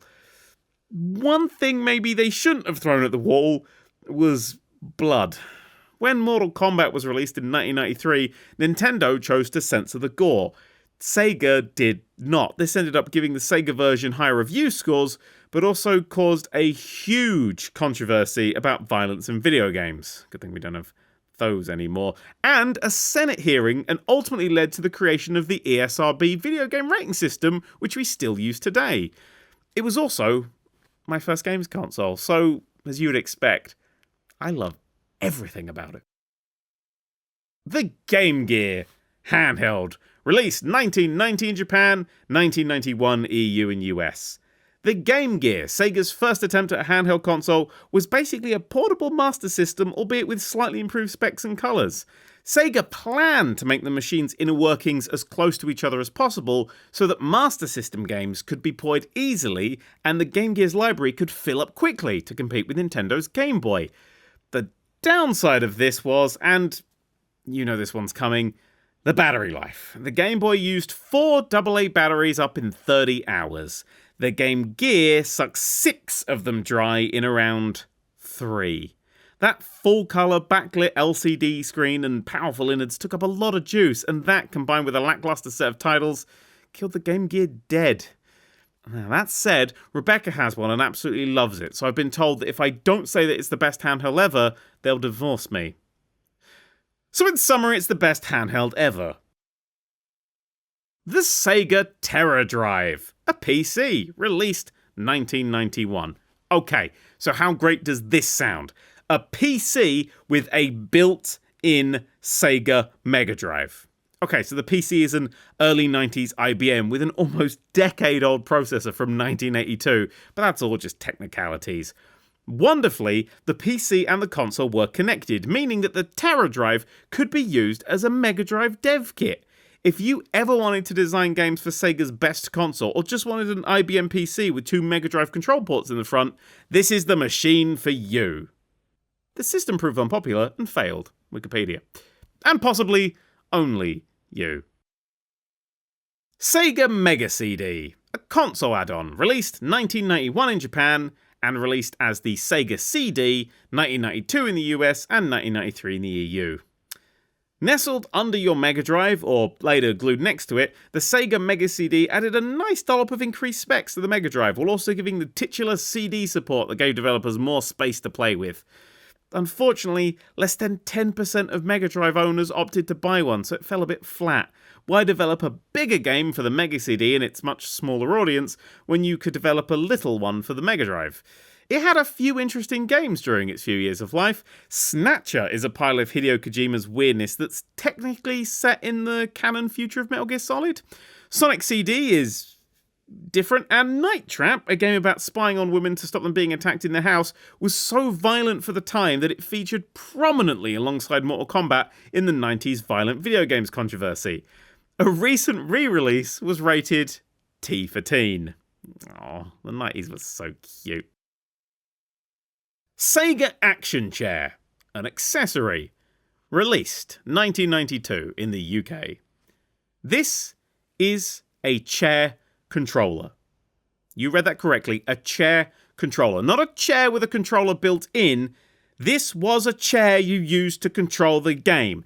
Lean the entire chair left, and your character goes left. Lean the entire chair right, and your character probably goes left, because it inevitably wouldn't work. It's a chair. A fucking chair! Sega VR, accessory, unreleased. Sega's little foray into VR around this time never saw the light of day, but I just want to mention it because of the apparently great reason they had for axing it. Apparently it was just too damn realistic. They alleged that people would wander around and injure themselves, so they scrapped the whole thing.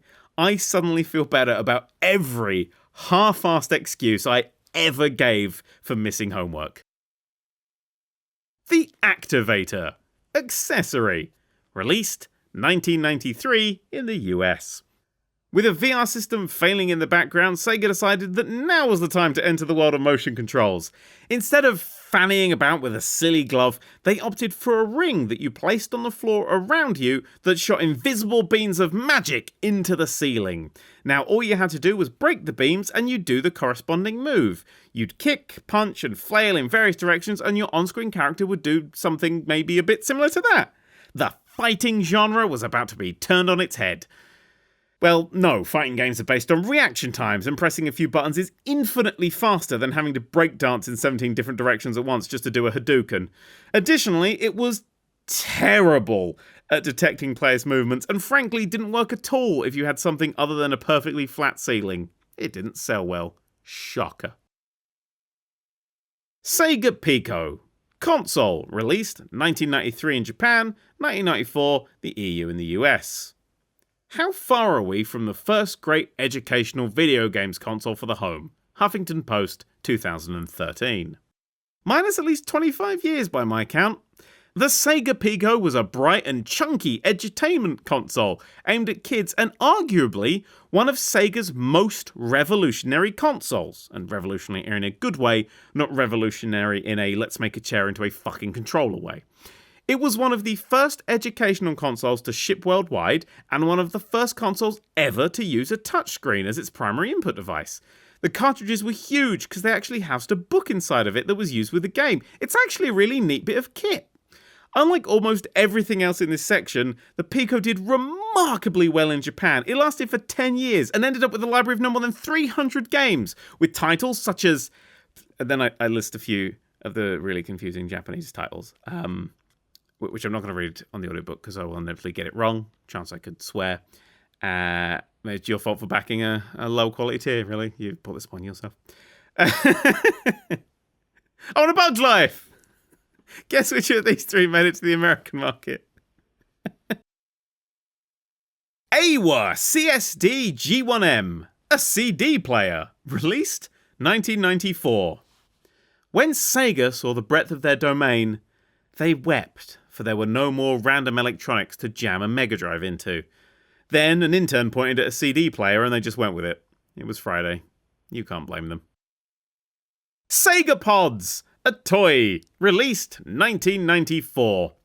Odd little duck this. Sega Pods were a set of large teardrop-shaped devices that could light up, play sounds, and detect if your hands were above them. They were mostly used to play variations of Simon Says, but the packaging claimed that this was the futuristic game of lights and sounds. Futuristic game of lights and sounds? Isn't that just video games? Sega Channel, accessory, released 1994, Japan and the US, 1996 in the EU. Okay, this one is mad, but fucking brilliant. Sega Channel was a subscription service for downloading games. Yeah, you read that right. After subscribing,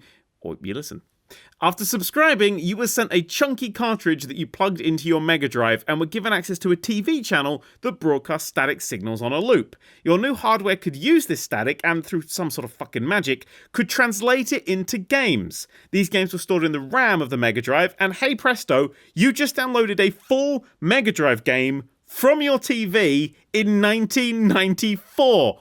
What? Okay, yes, so the game's being saved to the RAM and they delete themselves when the console's turned off. So, am I saying that Sega may have been the pioneer of downloading games?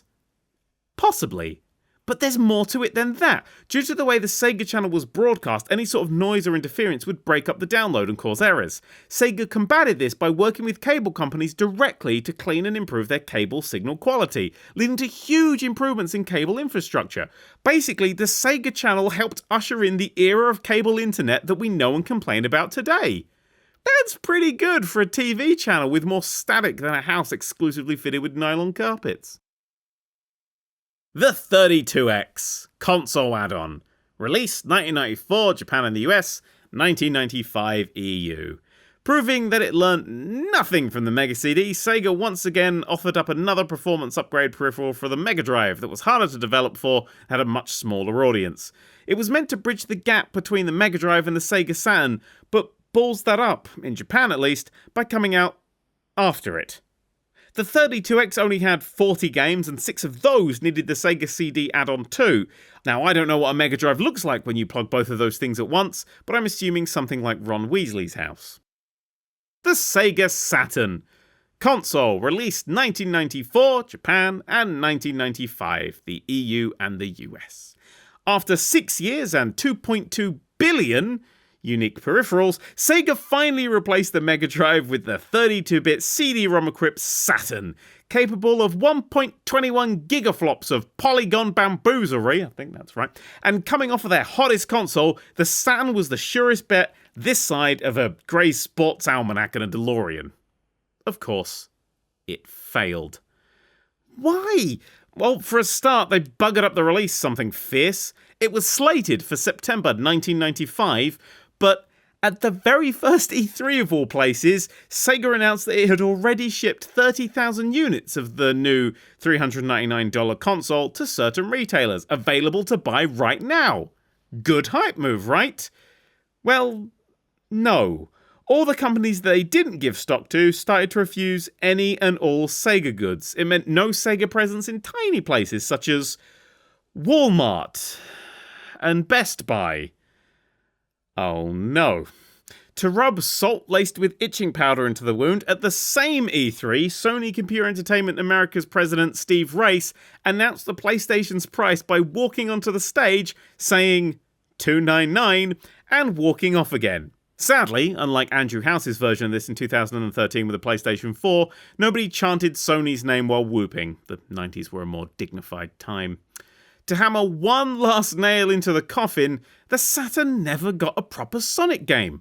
The one being created for it, Sonic X-Treme, was cancelled and focus shifted to the Dreamcast. All the Saturn had was a port of Sonic CD, Sonic Jam, which is a collection of Mega Drive games with a neat 3D overworld, and Sonic R, a fun racing game with one of the best soundtracks in a game ever. Pity it took longer to go to the store and buy it than it did to actually complete it. Outside of Sonic, the Saturn has a pretty good library. Virtua Fighter 2 showed the world how smooth 60 FPS can be, Panzer Dragoon Saga is still the best on-rails game of all time, and Nights into Dreams is also here. The Saturn did well in Japan though, mostly due to its strength in running 2D games and great arcade ports. Actually, thinking about it, I've realised that Sega's entire history can basically be converted into one repeatable Mad Lib. In year, Sega released the console. It sold quite well in one country, but terribly elsewhere, resulting in it being regarded as a failure. It works. Sega Mega Jet. Semi-portable? Released 1994 in Japan. This Japanese-only console was a portable Mega Drive, but semi-portable as it didn't have its own screen. The idea was that you rented it on Japan airline flights, plugged it into your seat and could play Mega Drive games on the little screen in front of you. Imagine that! Being able to replace the horrific screams of a confused baby with the energetic beats of Green Hill Zone.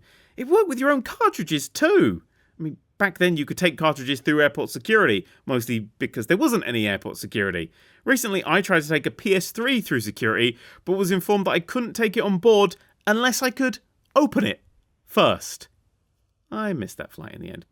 Eventually, Sega even went as far as to sell the Mega Jet in stores. It needed a screen and power to run, so it was basically just a console with a D-pad, but it was the closest the world had come to a portable Mega Drive. Now wouldn't that be something? Genesis Nomad. Portable. Released 1995 in the US. I must admit that before I started researching all this Sega malarkey, I had no idea that this even existed. Now I want one. Your purchase of this book has helped me achieve this goal, thank you. The Genesis Nomad is a portable Mega Drive. Well, portable Genesis. Heartbreakingly, it never released in Europe. With almost the entire Genesis library available to use at launch, with the obvious exceptions of the 32X and Mega CD games, the Nomad was sure to be a hit. Sega flung it up for sale and, proving they've still learnt nothing about their failures, had another flop on their hands. God damn it, Sega! It was massive and bulky and far too expensive, and somehow ate batteries faster than the Game Gear. Apparently 6 entire AA batteries lasted just 2 hours. To travel my regular journey from Edinburgh to London's King's Cross and back again, I need to bring 30 bloody batteries. Plus, as these were just Genesis games and most didn't have a save function, you'd lose all progress with each battery change too. Yep, I still want one. Nostalgia is a hell of a drug. Dreamcast. Console. Released 1998 in Japan, 1999 the EU and the US. Well, this is it. Sega's exit from the console market. The Dreamcast launched just 4 years after the Saturn and was immediately drowned out by the PS2, a console that wasn't even out yet. The PS2 had it all. DVD playback, massive publisher support, and a second analog stick. What did the Dreamcast have? Online gaming too early to work well, lack of third-party support due to development difficulty and exclusivity arguments, and a controller that looked like Voltron's codpiece. Quick side note here, EA wanted to be the only company to make sports games for the Dreamcast. Sega rightly told them to shove it and purchased company Visual Concepts, who would eventually turn into 2K Games when they sold them to Take-Two a few years later. Everything is connected. Yet, it wasn't a total loss. The Dreamcast died faster than My Will to Live in a Shoe Shop, but in that short time it spawned some incredible games. Ikaruga is widely considered to be one of the best shoot-'em-ups ever made. Jet Set Radio invented the cel-shaded art style that hundreds of games have emulated. Crazy Taxi still sells its endless ports to this day. Soul Calibur defined the fighting genre for years. Shenmue made waiting for the bus in real time almost fun. And Sonic Adventure is still the best 3D Sonic game, and when I'm king I'll make it illegal to disagree. Just 3 years after launch in Japan and less than 18 months in the UK, the Dreamcast was discontinued. Sega had hemorrhaged money, so stepped away and let the modern giants of Sony, Nintendo and Microsoft battle it out. On the 31st of March 2001, Sega left the console business forever. Or did they? Advanced Pico Beaner! Console, released 2005. Just 4 years after they faked their own death, Sega launched a streamlined and superior version of their Pico console to the Japanese market. There's not much interesting to write about, however, it was never officially discontinued, meaning that Sega are still secretly in the console industry. I don't know why, but that makes me so happy. Sega Vision, media player, released 2009. No, Sega aren't Benjamin Button in their way back along their own timeline. Not entirely, anyway. The Sega Vision, not to be confused with the big TV, the Sega Vision, is a little media player that plays music, video, ebooks, etc. As far as I can tell, it's never been purchasable in stores and can only be won via arcade games in selected locations. There is one currently on eBay for £10 and I might buy it. When it was first announced, the Sega Vision was shown playing a few little Flash games, so people ran with this, and after a while headlines were blaring that Sega were about to re-enter the game market to fight the DS and the PSP. In response, Sega quietly removed the gaming abilities from the machine. I'm not crying, you're crying. Sega Dreamcast 2, Super Console, released 2033. They said it would never happen. They said Sega would never come back, but they did, and they did it with aplomb.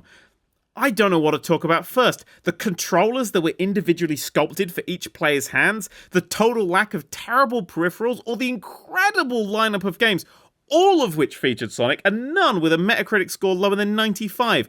All of this for just £8.99, making it a bargain to boot. Sega was finally ready to rule from on high. Sadly, however, it was discontinued after 3 months due to low sales in Japan. So that's the long, weird and hopefully interesting history of Sega. Giving an interview with The Guardian in 2008, Peter Moore, ex-head of Sega America, said this. Sega had the option of pouring in more money and going bankrupt, and they decided they wanted to live to fight another day. So we licked our wounds, ate some humble pie, and went to Sony and Nintendo to ask for dev kits. And you know what? That humble pie was the best thing Sega ever ate. They were terrible at hardware. Most of their successes were down to luck. All of their failures were their own fault, and they faltered and failed in every way except one. The games. Each console, each poor, dead-on-arrival console had a defining library of great games, and with every piece of hardware, Sega got better at making them. Since leaving the console market behind, they've given us new series such as the swear-word-inducing Super Monkey Ball, the angry man-punching experience of Yakuza, wartime strategy with Company of Heroes, the off-kilter hack-and-slashing Bayonetta, and the granddaddy of battle simulation, Total War. Oh, and also Sonic the Hedgehog 2006. Well, we all make mistakes. Noby Noby Boy. Developer, Namco Bandai. Publisher, Namco Bandai. Platform, PS3. Released, 2009. What is it? I have no idea. What is it really? I have no idea. In Noby Noby Boy, you play as a dog that isn't actually a dog, called Boy. It can stretch out across landscapes, owns a randomly shaped house, and if it's cut in half, it can eat its own bum and become whole again. It has a planet-sized dog but not really friend called Girl. Girl stretches into the cosmos in search of new places to visit, and if she makes it, you can go there too. There are aliens. You'll meet them. Some of the aliens have cars. You can eat the cars. Wheels first. Occasionally, geometric shapes attack you, but I think they're just misunderstood. I'm not really explaining this well, am I? I think it's time to change literary tactics. What is Noby Noby Boy? It was late, and I was too tired to even turn down the brightness on the phone. The question stung my retinas. I scrunched my eyes up and frowned, hoping that this expression would somehow reply to the text message for me. It explained more than words ever could, to be honest. What is Noby Noby Boy? Not only would I have to explain this, I'd have to explain it to my non-gaming mother. I should have expected this when I mentioned playing the game today in my last message. I'd set and sprung my own trap. What is Noby Noby Boy? I fell asleep before I could work out how to reply. The next day, my phone's battery was flat, and Mum was annoyed when I didn't call her to say I'd be home late, even though it was technically her fault. Since that night several years ago, I've had time to think, and right here and right now, I shall finally get around to answering that question. But first, I need to answer an easier one. Is there a God? Yes, I am aware that a lot of books have been written on this subject over all of history, and yes, I'm aware that they still don't exactly know. People far more intelligent than me have had a proper good swing at this, but alas, the answer has eluded all of them. So then, what chance does a silly little book with a naughty word in the title have uncovering the answer to the most asked question of all time? Well, I have an advantage, you see. I know where to find the answer.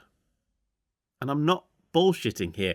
I know that there is a single place on this planet, possibly in the universe, where the answer to the question is written down. The full explanation of God's existence. This place is real, easily accessed by you right now, and was invented in 1941 by Argentinian writer Jorge Luis Borges. Or however you pronounce his name. Georges wrote a short story called The Library of Babel. It's set in an almost endless library where every possible combination of letters and a few bits of basic punctuation exists, scattered across a massive number of books. This means that almost every book is pure gibberish, just endless random characters. But it also means that literally every book ever written, or that ever will be written, is already in the library. Think Infinite Monkeys, Infinite Typewriters with a strong publishing deal. Still, that's a story, right? Fiction. What does that have to do with God or Noby Noby Boy? Well, somebody worked out how to build the library, and then they put it on the internet. The Library of Babel is now real. libraryofbabel.info if you want to visit. In the library, the rooms have long ID codes and the walls surrounding them are numbered. On each wall are sets of numbered shelves and sets of numbered books. In each book are numbered pages, and on each page is a unique yet random assortment of characters, periods, commas, and spaces. Stored as an algorithm, the library doesn't even take up too much space, even though it houses 10 to the power of 4,677 books. That's more books than there are stars in the universe. In fact, that's more books than there are atoms in the universe. In fact, that's more books that... You get the idea. It's a lot of books.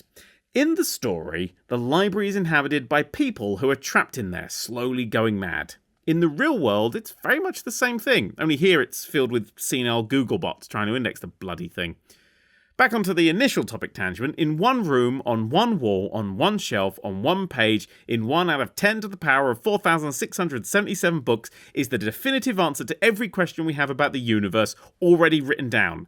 In fact, this exact paragraph is already there, even though I'm still writing it. It's on page 365 of 410 in one of the many books called TTW, big, long fucking name. To be any more accurate than that, I'd have to take up a page and a half with the exact location, and I'd rather just fill that space in with naughty words. I cannot wrap my head around this place. It's there, All of it. Everything. The meaning of life. How the universe began. How to get red wine out of a carpet. Your birth, your death, your PIN number. Every moment of time. Logged, filed, and stored away permanently, encased in near endless walls of random gibberish. This is the limit of language itself. Every question, every answer, every thought anyone will ever think already written. Original thought is dead. The Library of Babel knows everything.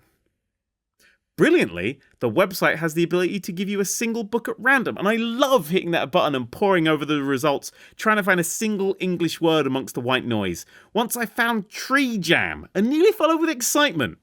And a tree jam, if you didn't know, is when an entire wedge of paper gets caught in your printer at once. Then, half a decade or so ago, I found it. The index book. 410 pages of questions, each one followed by the book I could find the answer in. My heart raced. I had found the answers to all of life's big questions. Now, for the first time in print history, here they are. Is there a God? Big one to start with. Turns out the answer is yes, but they don't like to boast about it. Is there an afterlife? Yes, but it's BYOB. How did the universe begin? Faulty microwave and a misguided 4 a.m. snack. Makes sense. Did man land on the moon? Yes, just not the moon you're thinking about. Who is the greatest human who has ever lived? David Bowie, although according to this he's only half human. Who is the worst human who has ever lived? This one simply led me to another book called The Big Book of Footballers. And now for the big one. What is the meaning of life? The answer was one word, but as soon as I read it, I was filled with a warmth of understanding. Like a jigsaw puzzle of the universe came together in front of me and formed a picture of a nice dog. It simply said, cheese. I wept. I turned to the last page of the index book. What is Noby Noby Boy? I sat up, alarmed. The question burned on my screen, silently staring at me. What is Noby Noby Boy? Here it was, finally, after all these years. What is Noby Noby Boy? I went to find the book. I travelled to the right room. I picked the right wall. I climbed to the right shelf. I selected the right book. I opened it, and the book was blank. Totally blank. Outside, the universe began laughing. The Just Cause series. Developer, Avalanche Studios. Publisher, Just Cause 1 and 2, Eidos Interactive. Just Cause 3 and 4, Square Enix. Release, Just Cause 1, 2006, Just Cause 2, 2010, Just Cause 3, 2015, and Just Cause 4, 2018. What is it? An open-world action movie homage. What is it really? My not-so-secret crush. Just Cause is my favourite game series of all time. In all 4 games, you control Rico Rodriguez, thing blower-upper and upside-down plane abandoner extraordinaire. Technically, he destabilises dictatorships for a living, but in actuality is a sentient half-missile, half-stuntman who is really only ever involved for his own amusement. I therefore understand him on a very deep and personal level. Each game is set in a supremely massive open world, big enough to fit all the Grand Theft Auto maps into in one go with ease, just like your mum, and full to the brim with creative tools to let you unleash your inner terrorist, revolutionary. You could drive up to the enemy base, shoot everybody, and drive away. But where's the fun in that? What if instead you crashed a 747 into it, strapped explosive to people's faces, and flew away on a wingsuit as everyone recreated the only scene that people know from scanners? That's what Just Cause is about. While some games want you to be creative and others want you to be psychopaths, Just Cause wants you to be both. I realise that I'm basically just describing the sort of serial killer who poses the bodies of victims to spell words. But it's not that inaccurate. Just Cause! Released in 2006, the first game in the Just Cause series, sensibly titled Just Cause, was Madness. While the world was still recovering from Justin Timberlake's sexy back, we were introduced to the biggest game world ever. Daggerfall doesn't count because it's shit. The Caribbean nation of San Espirito, a beautiful set of islands with a ruddy great airport, heavy military presence, and a brothel in the crater of a volcano. It's like Torquay, if Torquay was the opposite of Torquay. I never thought we'd ever see anything close to Just Cause's world on the humble PS2. The first mission starts you a mile in the air, overlooking the entire 1,024 kilometers squared of San Espirito. The biggest world I'd seen before that was in Grand Theft Auto San Andreas, and in that you could see about as far as a man in a small box. While Just Cause's world was a technical achievement, the same couldn't entirely be said about the gameplay. The driving was famously dreadful, with cars skidding wildly about like children on a dance floor or a wedding. The guns felt like fun-sized party poppers, and the missions, of which there were about 3, were more repetitive than the sound of 2 clocks ticking. However, unlike any game before it, Just Cause managed to capture the feel of being in an action movie. The ability to climb around and jump between any vehicle, land, sea, or air, was fantastic and underutilized. The unlimited parachutes that were dispensed like tissues from a box added an entirely new way to get around this vast world, and the grappling hook, while limited compared to later games, gave 1,000 new ways to get around, and 1 new way to hit people. As much as I love the game for what it is, my favourite part of it was a bug. I've got an old PS2 save of the game that, for some reason, and only ever on this save file, turns off the aircraft AI whenever Rico is in an airport. That means if I go into any airport in the game, it will rain aircraft. Planes will crash into runways, helicopters will fall into the sea, and my favourite of them all, massive cargo planes, will simply glide sideways back to Earth with all the speed of a pensioner crossing a busy road unaided. I used to play a game where I'd try to grapple onto one of them and then take it off before it hit the ground. I don't think I ever pulled it off, but I tried it for longer than it would take me to binge watch Prisoner, Cell Block H. Just Cause was very much a game whose reach exceeds its grasp. It tried to do so many new things that it could never nail all of them, especially on the creaking PS2 hardware. The PS3 came out just a few months later, and with it, the potential for a fantastic sequel. Just Cause 2. Once upon a time, I found myself staring at one of those old demo stations that you used to see all the time in Electronics Boutique before the bacteria on the controllers killed everyone who ever used them. Playing on the station was a yet unreleased demo for Just Cause 2. I put my bag down, had a quick go, and suddenly it was several hours later. I was in love. This time, Rico was exploding in the nation of Panau, a gorgeous set of islands featuring tropical beaches, snowy mountains, huge cities, endless deserts, and entrenched military installations owned by whoever had a target drawn in their face with an agency-issued Sharpie that week. The absolute highlight of the map was the Mile High Club, a fucking great ship held aloft in the sky by 2 massive balloons.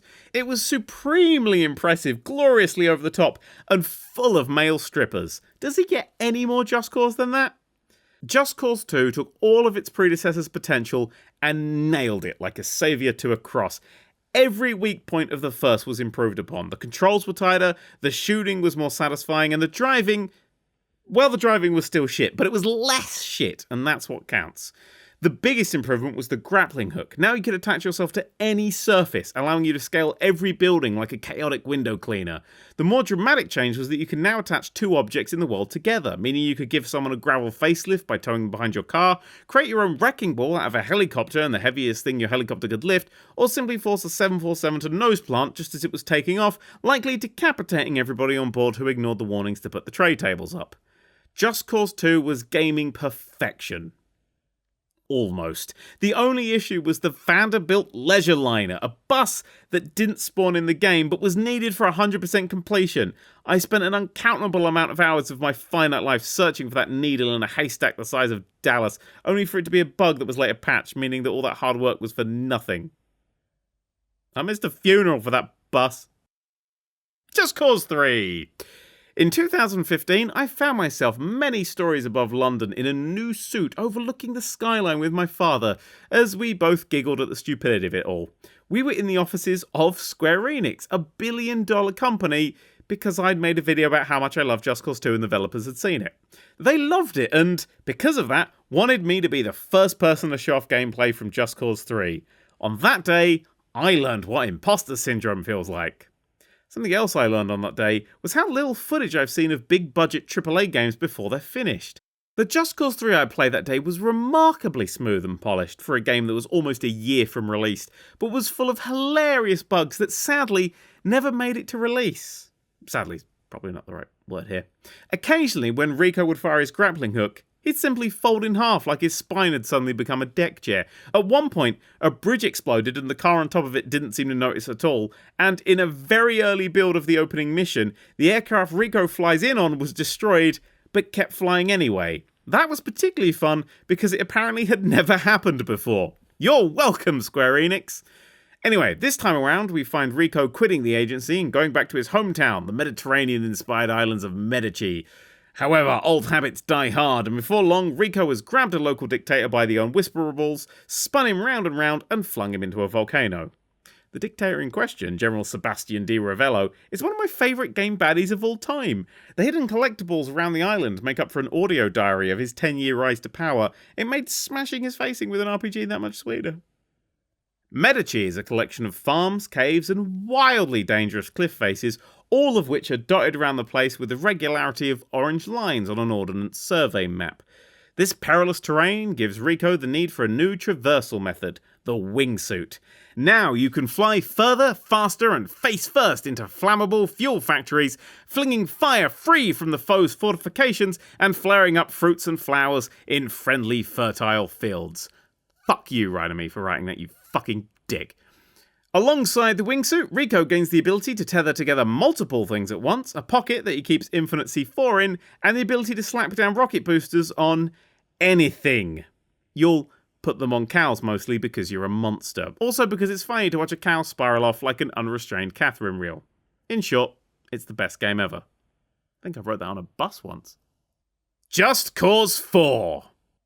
Alright, I think they've started making these games exclusively for me. Just Cause 4 is simply everything I wanted and more. In case you need a reason to distrust clowns anymore, in Just Cause 4, Rico has weaponized the humble balloon. Stick one to an enemy or a few to a car and you can send it skyward, choosing then to burst the balloon and sending the victim crashing back to Earth, or just keep the USS Screaming Man going until it becomes a threat to satellites. The boosters return, now part of the grappling hook, and like the balloons and pretty much everything else, they are fully customizable. Speed, power, burn duration, it's all yours to tinker with. You even get to choose what kind of gas goes in your balloons. It's that kind of game. Weather comes into play in the form of sandstorms, snowstorms, regular storms, and a goddamn tornado that after a while becomes your friend and your enemy's nightmare. The featured island this time around, Solis, contains varied terrain, fun secrets, and a Ferris wheel that I explode every time I was vaguely close to it. You can abuse the giant planes taking off from the main airport, and in my favourite feature, the vehicle drops now contain the ability to summon a massive aircraft carrier wherever you want. Sea, land, the top of a skyscraper, wherever. It's a great argument settler. If someone bumps you while you're driving, you can crush them with 50,000 tons of fuck you. Christ knows where this series goes next. Just Cause 4 hints that the next game will be against the Agency, Rico's old employers. But after that, who knows? Will Rico take over the Earth? Will he burrow into the ground to fight the worm people? Will he be sent to Jupiter to sort out the Jupiterians?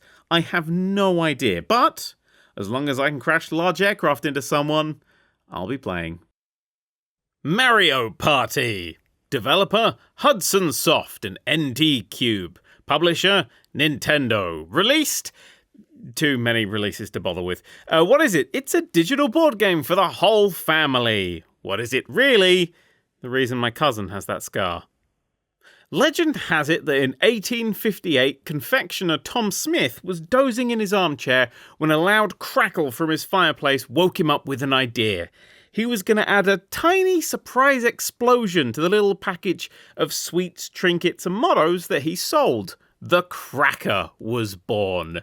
And for those of you who are non-Commonwealth, a cracker is a colourful cardboard tube with a crap joke, a crap trinket, and a crap paper hat inside. You grab one end, someone else grabs the other, you pull, makes a small bang, and your crap falls out. You place the crap hat on your head, where it instantly rips, and then you have to read the crap joke out loud as everyone groans at how crap it is. This is often the best part of Christmas Day. Well, the idea of the cracker was born anyway. Tom would initially call them Bangs of Expectation, my favourite Charles Dickens porn parody, because it was 1858 and that's how people named things back then. As far as I can tell, and I went as far as the 3rd page of Google while researching this, nobody seems to know exactly when the mottos in crackers turned into the dreadful jokes we know and hate today. My guess is that in the 150 years since the invention of the cracker, we've had 2 world wars, 10 recessions, and that Mr. Blobby single. That's enough to make anyone need a laugh. But the question remains, why aren't cracker jokes any good? Professor Richard Wiseman, a psychologist at the University of Hertfordshire, believes that cracker jokes are purposely bad to avoid embarrassment. Due to the wide demographic you're likely to have around the dinner table at Christmas, you're never going to find a joke that everyone likes. The kids don't get it, mum thinks it's offensive, granddad thinks it's not offensive enough, etc, etc. It's a tough crowd, and no joke is going to play well, especially as nobody wants to read them out loud. The only way to get around this terminal case of Britishness is to make the jokes terrible.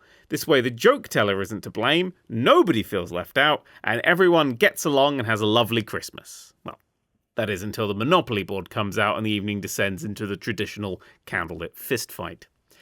So, why did I spend almost 300 words explaining the psychology of Christmas cracker jokes to you? Padding. No, it's because the Mario Party series is the video game equivalent of these jokes. Terrible, but terrible on purpose. But still terrible. Mario Party is a digital board game for multiple players, currently on its 17th game, Super Mario Party. I've had to update this fact twice while writing this book. I guarantee this will be wrong 3 seconds after we go to print. It plays like many other board games. You roll dice, collect things, and start hating people you once loved. If you land on certain squares, you'll need to play mini-games against the other players, and here comes the big problem. It literally doesn't matter what you do. If, on the day you play, Lady Luck isn't flashing you her 2 6s, you will end up in last place. Feeling safe in first place? It doesn't matter. She can, and will, turn her back on you in a heartbeat. Your descent will not be graceful, no. You will fall with the speed and dignity of a 747 full of elephants with mercury-filled fuel tanks and a cargo of dynamite before you crash violently into the ground, exploding into a pile of twisted metal peanuts and tusks. The reason airlines still give out free packets of peanuts is to commemorate this accident. Speaking of hilarious disasters, one of the N64 versions of Mario Party had several minigames that needed you to spin the controller's abrasive analog stick so fast that, after a while, your palm would develop blisters. Parents complained, it became a big deal, and Nintendo's solution was to send a pair of gloves to every person who called up and proved they owned the game.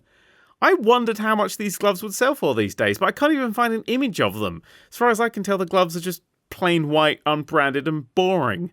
Then again, they're the ones Mario always wears, so I don't know why I'm surprised. Anyway, let's dig straight into the heart of the issue with some exemplar. Here are some things that can, and will, actually happen to you in a game of Mario Party. The game is over. Stars, the object you're collecting to win the game, get totaled up. You receive the most, so are going to win. Then, another player is randomly given bonus stars for something arbitrary, like buying more items in the shop or walking more steps. They win. You lose, they cheer. You cry. This has happened to me.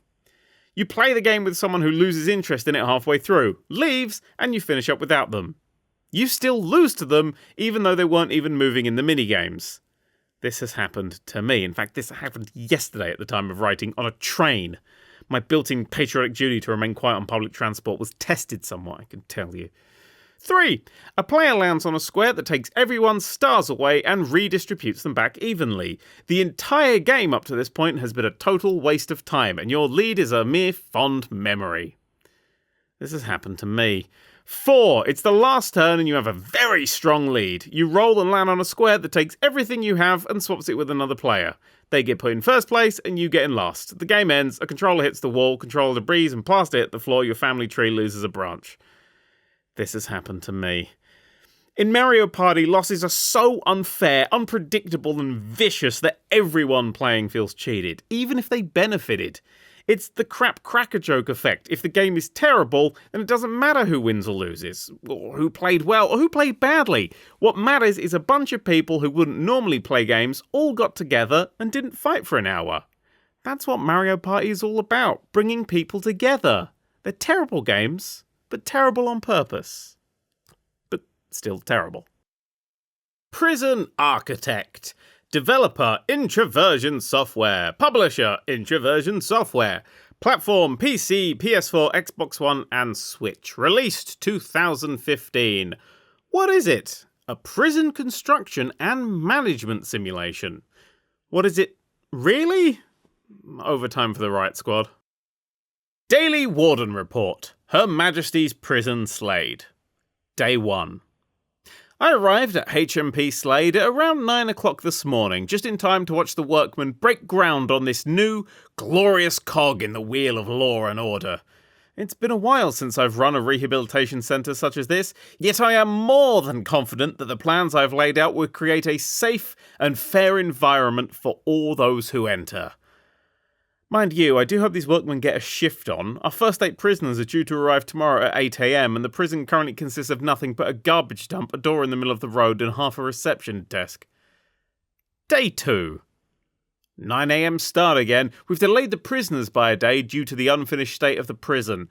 Maybe I overreached when trying to build an entire prison from the ground up in a day, but no matter. Tomorrow we will house these 8 criminals and guide them back onto the right path. Not 8. 34 now. Right, okay, I might need some more cells. Day 3. The prisoners arrived at 8 AM sharp, and I personally welcomed each and every one of them to the prison. An unorthodox approach to my duty as warden, yes, but I needed to kill time so we could get the last of the building materials out of the cafeteria. I do trust these inmates, but off the record, I'd rather they didn't have access to hammers. Anyway, the first prisoner across the threshold was a young chap named Milo, in for a few bouts of pickpocketing, nothing too serious. I shook his hand, building trust you see, and told him we would set him straight. He looked back, smiled, and said he was looking forward to it. No more than 5 seconds in, and we've already made a connection. Now, admittedly, I haven't seen my watch since then, but I probably just misplaced it in the office. Day 4. Yesterday went swimmingly. Today less so. We caught 3 prisoners having a fight in the cafeteria. Not sure what set it off, but my money's on whatever the cook slopped onto the trays that morning. I know we have tight budgets, but meat should under no circumstances be a liquid. I let him go and hired a new chef, one with an excellent moustache. I've set some patrol routes around the prison. Hopefully, the presence of my men will be enough to suppress these acts of violence in the future. I've also equipped them with tasers, just in case it isn't. Oh, update. I've just discovered that the first prisoner we welcome spells his name M-Y-L-O. He seemed very angry when he discovered it spelled the other way on his mail this morning. It's probably a youth thing, like backwards hats, untucked shirts, or watching TV shows about genitalia. I'll update it in the records. Day 5. Nothing really to report. The prisoner population now stands at 64, all of whom are well fed and happy. Our new chapel opened today, filled with prayer mats and pews. Now I know this might not be PC, but I assigned 3 guards to it, just to be safe. You really can't trust priests these days, can you? Day 6. Another fight in the cafeteria ended with a host of injuries and 1 dead. A guard, unnamed for legal reasons. There will be an inquiry, but seeing as we've got CCTV of a prisoner, legally referred to as Prisoner X, scooping out the guard's eyes with a plastic spoon before spitting down into his skull holes, it probably won't be too long of an inquiry. The prisoner in question is currently in solitary confinement for 24 hours. We didn't actually have a room for that, so we just stuck him in a chair in a cleaning cupboard for now. In worse news, the psychiatrist has discovered that he has the deadly personality trait, meaning that he's as lethal in hand-to-hand combat as a 4-armed Bruce Lee. I've decided to build him his own mini-prison within the perimeter. It's expensive and possibly illegal, but much like James May, he'll be best when separated off from the rest of the group. Day 7. The lawyers here at HMP Slade have done some marvellous work, shredding the I's and removing red tape from the T's. We can now house prisoners in their cells indefinitely, giving legal life to Project Mini Prison. Prisoner X has been housed and is doing well, despite the fact he'll not see daylight for the next 40 years. I've checked his notes and discovered he used to be a software developer, so there's a chance he won't even notice the lack of vitamin D. Day 8. Oh dear, oh dear, oh dear. Today there was an incident in the visitation room. The details are hazy, but apparently a prisoner killed his family, 3 guards and a workman in the space of 5 seconds. While we assess the situation, we've temporarily placed him in with Prisoner X. I will update as the day progresses. Update 1. It's Milo. Update 2. The situation has been contained, yet the investigation is ongoing. Milo may have had drug withdrawal issues and snapped when his family didn't smuggle any in for him. I've set up programs to combat this with the other prisoners, but the damage is done. My mistakes have resulted in 7 dead bodies lying in my morgue. Well, actually, we've only got 3 slabs, so 4 of them are propped up against the wall. Update number 3. We've discovered that Milo has both the extremely deadly trait as well as the extremely volatile trait. I'm going to build another mini-prison far away from the main cell blocks to contain him. That man is an explosive monster. I don't know how I didn't notice this before. Update 4. Prisoner X has been killed by Milo. Okay, that one's on me. Day 10. Disciplining yourself to do what you know is right and important, although difficult, is the high road to pride, self-esteem, and personal satisfaction. I don't know why this Margaret Thatcher quote popped into my head as I bricked Milo's cell in permanently, leaving him to die. I didn't feel particularly proud of this choice, but it certainly was the right one. Milo has killed every guard that has entered his mini-prison with food, smashed up every object in it, and at one point fought his own reflection for a bit when it made eye contact with him. Anyway, away from Milo, the rest of the prison is flourishing with reform programs, educational lessons, and workshops, keeping the inmates happy and busy. Happiness is high, the danger level is low, all is finally well. Day 14. Everyone is dead. It all happened so fast that I couldn't react until it was too late. A guard noticed that Milo was digging an escape tunnel, so I broke a hole in his cell and sent 3 armed men in to put him down. He killed all of them and headed towards the prison. I threw the prison into a lockdown, but as I did this during free time, it kicked off a prison-wide riot. Everything became chaos. I sent in 3 squads of riot guards with instructions to shoot on sight, but we lost contact with them as they approached Milo. I hear he kicked one of the guards' heads clean off and ended up in a school down the road, but that 8-year-old that told me that might have been lying. Milo escaped in the end, breaking down the main entrance gate as if it was made of soap bubbles. After he vanished, the last few remaining guards managed to taser order back into what was left of the populace. All 3 of them were then escorted back to their cells. I've been given less than a day to correct these mistakes and to get the prison working again. I will redesign, reclaim, and rehabilitate. I am the warden, and it takes more than relentless loss of human life to stop me. HMP Slade will rise again. Day 23. My first day in prison. Ironically, the one that I was in charge of less than 2 weeks ago. I forgot to tell the guards to stop firing at will, so a sniper took out the entire yard the moment a small scuffle occurred. I was hauled away and placed before a judge to argue that I was both fit to run a prison and also not responsible for the 100 or so corpses that said running had created. The trial didn't last long. In retrospect, my lawyer arguing that placing me back in a HMP Slade was akin to a death sentence certainly didn't help my case. Day 24. The prisoner's on fire again. I hate this place. Metal Gear Solid 2: Sons of Liberty. Developer, Konami Computer Entertainment Japan. Publisher, Konami. Platform, PS2. Released 2001. What is it? Tactical espionage action. What is it really? Tactical Wait, who the hell's this guy? Mindfuck. Noun. Taboo slang. The deliberate infliction of psychological damage. Dictionary.com. I'm just going to leave that there. It will become important later, and I want all of us to be on the same page. Anyway, Heston Blumenthal's restaurant, the Fat Duck, costs £255 per person for its 15-course tasting menu, with an extra cost of £155 per person if you want the recommended wines. I don't understand why wine is so expensive. It's just vinegar mixed with Ribena. You can find it inside of a small 16th century ex-pub in the village of Bray, a community so small that a particularly large yawn on a car ride through it might cause you to miss it entirely. Bray also, for some reason, contains 2 out of the 5 restaurants with 3 Michelin stars in the UK. Its population is a tad over 10,000 very well-fed people. The Fat Duck isn't a posh restaurant. It's a playground. It's Willy Wonka doing a brand expansion. Every meal is lunacy, from snail porridge to egg and bacon ice cream. It's designed as a giant culinary middle finger to everyone who says that you shouldn't play with your food. It's also been awarded the title of the best restaurant in the world. I couldn't resist. After months of saving, also known as not buying any Lego, and even more months of waiting to get a table, Rebecca and I packed our bags and took a trip to Bray. On the train, we tried to come up with the stupidest dishes that will be served. Bolognese, where only the parmesan was visible, a liquid that played your favourite song as you drank it, a smoothie made out of spiderwebs, etc. Our favourite was a single mint served on the pillow of an entire floating hotel room bed. If they could pull at least one thing off that was that mad, it would have been worth the money. One taxi connection later, and we had arrived. Well, we thought we had anyway. The Fat Duck doesn't actually say it's the Fat Duck, it just has a vague logo dangling off its white front.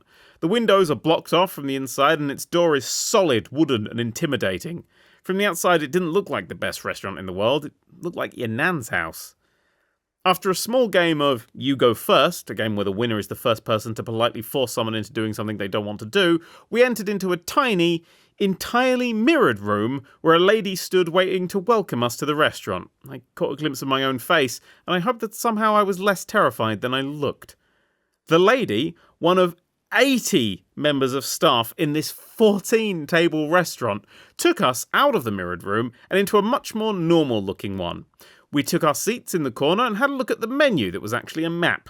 The first dishes started to appear, and pretty soon I had drunk a flash-frozen cocktail and breathed smoke out of my nose. We weren't in Kansas anymore.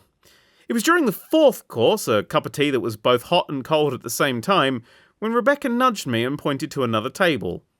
I glanced over, looked back at Rebecca quizzically, looked back again, and then my mind fucking exploded. In the middle of this table, and I swear this is true, was a floating pillow, slowly rotating, with what looked like a little mint on top of it. I've never quite felt a feeling like that one. It was almost like working out that you're in a nightmare, but not quite knowing what to do with that information. The maddest, silliest thing I could come up with was now in the room with me. I tried to vocalise this, but any sentence I started fell apart after a syllable or two. It sounded like I was trying to stream my thoughts via dial-up. The next course was cereal and milk. The milk was eggs and the cereal tasted like breakfast meats. It was presented in the form of a multi-pack of 6 small cereal boxes. I opened mine and found the wooden toy inside had my company logo etched into it. I realised this wasn't just going to be a mindfuck, it was going to be a tantric mindfuck. After 4.5 hours, we eventually escaped the Fat Duck unscathed. Sure, I pooped a colour I'd never seen before for about 6 weeks afterwards, but it was worth it. I proposed to Rebecca in the premiere inn that night. Yes, I could have done it in the expensive restaurant and got something for free, but I bet that even a bouquet of flowers from that place wouldn't be what it seemed. You'd probably water them and they'd turn into the 1990s rock band Deep Blue something. When I was planning to write this book, I wrote a list of games I wanted to talk about and the fun stories I wanted to tell. Most of them had a natural parter, some got ditched or tied to history lessons about crackers, but this one story didn't have anywhere to go. Plus, if I include this story in the book, then I could classify the meal as a business expense. I needed to attach it to a game that didn't just have one big twist at the end. I needed one that consistently and deliberately messed with you for its entire run. I needed something so bizarre and twisted that people still talk about it to this day. I needed something halfway between genius and padded walls insane. In short, I needed a Hideo Kojima game. If Shigeru Miyamoto is gaming's Walt Disney, Tim Schafer is gaming's Edgar Wright, and Peter Molyneux is gaming's George Lucas, then Hideo Kojima is gaming's Stanley Kubrick. No other person involved in gaming has his level of detail, perfectionism, and, at points, utter and complete nonsensicalness. Stealth action game Metal Gear Solid 2 is, for me, his masterwork. In Metal Gear Solid 2, the lead character, Solid Snake, dies about an hour into the game and is replaced by a brand new character called Raiden. I remember this happening. I remember sitting there as Raiden took off his mask to reveal his white blonde hair. I remember laughing with a friend and wondering if this was a dream sequence or a VR mission or something. I remember playing the rest of the game dumbstruck that we couldn't play as Snake yet.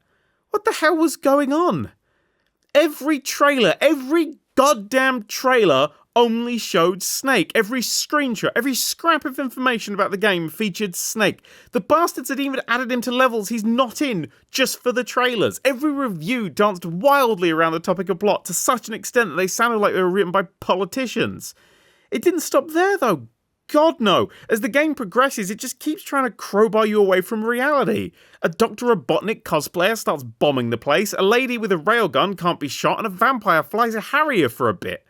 It doesn't even stop there. Your dead clone's arm is sentient and now attached to a mustached revolver expert. Snake does turn up, but maybe it's just someone who looks like him, and eventually the US president is killed. But don't worry, though, a previous US president is here too, and he's the lead villain.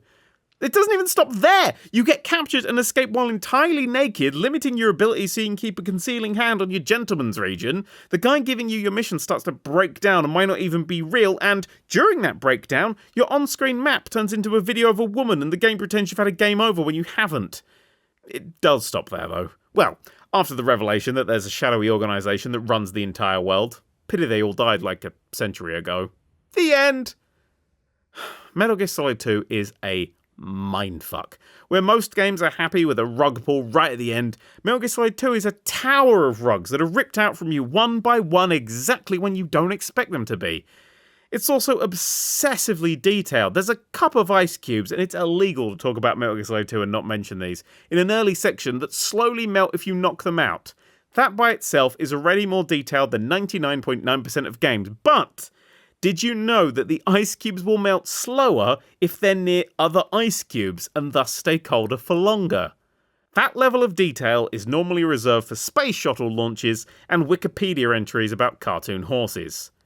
Metal Gear Solid 2 is bold, ballsy, and batshit insane. It's a combination of the weirdest story, terrifying detail, and tightest mechanics a game has ever seen. It also lets you train a parrot at one point, because of course it does! Go play it if you haven't. Go play it again if you have. It's ready to surprise you all over again. Now, if you'll excuse me, I have to go and wash invisible bolognese out of my trousers. The Elder Scrolls V: Skyrim. Developer, Bethesda Game Studios. Publisher, Bethesda Softworks. Platform, PC, PS3, PS4, Xbox 360, Xbox One, Switch, every single household appliance. Alexa. Released 2011. What is it? A first-person fantasy RPG. What is it really?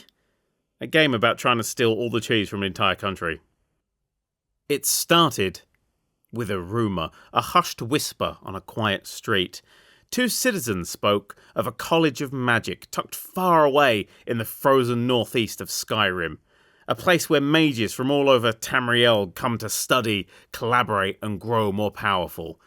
Yes, the soft words were no more than a rumour, but I was a professional adventurer. Rumours were the reason I got up in the morning. That and the fact that all the mattresses were made from straw. Being an elf and an aspiring mage myself, the prospect of visiting such a place was wickedly tempting. The downside, of course, was that I was only just starting out on my journey of dragon slaying and world saving, so the journey to the college would be difficult, if not impossible. Then again, the potential benefits could help me in the long run and outweigh the initial risk. It was a difficult choice, but I eventually reached a conclusion. I was going to get my Harry Potter on. First, I had to pack. This was simple because I didn't actually own anything apart from a fancy dressing gown and a pair of boots made from some adorable animal or another. The perks of being a mage right there. If I wanted a weapon, I could literally magic one out of thin air. I threw a few potions into the bag of my heavily armoured Nord housecarl Lydia and commenced the adventure. Housecarl is someone whose job lands just in between a bodyguard and a pack mule. The first part of the journey was fine. Everything was bright, green, and paved. Well, I say paved. It looked like some very angry person had just wandered about throwing individual slabs of rock into the ground. We had to deal with the odd bandit or assassin, but Lydia could cut a bee out of the air with her axe while blindfolded. She needs a new party trick, so it was no bother. As the journey progressed north, the terrain changed. The green forests gave way to ice, snow, and more snow. Jagged shards of rock punched through the floor. Flat terrain fell into huge ravines without warning, and huge, violent creatures stalked from the shadows. Everywhere you looked was white, twisted, and full of monsters. It was like reading the Daily Mail. Eventually, we reached the city of Winterhold. It calls itself a city, but it has as many buildings as a cat playing Monopoly. At the rear of the city stood a huge bridge connecting it to the tall towers of Skyrim School of Witchcraft and Wizardry, whatever it was called. After gently persuading the guard at the front, I was allowed up into the college, and, after a single conversation, was immediately enrolled, given a bed, and told where my first lesson would be. They didn't even read my personal statement. I entered the location of the first lecture, the Hall of the Elements, and jogged over to a few fellow students and a teacher. This was it. I was about to start my journey to become the greatest mage of all time. After brief conversations, I was taught a new spell, a shield, and told to stand on a point. The lecturer would pelt me with fireballs, and I'd have to use the shield to protect myself. Simple enough. One small issue was the giant Nord woman in between us. Figuring that I wouldn't need her duties during my studies, I did the logical thing and dismissed Lydia. She deserved a holiday. Sadly, before Lydia could even pick up a skiing brochure, all hell broke loose. Immediately, all 5 mages in the room started firing the who's who of spells directly at my trusted housecarl, who, without missing a beat, hoisted her axe, screamed violently, and went to war. The college is in a protected area in the game, so I guess the permission to enter is given to the player and any followers they have, but not to the follower by themselves, so when they separate, the follower is treated as an uninvited intruder. Either that, or they were just all dicks. The air crackled and sparked with electricity, ice, and fire, while century-old masonry crumbled like your legs when you jump off a trampoline that you've been on for far too long. 3 seconds before, the scene looked like it had been lifted from The Lord of the Rings. Now it looked like The Lord of the Rings, directed by Zack Snyder. In a snap decision, I decided where my priorities were and started kicking the shit out of my classmates. True, this wouldn't look great come parent-teacher conference night, but to hell with it. Lydia scared me more than these Paul Daniels wannabes. The skirmish ended quickly. We had killed 5 wizards faster than J.K. Rowling on deadline day, but it wasn't over yet. The doors flew open and in burst the teachers, mature students, and assorted people too scared to leave the comfort of academia. I stood as a distraction in the centre of the room, constantly healing myself and necking mana restore potions, while Lydia introduced everyone who entered the room to the concept of severe blood loss. After pulling her axe out of the 15th or so mage spine, Lydia fell. A blast of magic sent her body across the room, where it hit a wall with a sort of clang a fridge freezer would make in the same situation.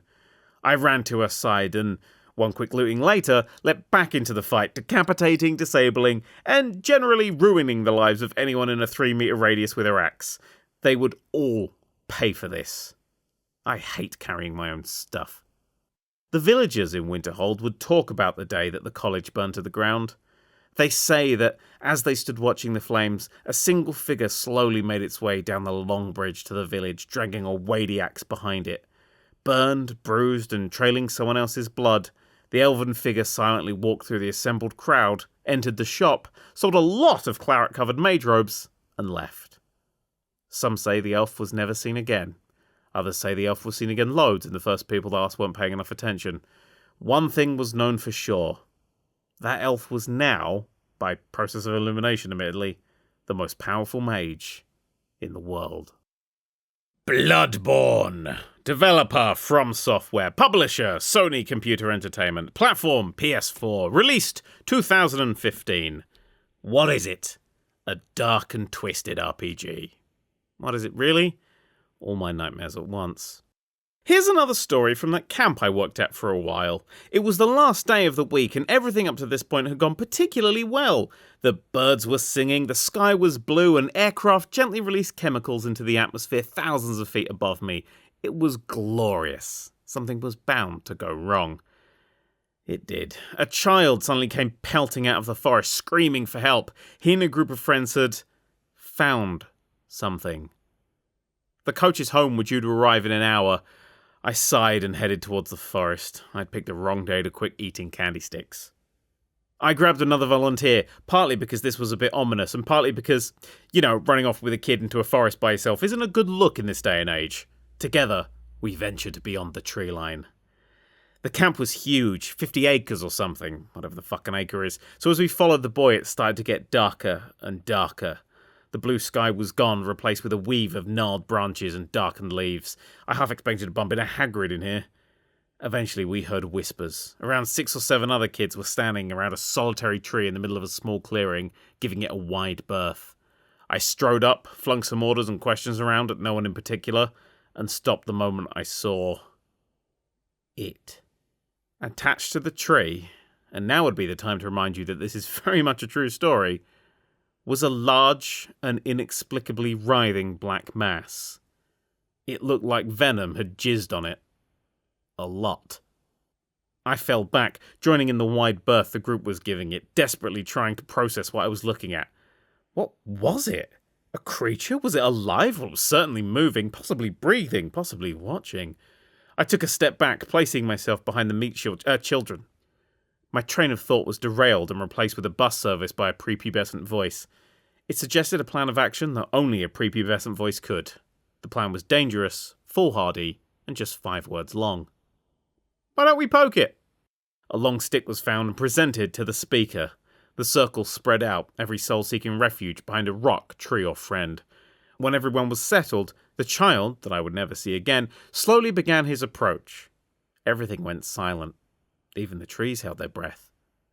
After what could have been seconds or hours, the stick made contact. If this was a film, this would be the part where, after a luring pause, a sudden burst of music would make you jump while tentacles would fly out of the black sentient mass, engulfing the child and absorbing him. However, this wasn't a movie. It was highly unlikely that the entire Royal Philharmonic Orchestra was waiting just a few trees over, ready with a sting. This was real life, and in real life, the black sentient mass did something 1,000 times scarier. It dispersed. Bugs. Thousands, if not millions of bugs suddenly shot in every single direction. It was like someone had used a black paint bucket tool just on the actual world. Panic set in, everyone ran from their lives. I bolted, making sure to trip up a few of the weaker ones as I made my escape, leaping over tree roots with as much of a plan as looking back as Lot after the salt incident. I never saw the other volunteer or half of those kids ever again. I assume they died, trampled by quadrillions of tiny legs, suffocated with mouths full of insects, or simply eaten by the endless hordes of tiny monsters. Either that or they got on a different bus from me home half an hour later. I'll never know. It was around this time when I inexplicably developed an aversion to insects. I still blame the trauma of that day at camp, but Mum says it was simply from a time when we were in Australia and one of the larger arachnids tried to drag me off into the outback. I'm not so sure. Dad thinks it was that time that Uncle Fred fell into the pit of stick insects and they ate him alive. I don't think it was that either, although that was a terrible end to my 5th birthday party. I wish he hadn't been dressed as a clown at the time. This phobia of the creepies and the crawlies extends, bizarrely, to video games. During a playthrough of Resident Evil on the DS, a mutant spider dropped down in front of the camera, and I jumped so hard my DS flew out of my hands and broke on the floor. Nowadays, if I come across a virtual spider, giant or otherwise, I stop, save, quit, mod it out, and carry on. There's a problem there, though. Consoles. The land that mods forgot. In console games, I've got to suck it up, be a man, close my eyes and mash the attack button until it's over. It's not the most effective strategy, but it's all I have. Well, all I had.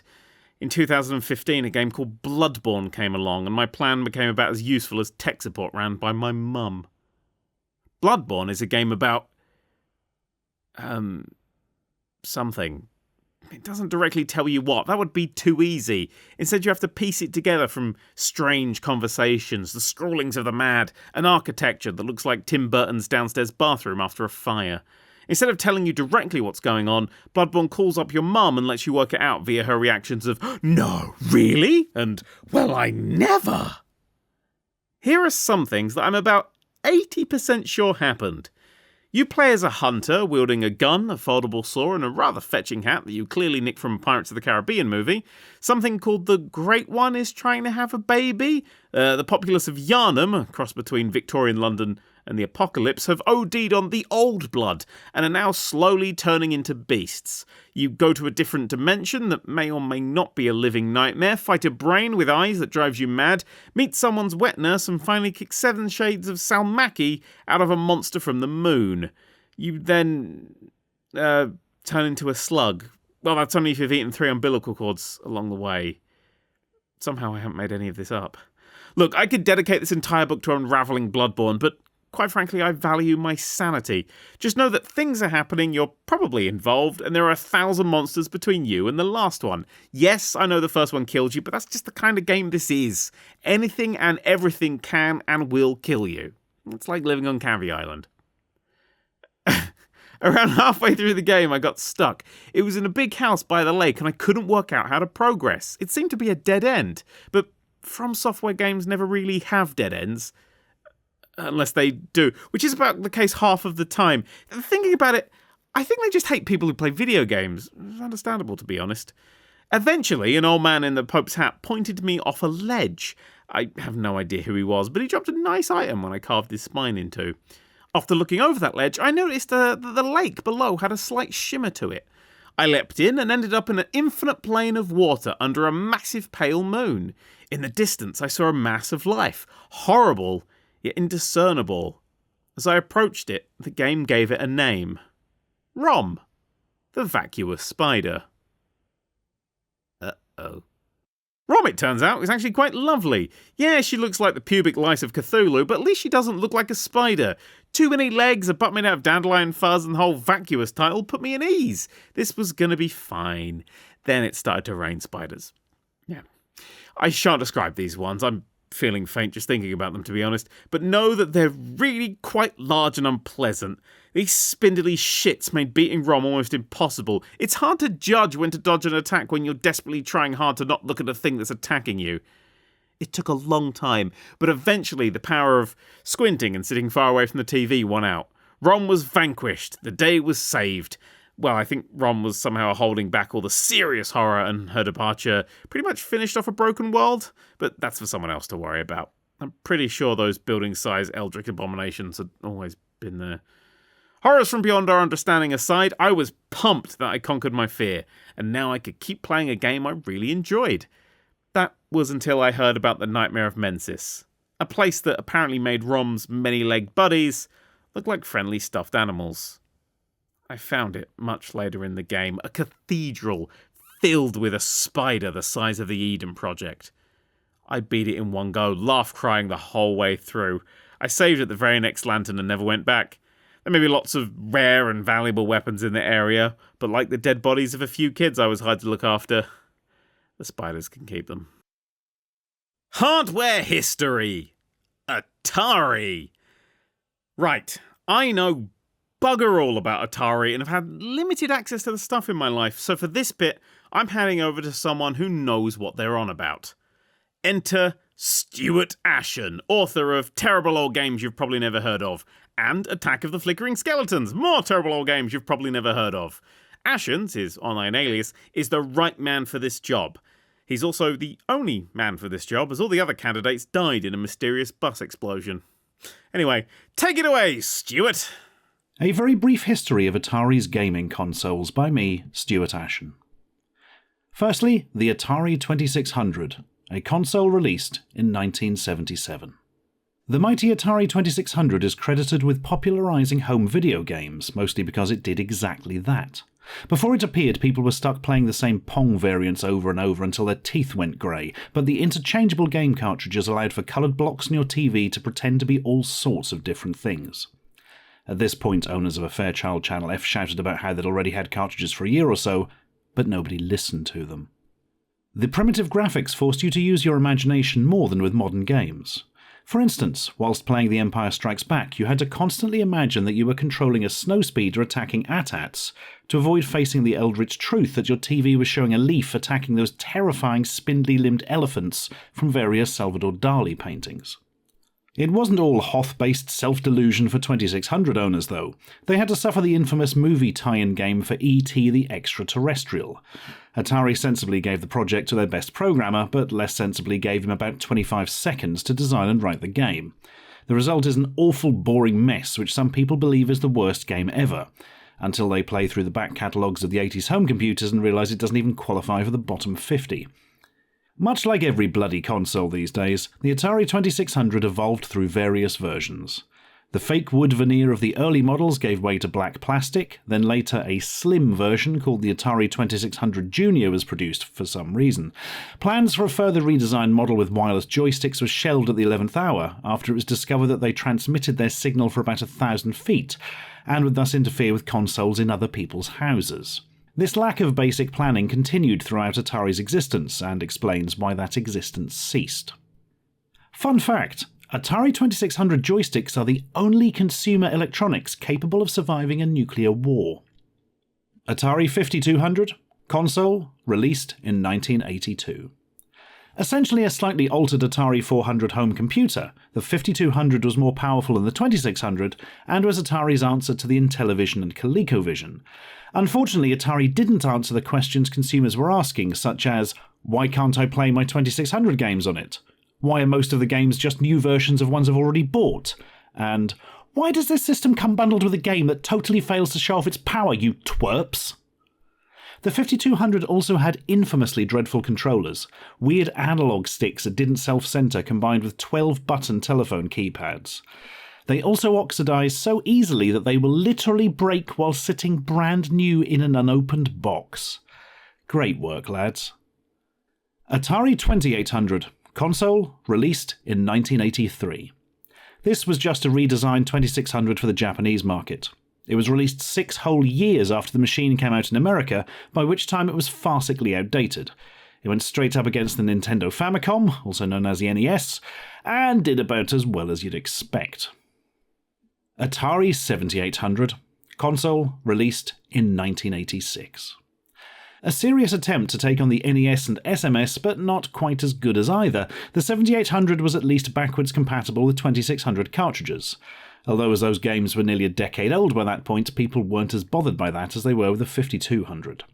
On the plus side, it didn't suffer from the sprite flickering that was so prevalent with the NES and SMS. On the negative side, it had a really disappointing games lineup and the same awful sound hardware as the Atari 2600.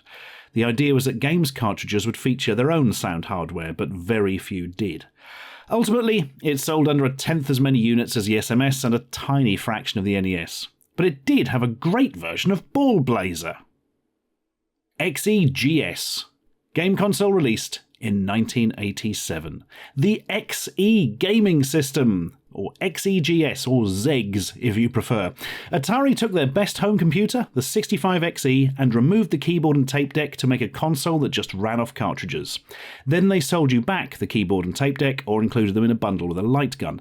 Out of the thousands of games available for the Atari 8-bit computers, few were released on cartridge. You really needed the cassette deck attachment, but by then you may as well have just bought a second-hand 65XE. The XEGS is arguably the best attempt at consolising a computer, mainly due to the ease of turning it into the proper computer it was cut down from in the first place. That pretty much sums up what a bad idea consolisation was in the first place, really. If you want to see a real disaster, have a look at the Commodore 64 GS or the Amstrad GX4000. Atari Lynx, handheld, released in 1989. To say the Lynx was technically superior to the Game Boy is a terrifying understatement. It didn't just beat it on power, it broke its back, tore it in half, and urinated on its still twitching corpse. It had a clear, bright, full-colour screen. It had custom chips that allowed it to smoothly scale graphics a year before the SNES was released, and did it better too. Unfortunately, it was also too expensive, had a sorely lacking game library, and wasn't anywhere near as portable due to a short battery life and being the size of a small planet. And bundling later releases with the risible Batman Returns did not help. A revised version called the Lynx 2 went some way towards easing the size and battery problems, but the Game Boy, and indeed Tetris, had captured the world's imagination whilst literally fitting in its pocket. I absolutely love the Lynx. It's one of my very favourite gaming things. But even I had a Game Boy too. The Game Gear is still crap though, worse than the Lynx at everything, and with the screen so blurry you may as well get someone else to describe what's happening to you. A pox on it, a pox I say! Atari Jaguar, console, released in 1993. A year before the Sega Saturn and the Sony PlayStation were released, Atari attempted to enter the market for 3D games with their cartridge-based Jaguar. And as you probably already know, It did not go well. By the application of the infamous Atari logic, they brought back the giant telephone keypad from the 5200 for the controller and bundled the console with a half-finished tech demo called Cybermorph. And things went downhill from there. The low point may have been Club Drive, an attempt to go up against the fantastic Ridge Racer and Daytona USA. It was so bad that journalists openly laughed at it when it was unveiled at a big press event. It was not a success. The Jaguar was a bit of a tragedy, really. Its hardware was never taken advantage of during the machine's life, and the game's library was full of low-quality efforts. Oddly, the case design of the Jaguar lives on, as the moulds were used to make a piece of dental equipment. Atari Jaguar CD, add-on, released in 1996. It still amazes me that this was released in the UK, as I have no memory of it at retail at all. It's basically a little toilet bowl that sits on your Jaguar and allows it to play titles from the Jaguar CD-ROM library, which consisted of 11 games during the lifetime of the add-on. Only 4 of those were exclusive to the Jaguar CD, and only 2 of them were actually worth playing. Atari Flashback, a series of dedicated consoles released from 2004 onwards. A whole slew of plug straight into your TV and play the built-in games things that play, well, Atari 2600 games. Originally a third-party company made ones that were just a joystick, but then Atari produced ones that looked like little consoles. There are loads of these. They all have different games, different cases, some can be hacked to add a cartridge port, there are even a couple of handheld models. And the one I have is anything to go by. Some of them just make a noise and show a couple of vertical lines when you plug them into a TV. The Atari box. Probably some kind of console, release date unknown. Yeah, this is some kind of crowd-funded electric box, probably Android-based. Few people know, fewer still care, frankly. The Atari Cyber Panther. Console released in 2026. Famously mocked when announced for being a 3-bit console, everyone changed their tune when the first demos were revealed and the graphics were totally photorealistic. It transpired that the bits were so incredibly powerful that they were sentient, which is why only 3 were needed. Unfortunately, no consoles lasted longer than a month before breaking down completely.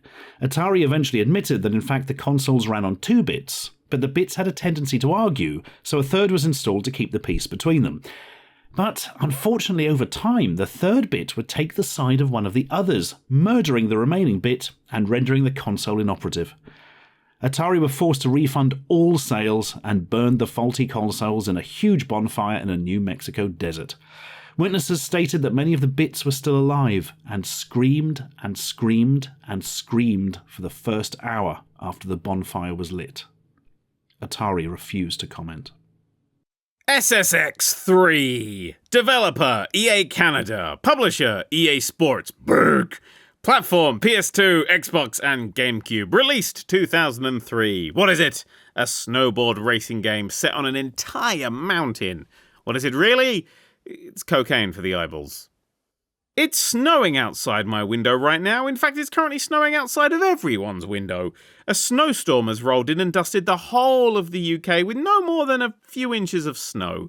Due to this, the entire country has shut down. All that's left on supermarket shelves are jars of pickled owl, and every single mode of public transportation has fallen over and caught fire.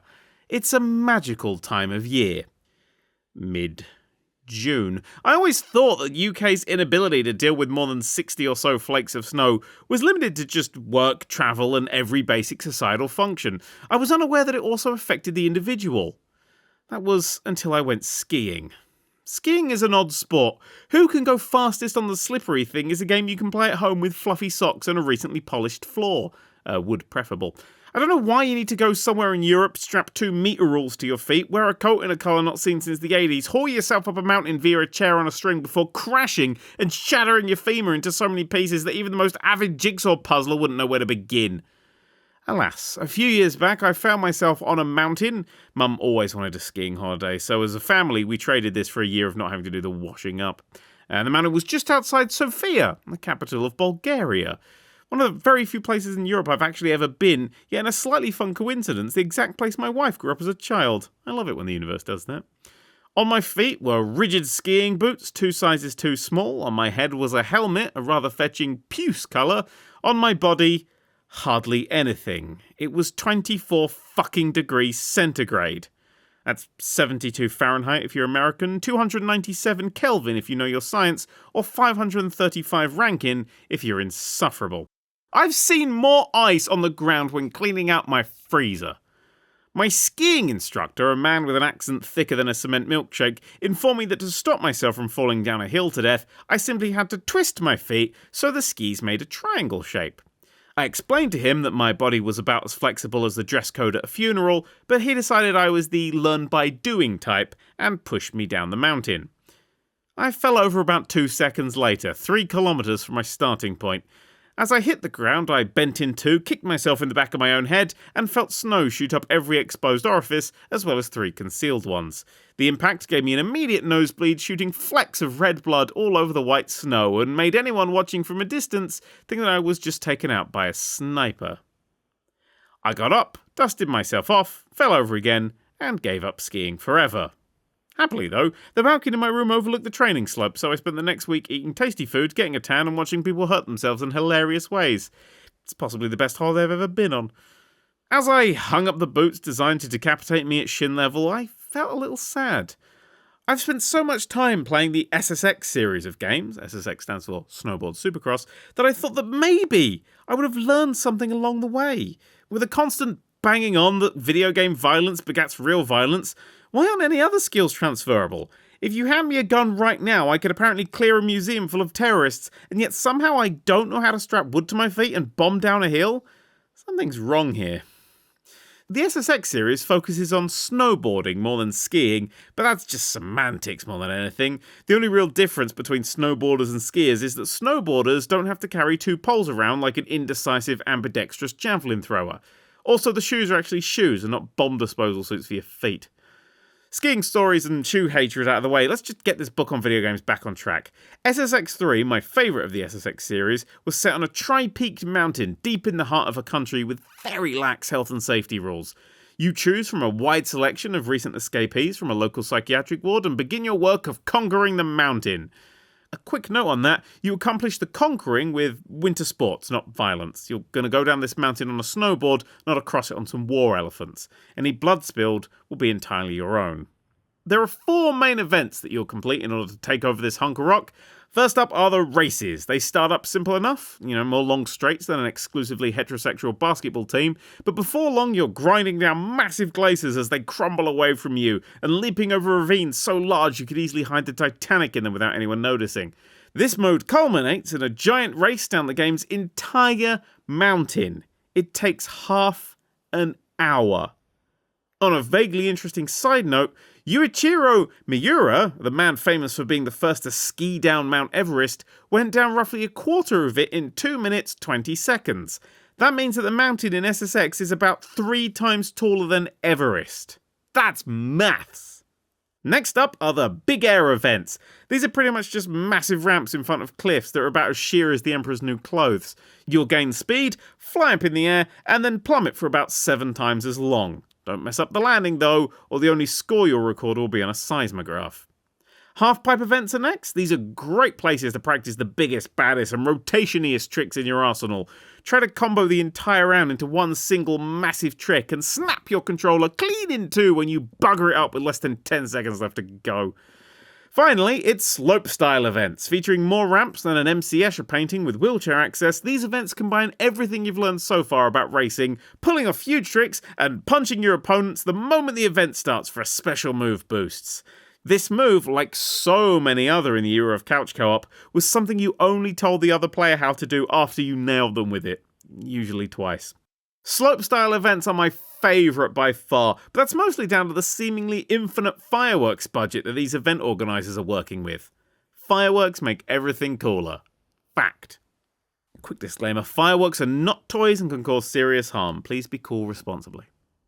As you start to win races, you'll get some cash that you can spend in the many lodges in the game. You can buy new skills, new songs for your custom playlist, and, more importantly of all, new clothes. Now, normally I don't care to play dress up. This applies to real life too. I'm currently in Star Wars pyjamas.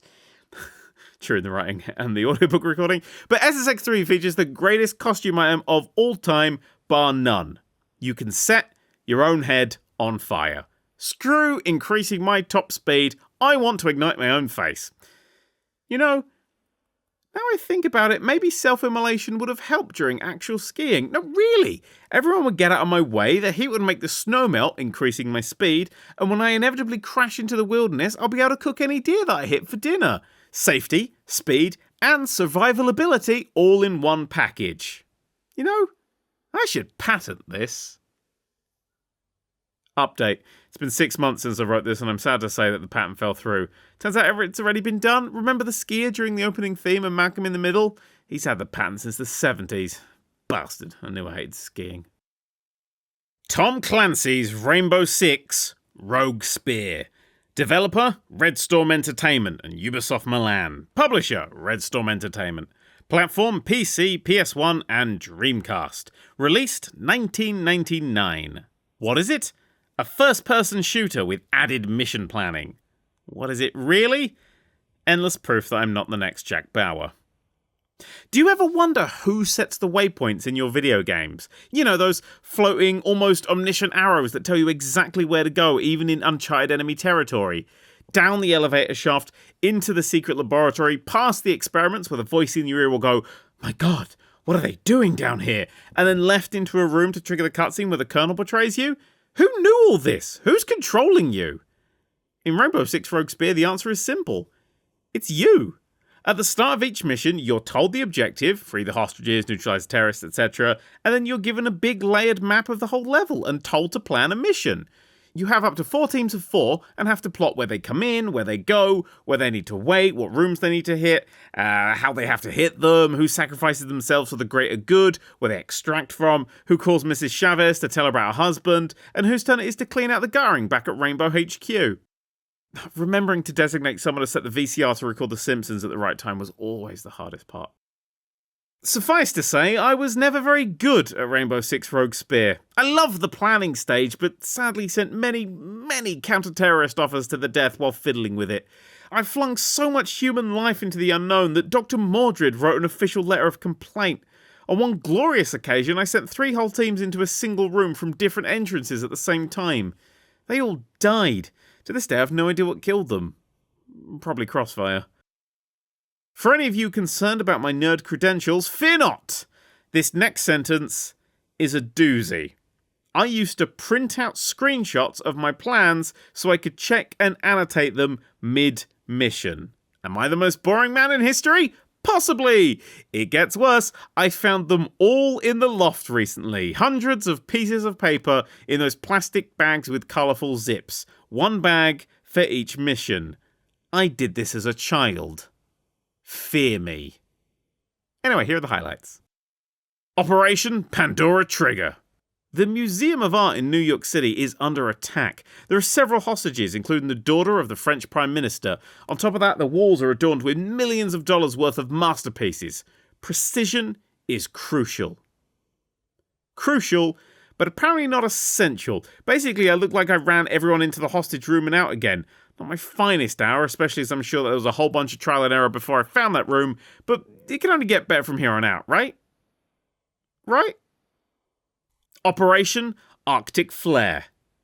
An oil tanker has been attacked, hostages are on board, and the terrorists are threatening to blow up the entire ship. The leader is on the bridge by a very large window. He has the remote that controls all the explosives. I start on the opposite end of the boat to him with 15 sniper rifle wielding friends. The glass breaking makes every other terrorist go and see what made the noise. This one doesn't take long. Operation Sandhammer. A water treatment plant is under siege. Terrorists are threatening to put deadly neurotoxin in the water. I think they stole this plot from an episode of Lassie. God damn, my plan for this one is impossible to follow. The paths I've laid out look like 4 sets of headphones that have had a fight in a jogger's pocket. At one point, Bravo team goes into a room, leaves, turns around, goes back in, and then leaves again. During this, another team is staring at a wall until they get a signal, at which point they flashbang and charge a cupboard. I guess this one follows the programmer mantra of, if it works, leave it and back away slowly. Operation Lost Thunder. This mission is about killing a sniper in a bell tower. There's probably more to it than that, but until a bullet goes through the back of that guy's head, my plan is tight, meticulous, and clinical. After that point, it goes back to the usual scribblings you'd find on any wall next to an unattended child that owns a crayon. Operation Perfect Sword. Usual story, terrorists, hostages, a grounded plane. Most of the hostages are in the seating area, most of the terrorists are in the cargo area. One terrorist has a human shield at the main door, making that a difficult way in. The cargo door is open, but, like I said, it's full of terrorists. 3 teams use a moving refueling truck to sneak under the plane. One team stays on a hill nearby. For some reason, only one of the members on that team seems to have a long-range weapon. I assume the rest are just picking flowers to give to Sarge when we get back to base. As the other teams get under the plane, one of them lines up under the cargo ramp, and the other 2 wait under the main door. The hill team snipe the terrorist with the hostage. The 3 teams under the plane move up and in, seize the hostages, and escape back to the extraction point. Mission successful. Well, except for the cargo team. They just run all the way through the hold and die in a hail of gunfire. Their deaths are so certain, I didn't even bother to set a waypoint home for them.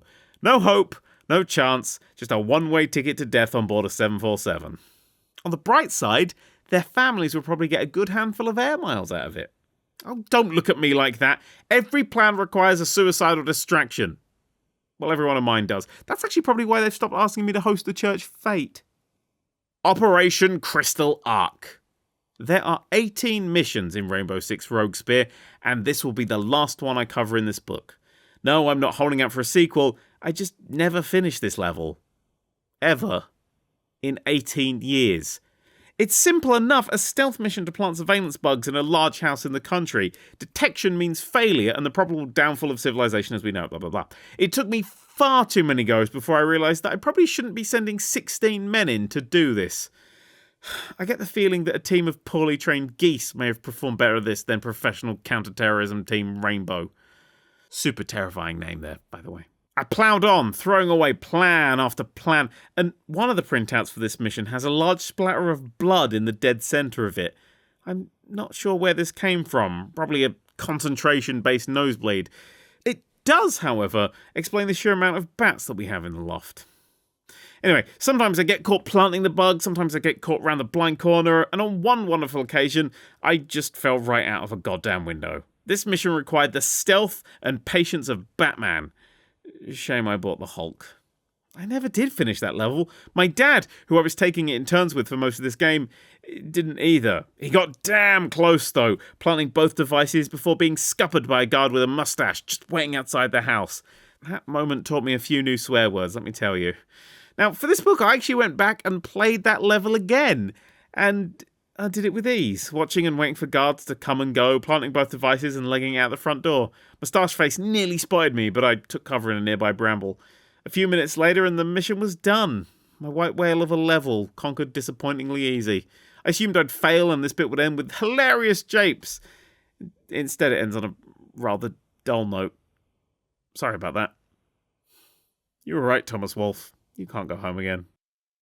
Sins of a Solar Empire. Developer, Ironclad Games. Publisher, Stardock. Platform, PC. Released 2008. What is it? A space-based real-time strategy game. What is it really? The reason I never got my degree. Did you know that in 2007 and 2008 there was a UK-exclusive energy drink tie-in to the TV series 24? 24CTU, the energy drink, to give it its full name, was a can full of all the sugars and chemicals that you need to finally eradicate the concept of sleep from your life forever. I tracked down the press release for this 92p can of heart palpitations and found this beautiful line. As a point of difference from other energy drinks, 24CTU has been developed with a unique citrus taste. I note this simply because my only memory of this drink was that it was the foulest thing that I've ever tasted. It sat somewhere between concentrated lemon and what I imagine the inside of a battery tastes like. Somehow they managed to create the flavour equivalent of stepping on Lego. However, for 2 glorious days in what is now generally considered a wasted time at the University of Leicester, a lovely university, mostly for the fact that the main building looks exactly like Optimus Prime's head. Seriously, look up Charles Wilson Building if you don't believe me. It's uncanny.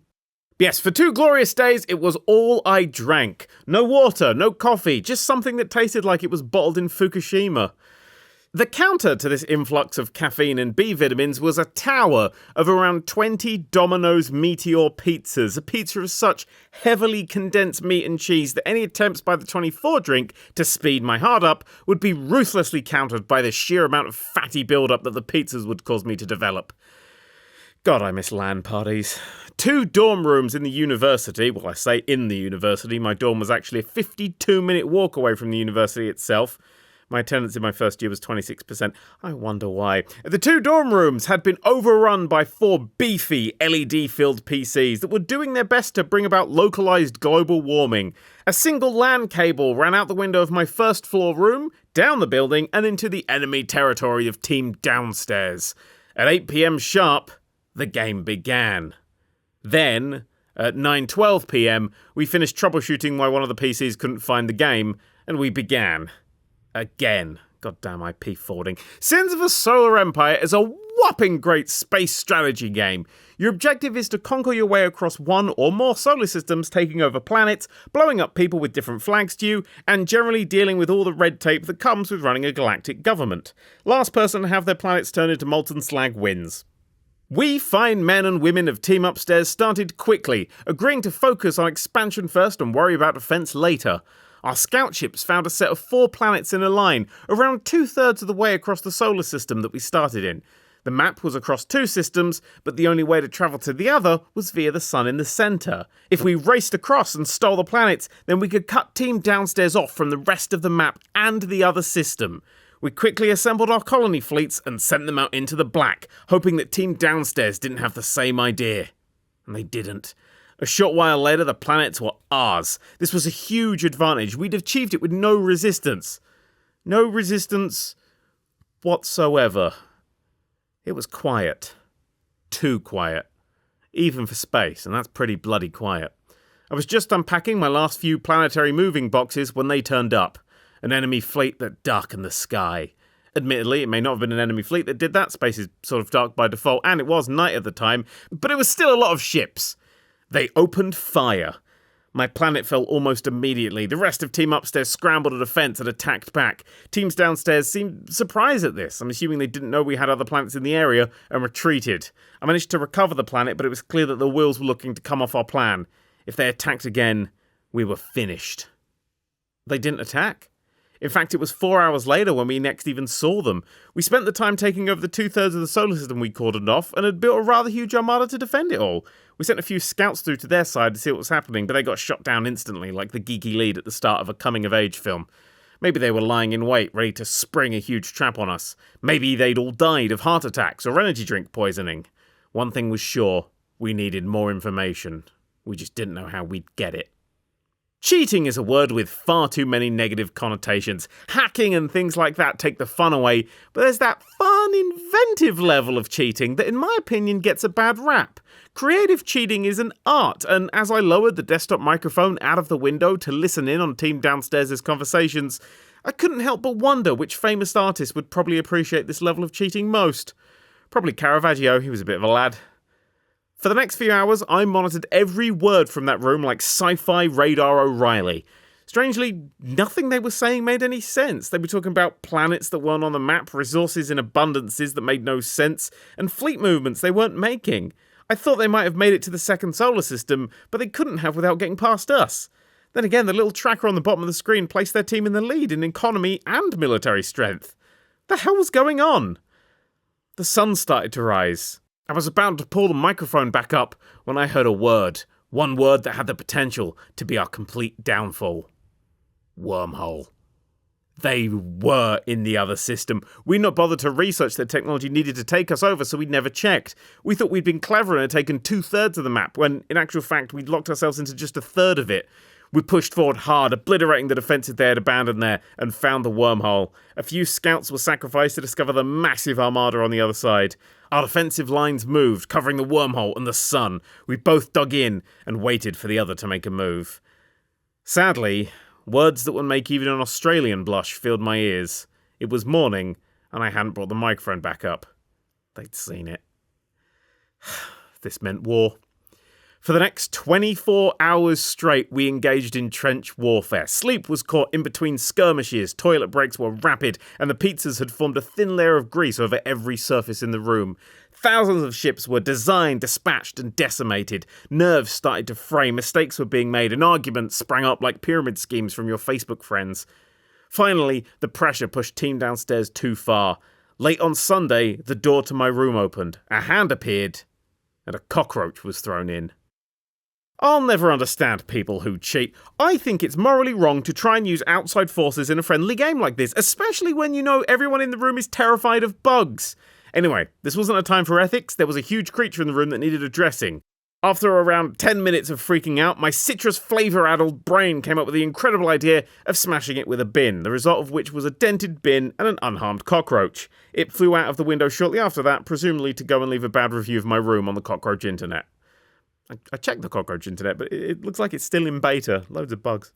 Emergency over, we went back to our PCs, just in time to see our defensive line fall, and the beginning of the end of our empire.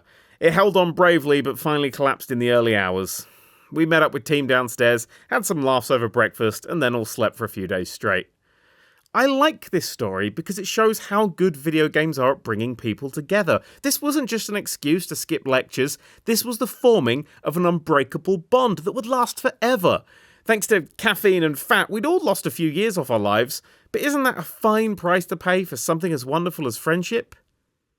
Well, to put a slight dampener on that lovely point, I've never spoken to these people since I left university and can't even remember their names. I think there was an incident involving a Twilight Imperium playing piece and someone's neck, but my memory of that time is hazy at best. Apparently, an intense amount of sugar can rot your brain right out your skull. Who knew? Not me, unless I did. I can't remember. Portal. Developer, Valve Corporation. Publisher, Valve Corporation. Platform, PC, Xbox 360 and PS3. Released in 2007. What is it? A reality-bending first-person puzzle game. What is it really? Delicious and moist. I'm surprised that the English language doesn't fold up into itself and vanish when people use the expression, nothing's perfect. If that were true, then the phrase itself would be perfect, and therefore wrong. If it's not true, well, what was the point in bloody saying it? Contrary to popular yet incorrect sayings, some things are perfect. The look of wonder in a child's eyes as they slowly understand a little bit more of the world they've found themselves in. Watching the sun softly set at the beach while eating an ice cream. Tits. All of these things are perfect. Portal is perfect. Designed by Kim Swift and based on her award-winning student game Narbacular Drop, Portal was really only supposed to be filler. Released as a little extra in the orange box, a compendium of Valve's games featuring Half-Life 2, Half-Life 2 Episode 1 and 2, and Team Fortress 2 from back when Valve actually made video games. And yet, this little bit of filler managed to surpass everything else inside. It was like buying a box of cereal to find out that the free gift at the bottom of the bag was better cereal. In Portal, you place portals. 2 of them. They can only be on flat surfaces that are stationary or in constant motion. Anything, including you, that enters one of the portals comes out of the other one. Momentum is conserved during the transfer. The laws of thermodynamics, however, can go take a running leap into a perpetual motion machine. You could spend hours debating the physics of these portals, but don't. Leave that to me. That'll be my next book. The superb puzzles in the game come from the fact that you can tell the space-time continuum to swivel on it and connect any wall, floor, or ceiling in the world with any other wall, floor, or ceiling. This lets you fling yourself across gaps, sneak up behind adorable murder turrets, or simply use bridges made of condensed light to travel large distances over what may or may not be raw sewage. The star of Portal isn't the mute, unnamed player character. In fact, the only mention of the name Chell is in the credits. Thanks for the use of their face is credited to Alicia Glidewell. Chell. But rather, the evil AI berating you through the length of the game. GLaDOS, like Master Control Program HAL and Carol Vorderman before her, is a totally evil computer hell-bent on just 2 things, making you feel stupid and killing everyone. Occasionally, both at the same time. The rising tension that GLaDOS brings to this collection of clinically white test chambers is almost full-on horror by the end. She knows what you're doing and is definitely going to kill you when you're done testing. Well, she says there'll be a party, but you know what she's talking about. Murder, and not of the on-the-dance-floor variety. Then, after you smash her into pieces, she berates you one final time. In song, of course. In short, Portal is a masterpiece of design, pacing, and tension. In long, the same sentiment, only with fancier words like equanimity or Machiavellian. A must-play. Fortnite Battle Royale. Developer Epic Games. Publisher Epic Games. Platform PC, PS4, Xbox One, Switch. Released 2017. What is it? An online Battle Royale style shooter. What is it really? An excuse to kill children. During my time at primary school, 6 years, but I was out after 5 for good behaviour, there were certain items that made you instantly cool. Shiny Charizard cards, Game Boys, Pogs. Have any of these on you and you'd basically get a playground promotion. Once I saw a kid with a Pog sticker on his Game Boy that had a Pokemon card game on it, and the next day he was teaching us numerals. Above all of these things, however, there was the holiest grail of cool. Get this baby and you'd be cool for life. It was rare, impossible for some, but if you were very, very lucky, you could have a birthday party at Kids Kingdom. Kids Kingdom is the, and by the I mean the local, soft play centre for kids. You know the drill, lots of inflatable things, a bull pit that you could theoretically hide a blue whale in, and the overwhelming smell of feet. For adults, it's the chance to get a half-hour break from hyperactivity. For kids, it's nirvana. For years, Kids Kingdom eluded me. Parties happened, but outside my social circles. My circles included Paint Eaters Anonymous and Friends of the Attendance Register. Reports from these visits were tortuous, yet addictive. Apparently there was a death slide, bull pits as far as the eye could see, and slap bang in the centre of it all, Jelly Mountain. An inflatable so large you need oxygen canisters to climb it. I progressed through school, constantly keeping up with the cafeteria grapevine, trying to find out who was next to go to the promised land.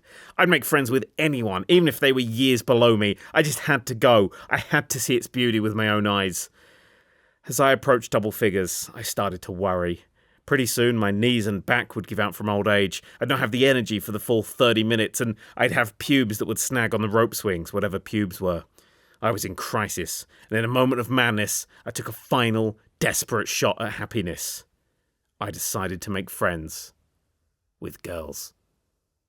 Now, I know what you're all thinking, and yes, I had my cooties jab before this. I'm not an idiot. It worked, though. A female friend of mine, who shall remain nameless, mostly because I've forgotten who it was, had a birthday at Kids Kingdom and, fanfare please, invited me. For 3 weeks, I didn't sleep. I just lay there, fantasizing about Jelly Mountain. The day couldn't come quickly enough. It never came. My friend fell ill and cancelled her birthday party. A few weeks later, she came back to school, but Kids Kingdom was never mentioned again.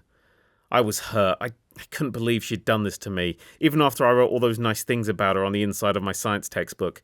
Yeah, she had to have an organ removed, but what's life without Jelly Mountain? Worthless, that's what. Days, weeks, months passed, exams came and went. I could barely go on. Cartoons bored me. Video games were too expensive. Pogs were shit from the get-go, honestly. I just didn't want to say anything. My education was in a downward spiral, and my voice was the highest it would ever be. Life was dreadful. But that's when I got the invite. Not a paper one, someone couldn't make it, but it's an invite all the same. Kids Kingdom, next Saturday. Bring a present. It was happening. I remember stepping into Kids Kingdom, eyes wide, hands unencumbered by presents because there was a secondary invite and you don't get shit for that. It was breathtaking. Rope bridges dangled from every surface, slides knotted around each other, and the balls in the ball pit lapped gently at the shore. 100 kids ran around it, filling the air with the sounds of pure glee. In the middle of it all, the height of many men, was Jelly Mountain. Words cannot do Jelly Mountain justice, but I shall try my best. The mountain itself was a multicoloured inflatable pyramid with a flat top gleaming in the fluorescent light. It was on a base, also inflatable, also multicoloured. Around the base was a bull pit moat about 3 miles deep. I wept openly, tears of joy stinging my cheeks. It was everything I'd ever hoped for. I didn't approach Jelly Mountain to start with. It was too intimidating. I worked my way around the mazes of slides and climbing walls, watching children fail to climb its peak whenever I got a clear view. One boy got close, but a loose sock caused him to tumble back down. Some girls laughed. I made a note. 5 minutes left, guys! I was on the top of the death slide when the call went out. What?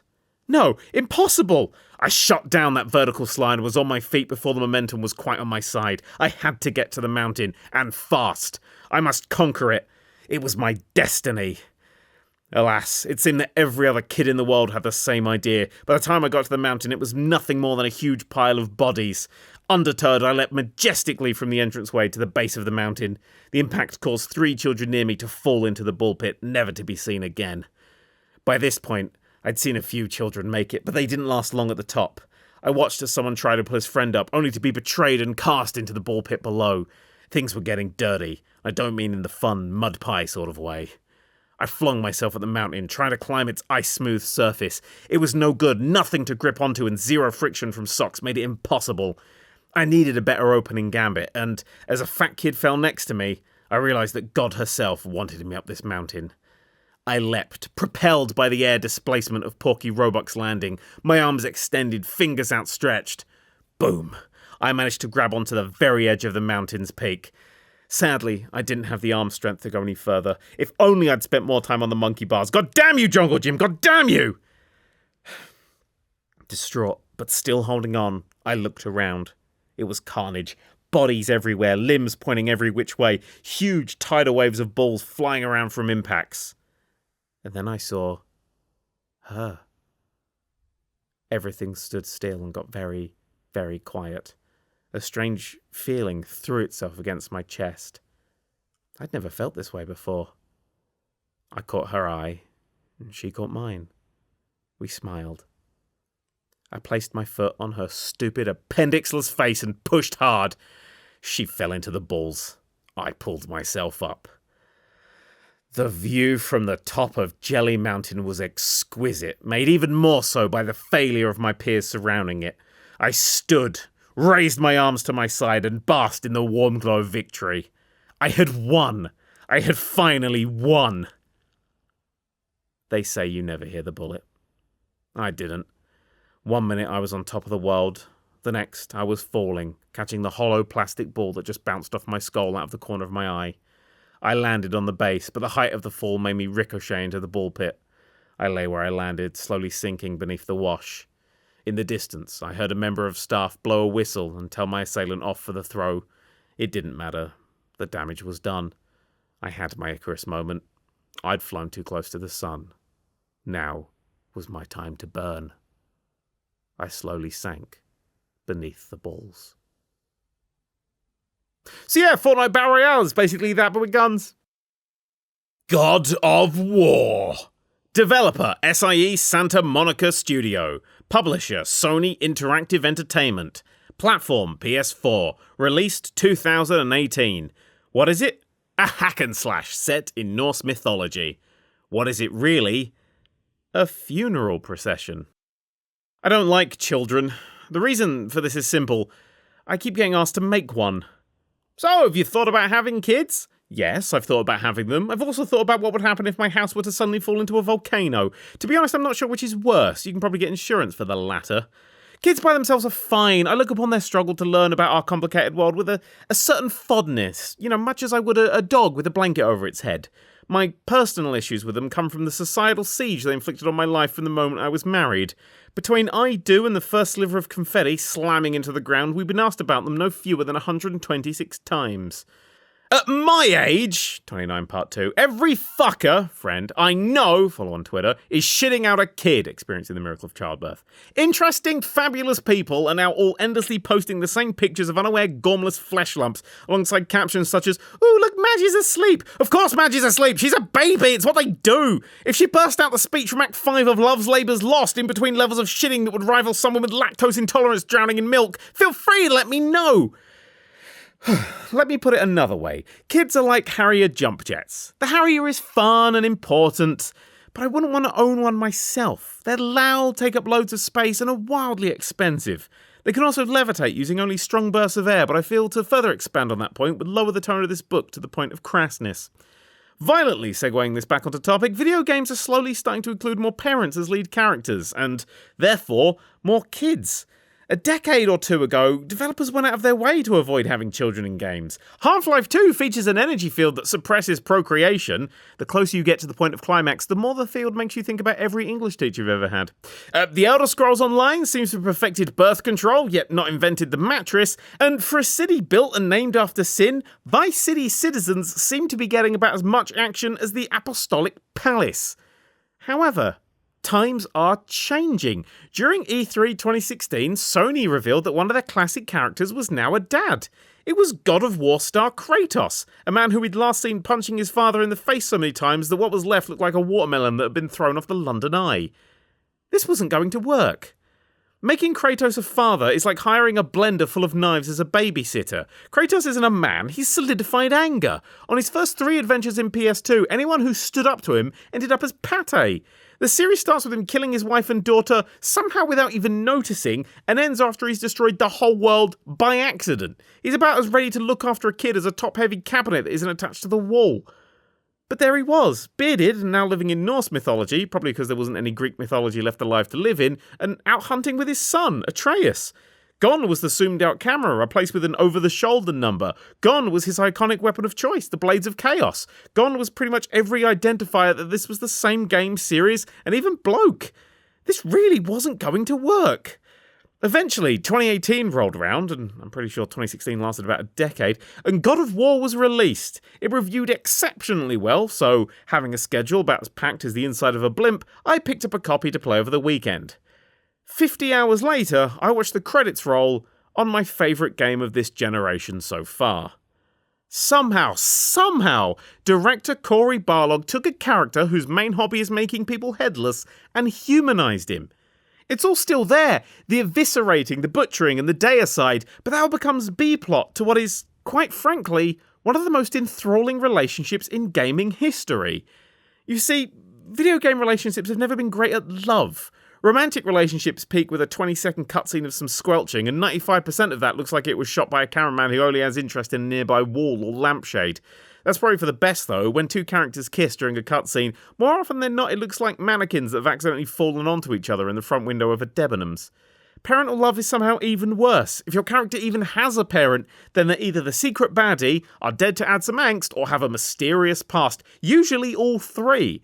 If your character has an offspring, then, well, aside from a bit of cowherding in Red Dead Redemption, I can't actually think of another game where you simply get to parent a child. Crusader Kings 2 is the only game to spring to mind, and in that I'm normally trying to off the little shits if they're born anything but genetically perfect. Finally, horse love is well represented and tastefully presented most of the time, but I'll stop talking about Crusader Kings 2 now. You can sleep with a horse, promote it to bishop, breed it with your family, and eventually let horses run the world. Nope, this only applies to Crusader Kings 2. This is not a comment on the royal family. God of War doesn't let you get your equine lust on, but it does understand how raw and cutting love can be. Kratos and Atreus have just lost the most important person in their lives, a wife and a mother, and are taking her ashes to be scattered on the highest point of the 9 realms as her last request. On the way, they grieve, fight, and eventually open up to one another. Every step feels honest, natural, and loving, every emotion deserved and real.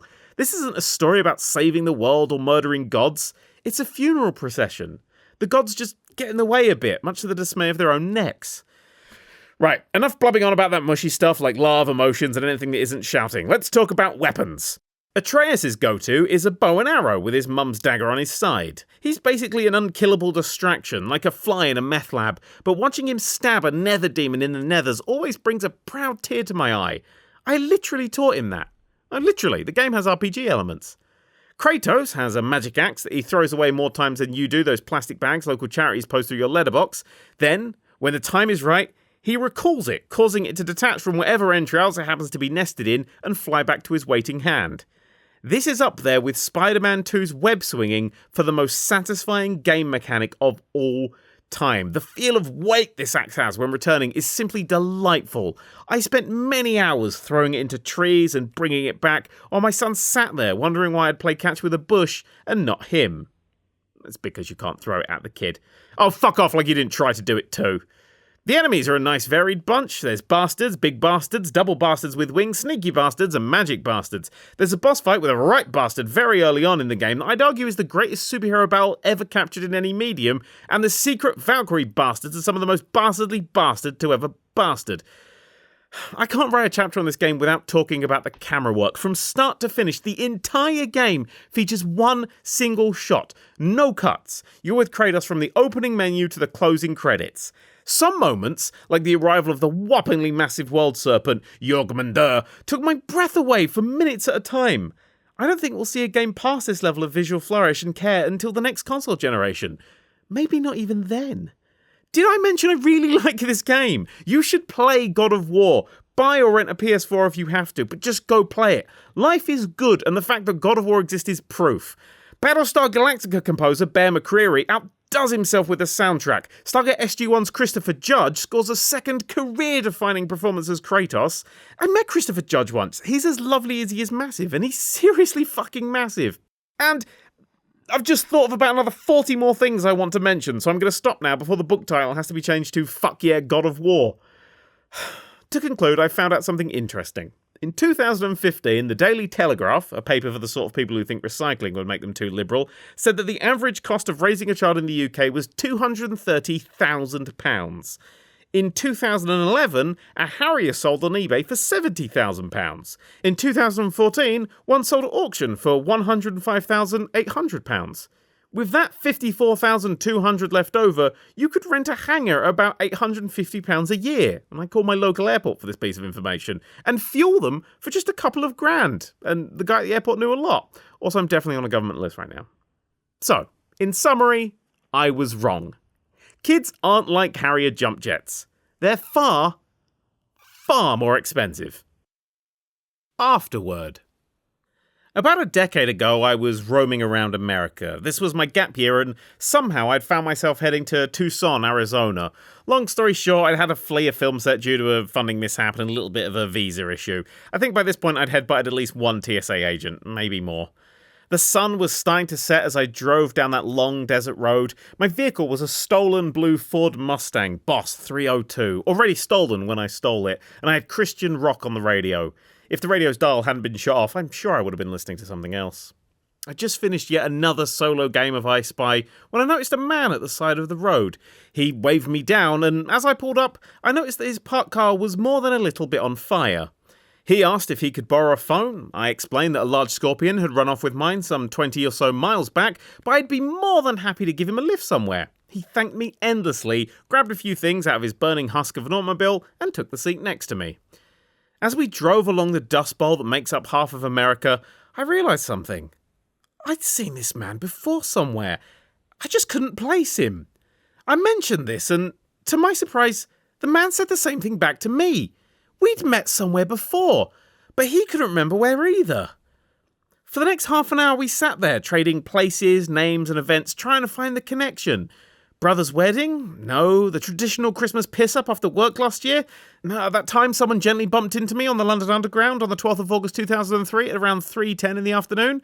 Nope. This went on for some time, and eventually we slipped into a thoughtful, awkward silence. Where the hell did I know this guy from? Wait.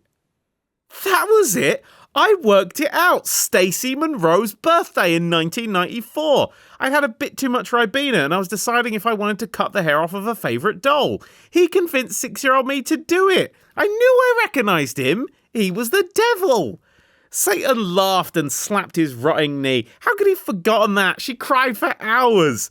The rest of the journey was full of laughter as we caught each other up on the past few years of our busy lives. My dodgy A-levels and new flat, his perpetual flight with the eternal Lord and creator of all. It was like we'd never missed a beat. By the time we pulled up in Tucson, night had fallen. The stars shone over us as we said our goodbyes. Lucifer thanked me from the bottom of his lack of heart and said if there was anything he could do for me, I shouldn't even hesitate to ask. Anyway, long story short, that's how I became a successful and famous YouTuber.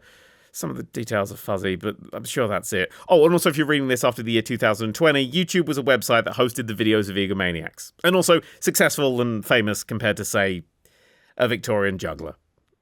This book was just a part of that journey. Next up for my career, Strictly Come Dancing. Ah, fuck.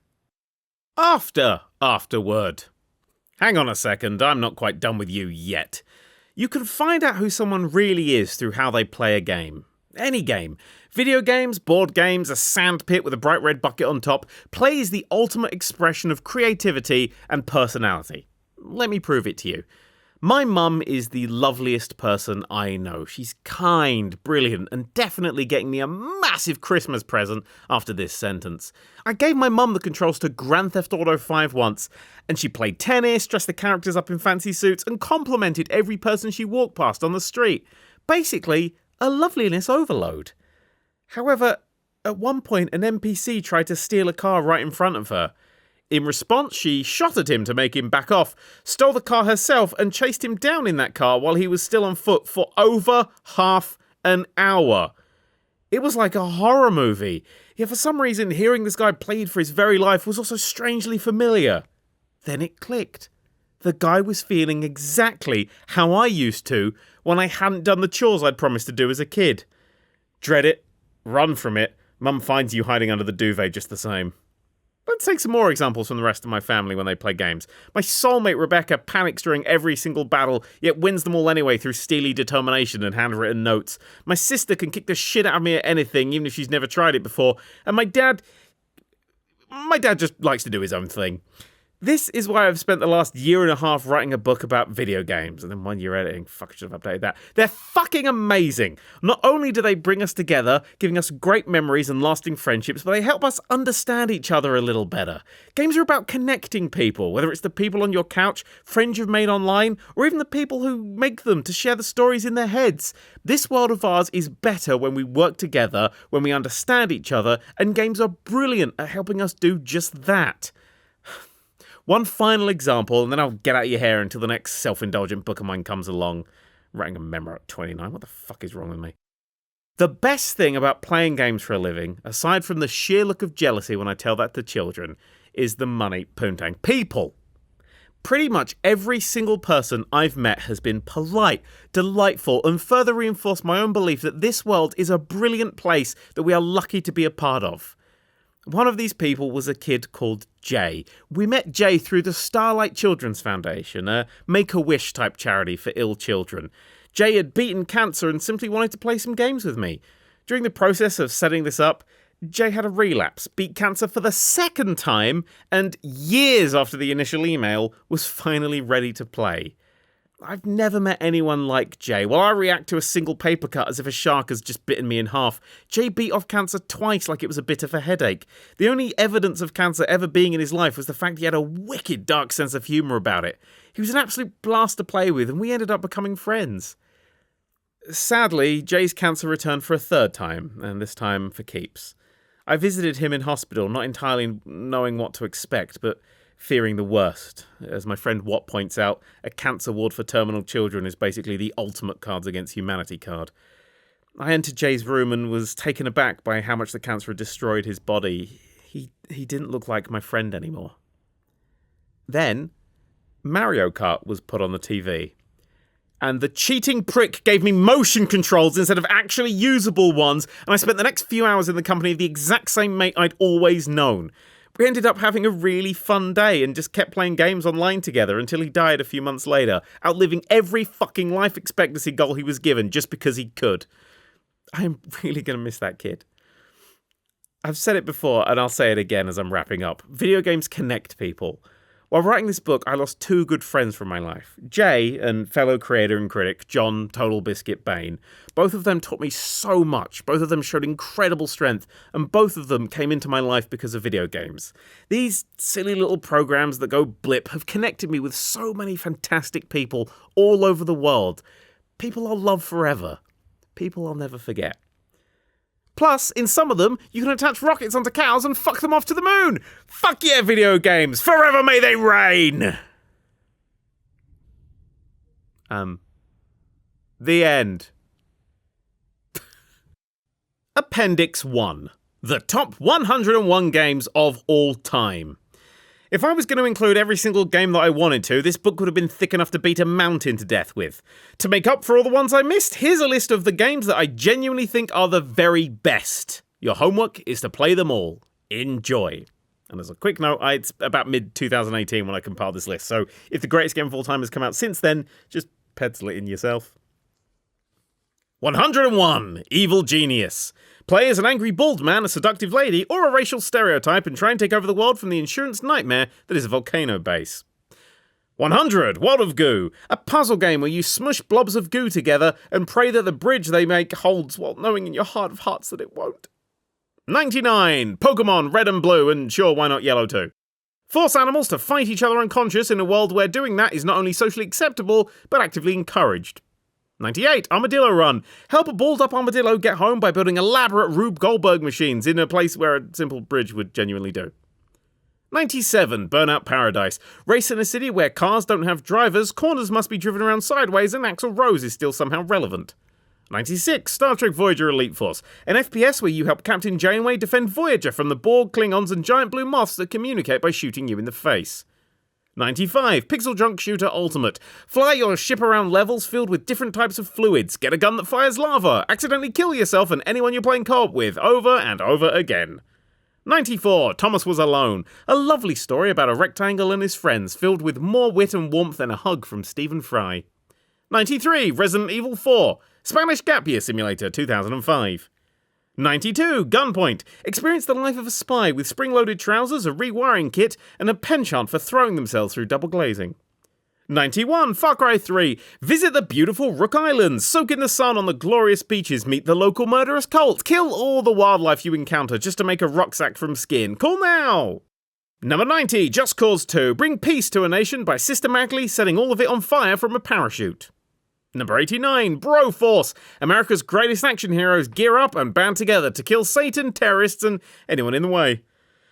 88. Spelunky. Delve into the randomly generated caves and collect as much treasure as you can before you fall and impale yourself on the naturally occurring polished metal spikes. 87. Euro Truck Simulator 2. Load up your truck and spend several hours driving across Europe before reaching your destination, turning around and doing it all over again. 86. Sid Meier's Alpha Centauri. Humans settle in the light of a new star while bombing, backstabbing, and being bastards to each other. Also, mindworms.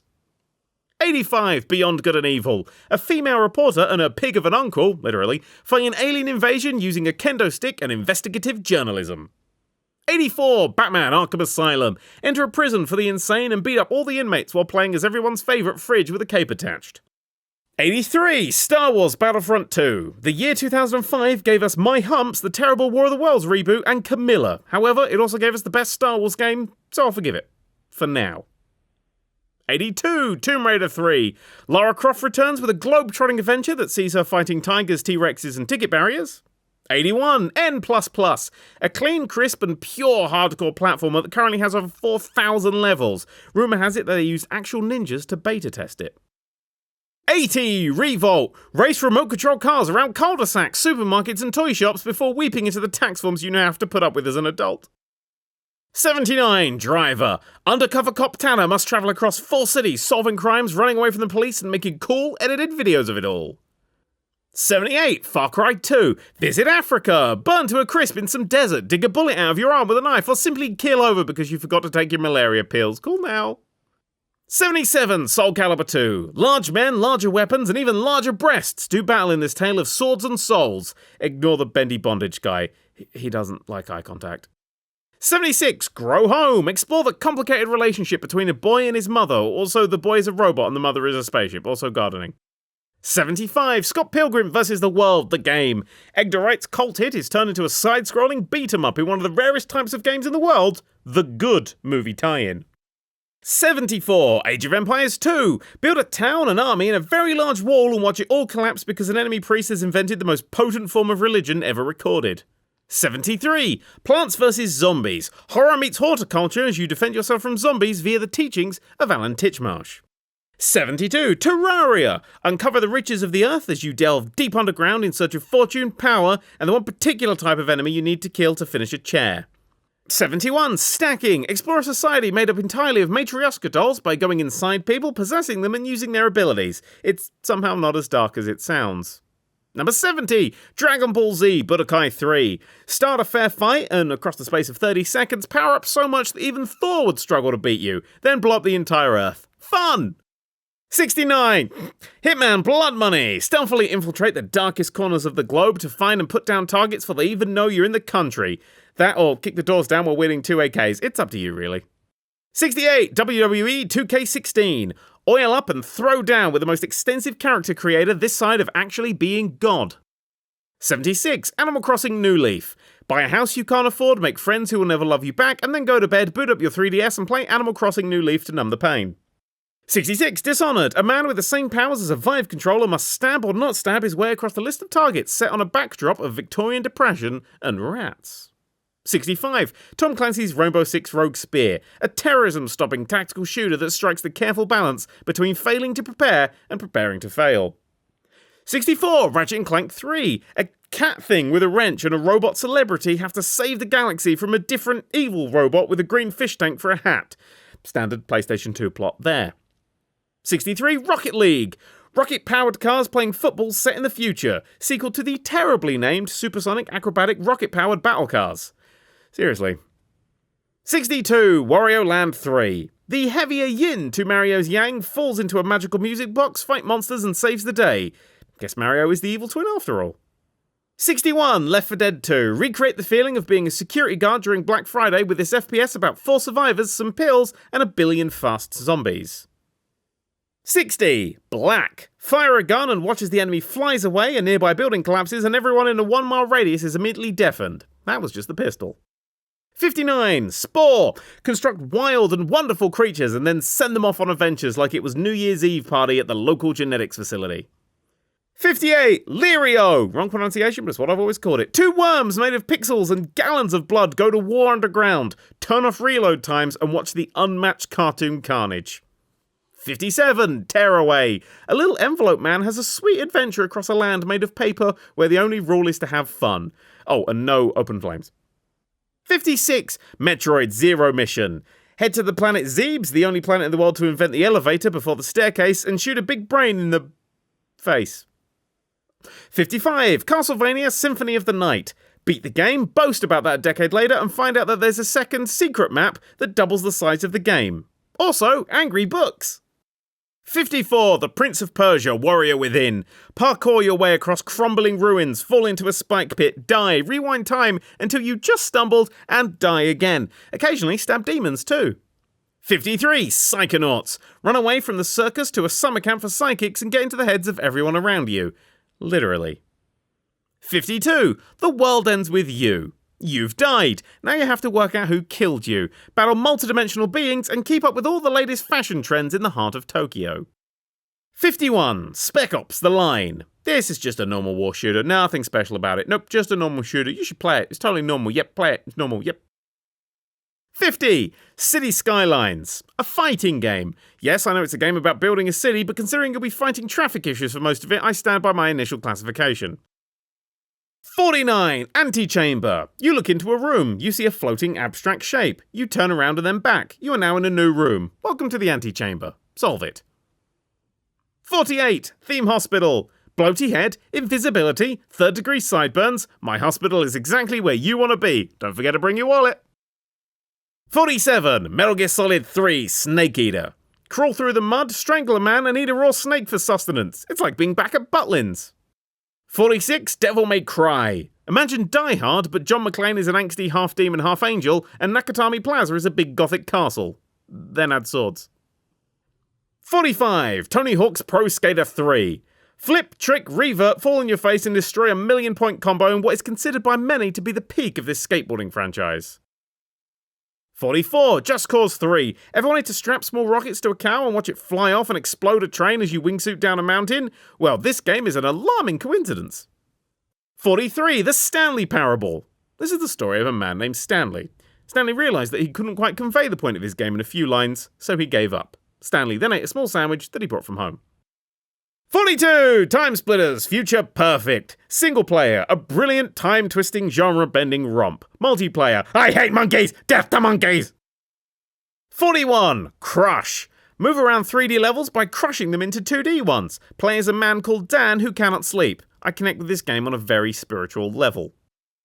40. Elite Beat Agents. Tap your DS screens to make a jump of people dance to save the day. Never hear the song Jumping Jack Flash again without tapping your fingers. 39. Job Simulator.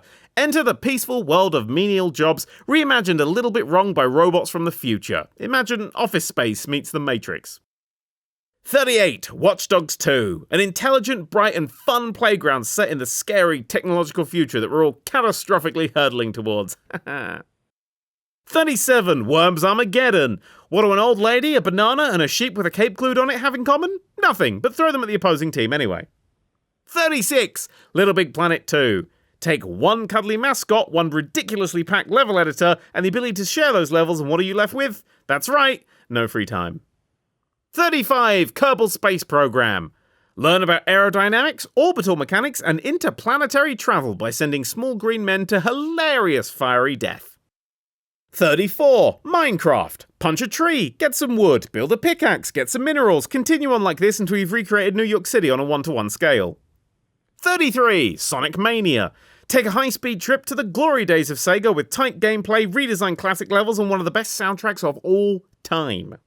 32. The Legend of Zelda Link's Awakening. My personal favourite of Link's Adventures. Explore an island filled with secrets, danger, and adventure. Just leave the chickens be. They don't like to be bothered. 31. Red Faction Guerrilla. Tear entire Martian buildings to the ground with a hammer in this open world with an unrivaled destruction engine. Also, you might be a terrorist. 30. Fable 3. Enter a world where magic is real, you can become king, and, for some reason, 90% of the voice cast are acclaimed British comedians.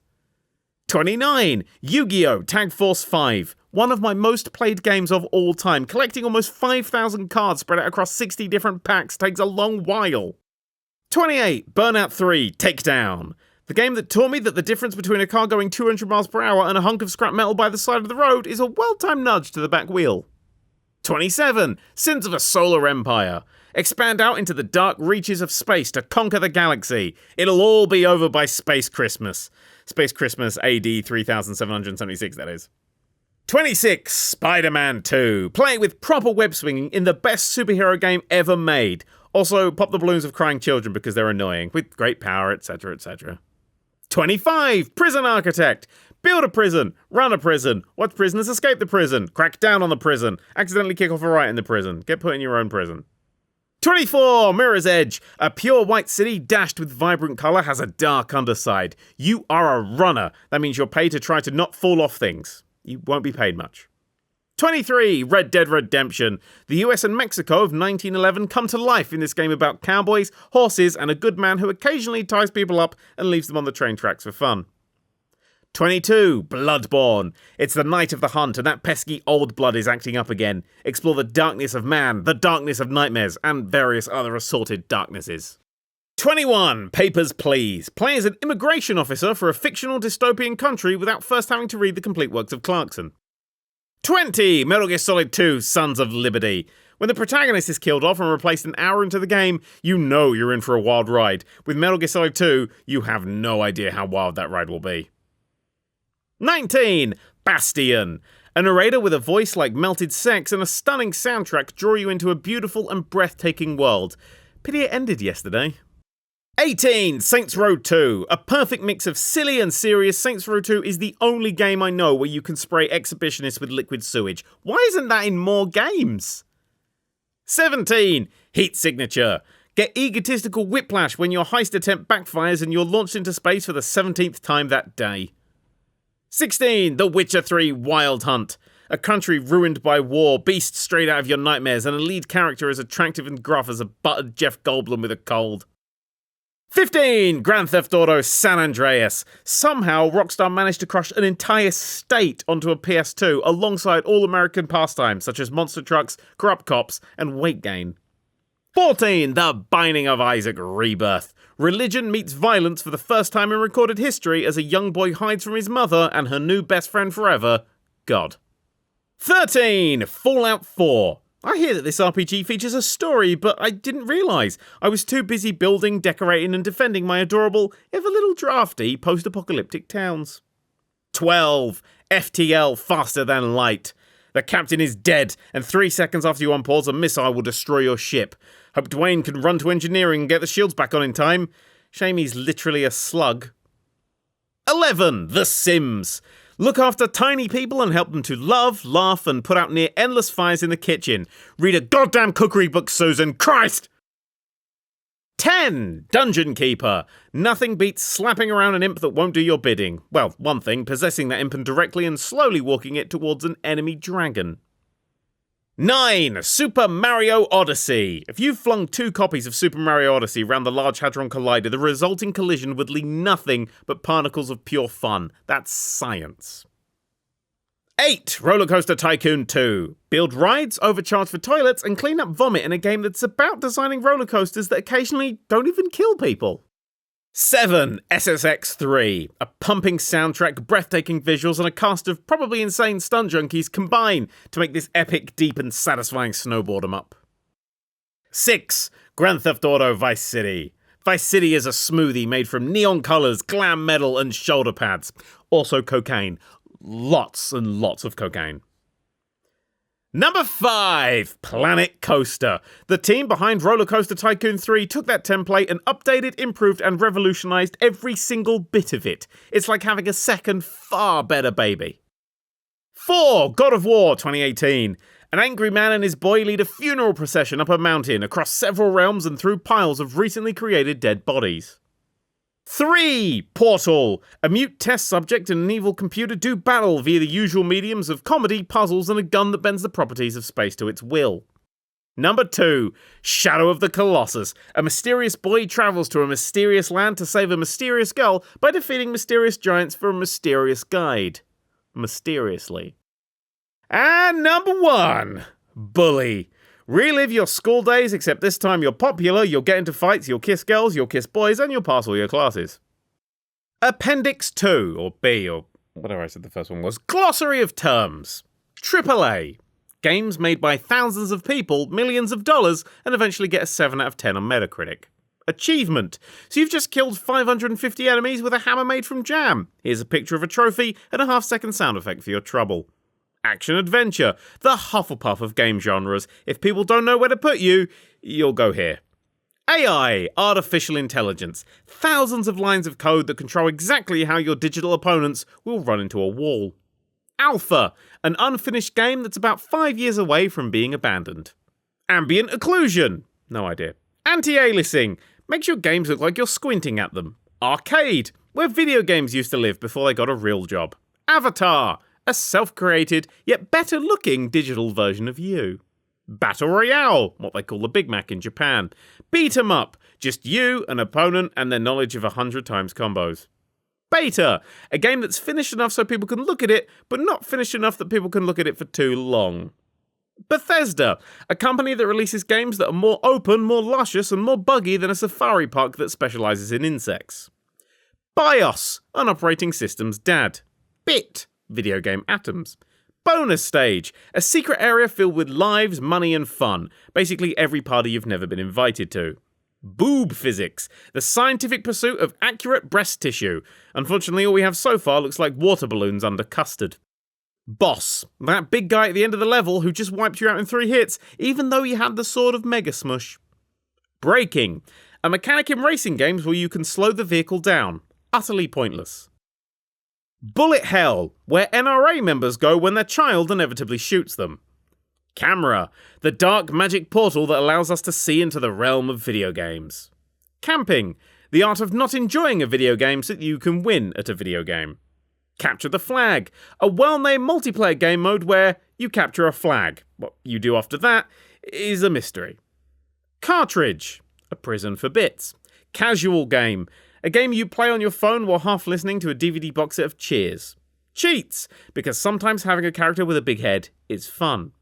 Co-op, play a video game with friends because you ran out of things to talk about years ago.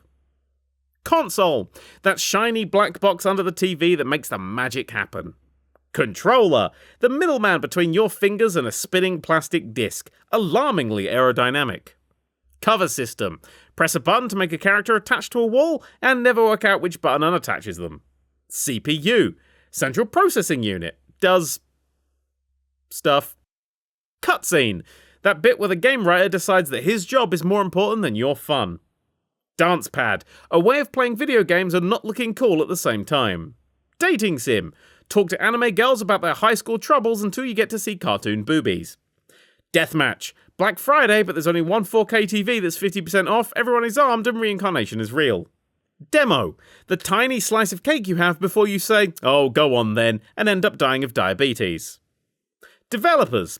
First of all, keep them out of the light. They hate bright light, especially sunlight, it'll kill them. Secondly, don't give them any water, only energy drinks. But the most important rule, the rule you can never forget, no matter how much they cry, no matter how much they beg, never feed them unless they get an 85 or more on Metacritic.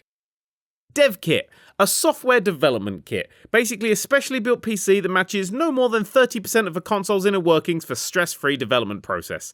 Did I say free? I meant inducing. Digital, physical, but the opposite.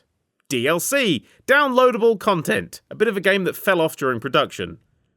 DNS, no idea, go read a library book. Draw distance, a slider in the options menu that allows your character to repel any and all fog to a certain distance. DRM, digital rights management, stops pirates accessing video games by stopping everyone else accessing the game too. Dual wielding, using two guns at the same time, as cool and inaccurate as a shark with an eye patch. Dungeon, a place in fantasy games where everyone in the area stores their money, weapons, clothing, magical items, and lit candles. E3, the Electronic Entertainment Expo, a yearly gathering in America where massive companies get together and show off pre-rendered trailers for video games that won't be out for half a decade. Esports, regular sports, but the games are somehow even more confusing. EA, what would happen if Satan fucked a credit card? Early access, the game isn't finished, this seems like the perfect time to buy. Easter egg, hollow chocolate egg usually covered in silver foil. Edutainment, education and entertainment mixed together with the same results as oil and water. Emulator, a naughty way to play old games, also pretty much the only way to play old games. Escort mission. You know what this gameplay needs? Someone who wanders off, gets in your line of fire, shrieks a lot, and makes you fail the entire game when you rightly put 2 shells in the back of their head. ESRB, Entertainment Software Rating Board. Spoiling if games have boobies in them since 1994. Expansion. Back in my day, something VHS. Experience points. That thing on the bottom of a job listing that crushes your chance of getting it. Fanboy, someone who will defend a game with a 3 out of 10 Metacritic score to the death. Fast travel, a fleet of artists took years crafting the very ground you walk upon. Fuck 'em, I got shit to sell. Field of view, a number in the settings that will be complained about if it's under 90. First person shooter, see through the eyes of a merciless killer as you snuff out more people than live in Sweden. Whee! Fog of war, the area just outside your base where all your enemies gather up to make rude names for you. Force feedback, the reason your mum caught you with a DualShock down your pants. Frames per second, in economics the measure of how many picture frames Amazon can sell in a second. Free to play, not even once. FMV, before graphics could render the lint in Link's belly button, actors were paid very, very small amounts of money to film little cutscenes in a resolution that could display comfortably on a regular calculator. Cheesier than the moon after being dipped in fondue. Game engine, the core of all video games, built by the darkest of creatures. To know of their secrets is to know madness itself. Game over, the bit where the game is over. Gameplay, the stuff you do in a video game. Running, jumping, baking a pie, flying a plane, sending a lemming off a cliff of fun, all that and more. Games as a service. You know how most long-running TV shows get terrible as they go on? Well, that, but for video games. Games industry, a place where creative people and people in suits go to fight. Glossary, a place in a book for when the word count is just a little bit short. GPU, that bit inside your PC that makes the game shiny, often screaming. Griefer, digital sandcastle kickers. Grinding, the act of replaying a section of a game over and over and over and over and over and over and over again until you unlock the one level 4 red platypus muff you need to create armor that you'll throw away in an hour or so. Hack and slash, the original name for Guns N' Roses. Hacker, a dark and mysterious individual that knows how to use Google and double-click on a file they downloaded. Man, they're so cool, I bet they wear sunglasses indoors. Handheld console. Play video games while you shit because the future is now and it's fantastic. Hardcore gamer. Someone who spent more on their PC than they did their house. Hardware. Your PC. Hardware requirements. Something much more powerful than your PC. Hats. An artist spent months perfecting that character design, but you're right, it needs a sombrero. Health. A bar that indicates how close you are to death. Replenish it with food you stole from a bin, swings of magic potion, or just sitting still for like 3 seconds. Hitbox. The area around a character that can be hit by enemies. Will periodically shift when nobody but you is in the room. Homebrew. What Hawkeye and BJ were making in that still. HUD. That one guy with a camera in Cloverfield. Hype. Excitement that ends up costing you money. IGN, a website that attaches a randomly generated number to the end of their game reviews to cause arguments on the internet. Indie game, a game made by one person in a garage because they believe in it, will win a BAFTA if the ending is ambiguous. Inverted controls, making it so that when you press up on the analog stick or mouse, the view goes down, also known as the right way to play. Invisible wall, because something has to be coded at 4 PM on a Friday. IRC chat, internet relay chat. Sure, the chat isn't necessary, but it sounds so weird without it. Isometric, 3D that doesn't try very hard. Jaggies, the name for fans of Mick Jagger.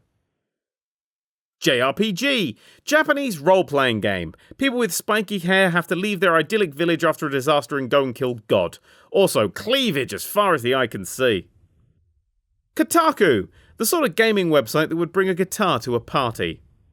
Kickstarter, a website where you can pay for a game that nobody actually intends to make. Killstreak, the act of killing someone in a game while nude. Lag, the real reason you lost that last round of Counter-Strike. LAN, convenient local play for PCs once you've dragged yours up the 7 flights of stairs to my flat. LCD, liquid crystal display, a type of screen made from melted diamonds that explains why old handhelds were so fucking expensive. Leaderboard, a place for the very best in the world to write the word ass. Let's Play, videos made by talentless fucks on the internet. Loot, a reward for playing a video game. Damn millennials. Ludonarrative dissonance, mention this as a party and watch as people roll their eyes so hard that they end up in their throats. Mana, a banana for men. Manual, my favourite Fawlty Towers character. Matchmaking, a type of practical joke where you take low-level players and throw them into the meat grinder of the elite. Metacritic, a website that takes all the made-up numbers that video games get and produces another made-up number for it. The reason is unclear at the time of printing. Metroidvania, a description of games that 9 times out of 10 aren't Metroidvanias. Microtransaction, the ironically named reason why your 3-year-old racked up a £3,000 phone bill this month. Minigame, a game, but smaller. MMORPG, massively multiplayer online role-playing game. Basically where nerds hang out now they've shut down all the libraries. Mobile games, a type of game that peaked with Snake and has been flushing itself down the toilet ever since. Mods, little changes to games that fan makes. 95% of them either add Iron Man or remove clothing. Motion blur, that option you turn off before you even hit new game. Multiplayer, a way of playing video games for people who think they're too good for AI. Multiple endings, videos that you watch on YouTube after playing about a fifth of the game so you decide which one you're aiming for. No clip, the ability to move through walls and floors like a ghost or the noise from the builders next door. Noobs, the first time you see a new pair of boobs. NPC, non-player characters, the sort of people who don't care if you break into their house, steal from their chests and smash up all their pottery. Online, the opposite of offline. Duh. Open world, level design is hard, let's just copy-paste New York again. Operating system, Windows for babies, macOS for artists, and Linux for people who desperately want attention. OST, official soundtracks. 90% of the time you only listen to a YouTube rip of the audio, even though you agreed that one time you wouldn't steal a car. Party game. It's not a party until Grandma drops an F-bomb over a virtual bowling ball. Patch, an update for your game that makes it crash more for you and literally nobody else. PC, a type of games console where you spend more time making a game run properly than actually playing it. Also spreadsheets. Permadeath. Die, lose everything, go back, try again. Nothing says fun downtime like mortality. Pixel, the little squares that make up screens and monitors. 100% sentient. They fear death. Player, you, presumably. Pre-alpha, an idea on a whiteboard. Procedural generation. Are you a level designer who hates designing levels? Well, have I got the math for you? Point-and-click adventure. A type of video game where you must get very, very drunk to understand what to do with the rubber chicken and pulley you just picked up. Polygon. Long story short, it's a 3D pixel. PvP. Player versus player, when two pimps fight. PvE. Player versus Elmo, when shit goes down on Sesame Street. Quest. Your mighty and heroic goals in virtual life ranges from defeating dragons and saving the world to getting 120 bottles of milk for Mrs. Bitterman's cat. QTE. QuickTime event. A button prompt on a time limit that interrupts a cutscene, causing you to fail a part of the game you weren't even playing. Rage quit. A word for tantrum that the internet invented to sound cooler. RAM. Random access memory. The reason that Madonna's Material Girl suddenly pops in your head for no reason and stays there. RTS. Really terrible socks. Reboot. A 1994's kids' TV series with nightmare-inducing early CGI. Respawn. Popping back into the world after you died like Phil Connors having a bad day. Retro. Anything from more than 3 years ago. RNG. Random nun generator. Generates a random nun. Rockstar Games. Just run over a sex worker with a taxi? You're probably playing one of Rockstar's games. That or you're a horrible person. Romance. 3 conversation options plus a cutscene of heavy petting and congratulations, you just did a relationship. Roguelike. An off-red. RPG. Role-playing game. Create Tim Tabernacle and help him save the world from monsters, men, cling film, 2 out of 5 Spice Girls, etc, etc. Season Pass. Buying dessert before you've even touched the main course. Side quest. The quest you don't tell your main quest about. Silent protagonist. Only acceptable if you're making a Penn and Teller video game. Simulator, because I was arrested the last time I tried to drive a train in the real world. Shovelware, the Wii's library. SLI, scalable link interface, making two 2,500-pound GPUs work together to increase frame rates by a whopping 0.4%. Speedrun, you've not seen Mario 64 until you've seen someone complete it in about 6 minutes. Spoiler, Snape killed Bruce Willis all along. Sprite, a lemon and lime flavoured drink. Square Enix, company I accidentally took over for a short while. Stealth, crouching in a spare bush. Survival horror, Amundsen weapon is scarce, your health is low, it's dark, it's raining, then a monster eats you on the genitals. Tank controls, walk out the nearest door. Did you walk in straight lines, pausing to turn? No, then why are these still a thing? Text adventure, a book you can interact with that's trying its damnedest to kill you. Teabagging, the cup is your opponent's face, the teabag is more of a sack, really. Third party, when you overbook yourself one evening. Tower defense, when royalty take potshots at the plebs from the Tower of London. Turn-based strategy, think chess but with more exploding worms. Turtling, hiding behind 70 miles of anti-air turrets is legitimate strategy, okay? Ubisoft, makers of a Mario game with crazed mutant rabbits and turn-based shooting. They can now do no wrong in my eyes. Unreal Engine, a game engine for people who want all their characters to look like they're smeared in Vaseline. Unlockable, want to play as your favourite character in multiplayer? Collect all 6 billion onion slivers, hooray! Video game, if you don't know what this is, I bet the past few hundred pages have been mighty confusing. VR, virtual reality, put on a headset and enter video game worlds, then take it off again because they're almost all scary. WASD, the keys of power, also walking. XP, one of the precursors to emojis. YouTube, a website that turns this interactive medium into an uninteractive one. Zone, a different word for levels. Yeah, okay, I couldn't think of a good Z word. For a while I had Z buffering, but that's not exactly a high point to end on now, is it? Stupid alphabet. What's it ever done for us, huh? Acknowledgements. Daniel would like to thank Rebecca for everything. Mum, Dad and Hannah for 30 years of love and support. The team at Unbound, especially Deandra, for putting up with my inability to hit deadlines or reply to emails. Matt for editing this audiobook and making sure that the taxman doesn't murder me to death. Stuart Ashton for giving me that first sweet hit of book writing. Tim Schafer because he's every bit as brilliant as I hoped he'd be. And my brilliant supporters on Patreon, YouTube and Twitch. Thank you all so much. And Rebecca would like to thank Reagan, Matilda, Peanut and Eli, all the dogs in the world. Seriously, pat your dog. Pat your dog for Rebecca. And now we get to the list of names. 50-something pages about the people who backed this book when it was originally being crowdfunded.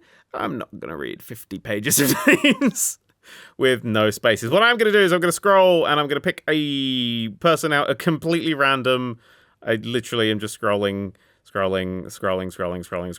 What page should we stop on? I'm going to stop on page 354. Zoom in, and I am going to read one name, and that name is Corey fucking Death. Thank you, Corey fucking Death, and the thousands of others who backed this. That is insane, and I love you all to bits and pieces. Mwah, mwah, mwah, mwah, mwah. Corey fucking Death. What a beautiful name.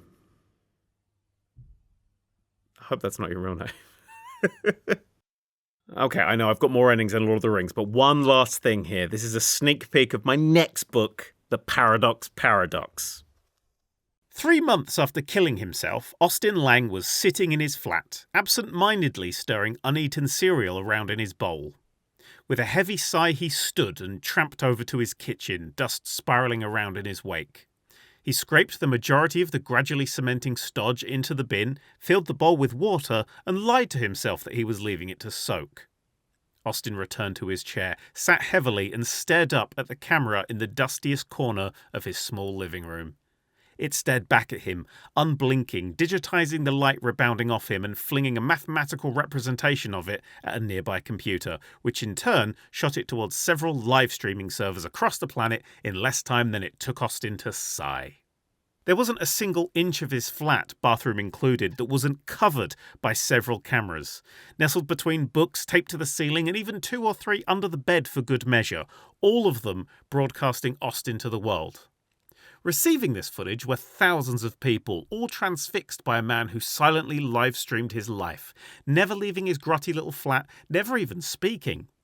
Questions filled the parts of the internet with nothing better to do. Is this an art piece? An advert? What's with all the caged birds? People wanted answers, and after a few months, someone got clever. His windows were boarded up, but a small crack in one of the planks of wood cast a thin strip of sunlight across his floor once a day. This was enough to work out his time zone, GMT, and then his rough area based on clouds softening the light, London. Then, with a bit of computer modelling, the exact layout of his flat was created and cross-referenced against all available planning blueprints until a match was found.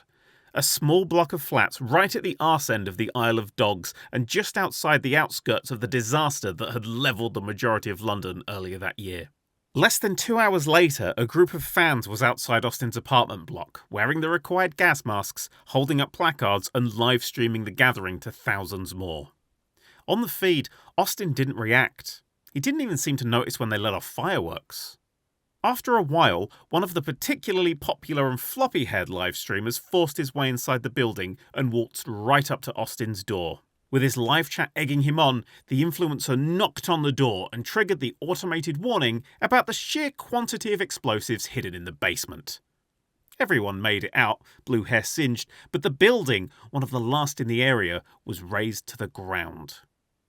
90 miles away, in an exact replica of a small block of flats from right at the arse end of the Isle of Dogs, a notification appeared on one of Austin Lang's computer screens.